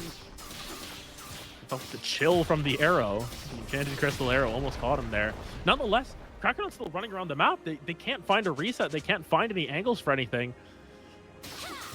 Just precious seconds that they're losing. We talked about how important time is in this game, and Pookie Bears, they were afforded far too much time considering their early game blunders, and now all of a sudden it's Galaxy Gaming who might be blundering this game away, because 30 seconds away from Soul for Pookie Bears, at the very least you have Edge of Night on Krakenov here, so you have a way to potentially save it here. But nonetheless, as they start to position around here, you got to keep your eyes on Kim Down. Kim Down needs to stay alive for way longer than they have. 20 seconds until this Soul is up. Ariandel is forced to flash, forced to ghost. He's got nothing for this fight, Adam. Early burn on everything. The ultimate was used as well. Yes, Ariandel's going to still have a little bit of health in the back pocket, but doesn't really have a way in. Royal. Over on the side, Royal getting targeted by Krakenov. Royal's going to go invulnerable. Cozy's going to try to get in there. Krakenov getting very low. Very, very low. Down to about 20% HP. He's able to hop away, but now Cozy gets stuck, and he goes down. And Ori gets slowed up, and Royal is sprinting forward. Kim Down goes in, trying to buy space for his team. It's a double kill for Sean. The Dragon is all theirs for the taking, Adam. Oh my goodness. And Sean, who started out so quietly this game, we were saying we need to see him do something. We need to see him put on that solo carry performance. 5-0-2. You can't ask for anything more. Granted, the beneficiary of a lot of these messy team fights just going their way because of the spread damage that they're able to exude here. But nonetheless, this is great coming from the Lysandre. 2.5 items is now ahead of Ariandel. And in team fights, Ariandel needs to make sure that they're using their ultimate before the fight starts, then they drop all their damage. They're just forced to use it before the dragon even spawns. And Krakenov, even with the Edge of Night, wasn't able to find a way in there because Royal's just able to snip through with the first snip, and the rest of them just do the damage. So Krakenov's Edge of Night, no value coming through in there. They need to just try and hold on to it for as long as possible and maybe try and bait out some CC with it. 25 minutes into this game, Adam, I would have never thought that the Pookie Bears would be in such a commanding lead. The ultimate underdogs of the ACL have beaten a lot of your ACL favorites, and now are just 1 or 2 fights away from knocking out Galaxy Gaming. Even Cozy dropping his ultimate down. He doesn't have any damage right now. Royal is just chewing him up. Cozy will be able to get away, but you know, this great solo lane and this great solo lane team for the side of Galaxy Gaming has not come together. We've got nobody up on the top side right now, which means top tier 2 will fall and will be split 250 gold amongst 3 members of the team. It is now about a 4,000 gold difference between these 2 squads, Adam. I think something to point out as well is Cozy, as you mentioned, got the first item before Royal in this case. It was the Shojin at about 11 minutes. Next item coming through Edge of Night at 25 minutes. They were just put in the dirt for so long, just unable to find any openings. And that's where, despite them having the grubs, despite them having what should be the better split push presence, they just weren't able to convert on any of it. Now, with Baron up on the table, you have to be worried about Sean. Arrow gonna miss, but at the very least, they're starting to push forward here. And with Hexol, any poke that comes through from this Ashe, or this Lissandra, or this Kindred, ends up sticking just a little bit more. You can see a lot of this poke coming through and slowing them up and just whittling them down at them. And the tier 3 expendables, this team that is a lot of tier 3 favorites, you know, a lot of guys that we expect to be promotion tournament type teams that, you know, come out throughout trying to get into the NACL, you know, prepping themselves to potentially make a run later with a squad like this. This is a black mark on this team, and they may have to do a lot of thinking, a lot of soul searching if they lose this match. Yeah, and it's difficult, especially with the promotion tournament nearing at this point. You've got to be cognizant of the next open qualifier, not the promotion tournament. Either way, you have to be cognizant of what this means in the grand scheme of things for these caliber of players, because Pookie Bears, again, ragtag group of misfits effectively that have sort of taken this league by storm over the course of this season. No one expected them to be here. Everyone was expecting them to just be, as we called it back in the day, you know, your 2 and 3, your 3 and 2, your bubble teams at that. This is a bubble team that's now very close to taking it all. He's dead. Krakenon's dead. Baron's all theirs. He backed at an inopportune time. The teleport's coming in, and that may be the straw that broke the camel's back at him. Oh my goodness. Krakenon cracked under the pressure. Great layer of the crowd control there, by the way, because you kill the Edge of Night, then it's the arrow, and there's no way out of it for Krakenon. He didn't have any vision of either Sean or Kita, and that could be the nail in the coffin here, because this is looking really rough for the side of Galaxy Gaming. They have no way in. Sean is stuck here in a 2v1 with this turret going down. He will flash away. That is big. Not going to have that engage out of the Lissandra, but you're going to need more than that. Let's see what you got, Galaxy Gaming. Elder in 1 minute and 45 seconds. And they're going to have to stare down a Baron up team that is very strong. Yeah, the overlap with Baron is massive for that, because you're just able to find... Ariandel has the sickest flank in the world. I'm looking at Ariandel. I got really confused. You're still looking at Baron, though. Like, that's the issue. Cozy's going to teleport on the flank as well. They're going to be aware of Cozy's teleport. All right, they're all grouped up. Ariandel, it's time to shine. Kim Down goes down. Ariandel getting in there. He's going to flash all the way in, looking for more, but he got stun locked up. The pool finally getting good damage in. Here we go. They wiped them off the face of the map. Sean will fall too. Royal still standing, and he will be able to find Ariandel. But a huge break for Galaxy Gaming. They win the fight 4-for-3. It's a great fight for Galaxy. It might have been too early to pull the trigger on that, because everyone's going to be up for Elder Dragon. And it's fantastic. You're able to, you had to look for that fight. You had to look for that fight at some point, especially because Kim Down was caught out under that tower. But even still, I'm more so surprised that Sean didn't convert onto an Ori in the backline, just ran out of damage, ran out of cooldowns at that point. So unfortunately, it's lots of gold and lots of shutdowns going back the opposite way. And Ori now sitting on 3.5 completed items.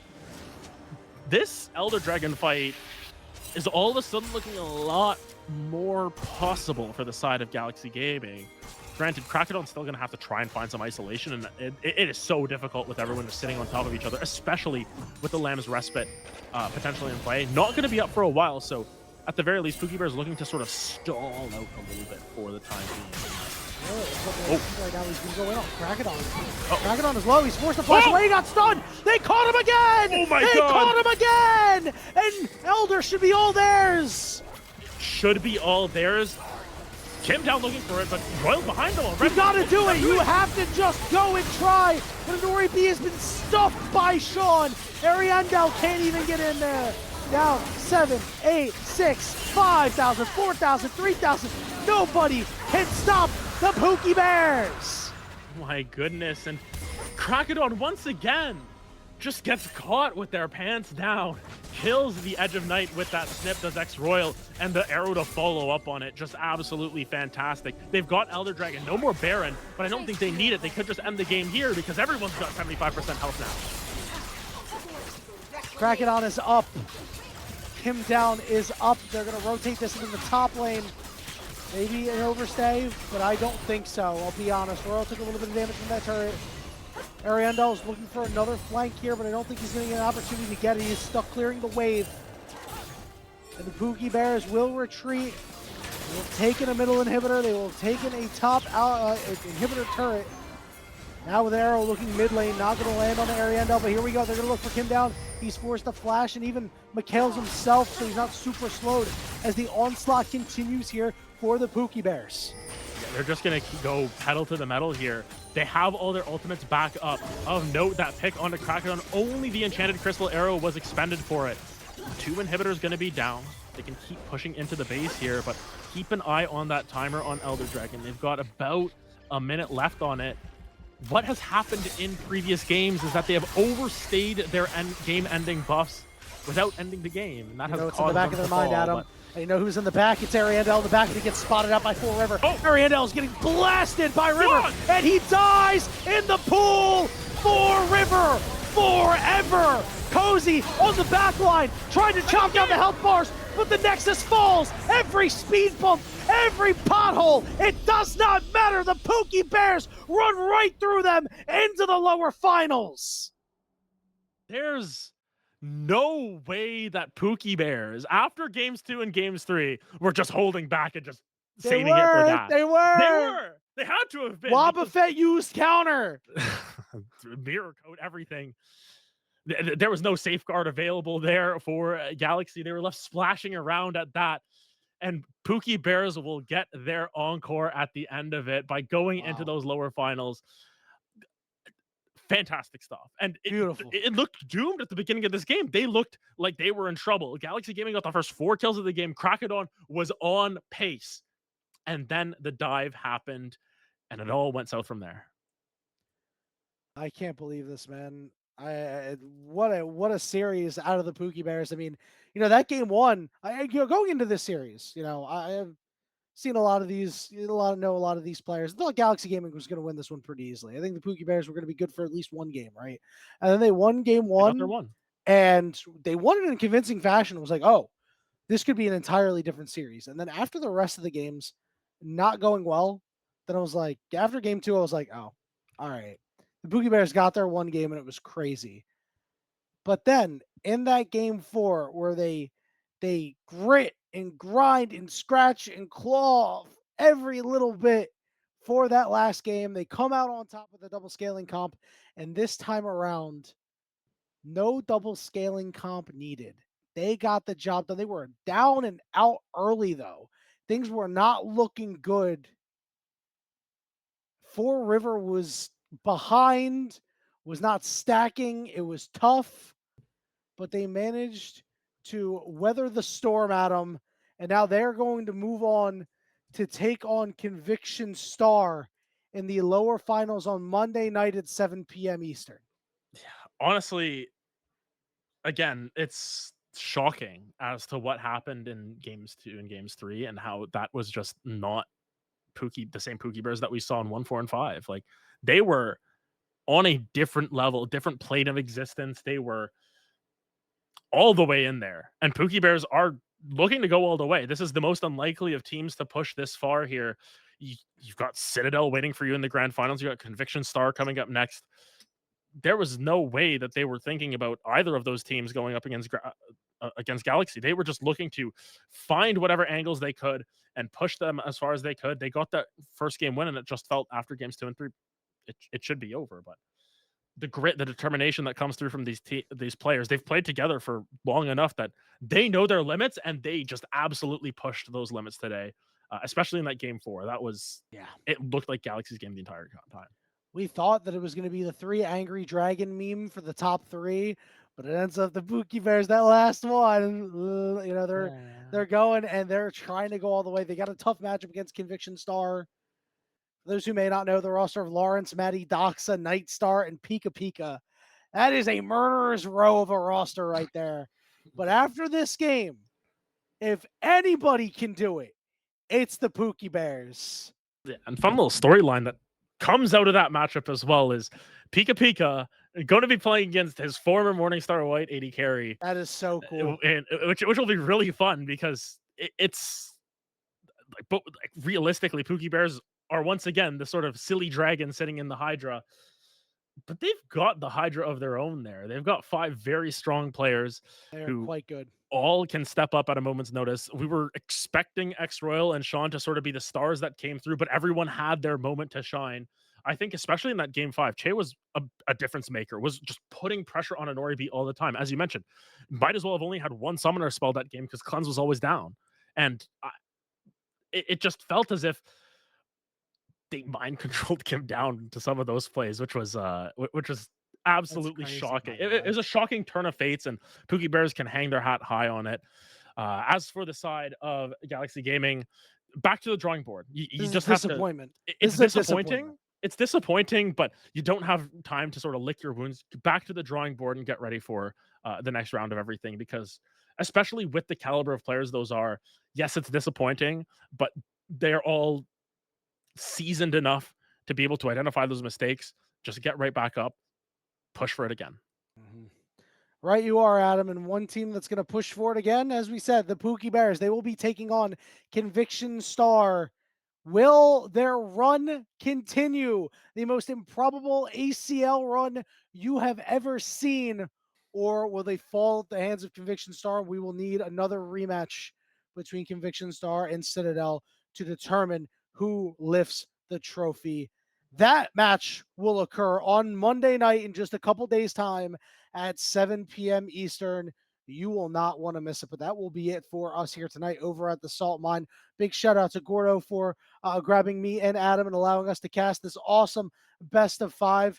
Big shout out to Ice Fire Eyed over in Prod behind the glass, taking care of everything that we need. A big shout out to the fans and viewers of Tier 3, just like all of you, because without you guys, these matches don't even get broadcast, man. But that'll be it for us here this evening. We hope you enjoyed, and we hope to see you on Monday for some more ACL action.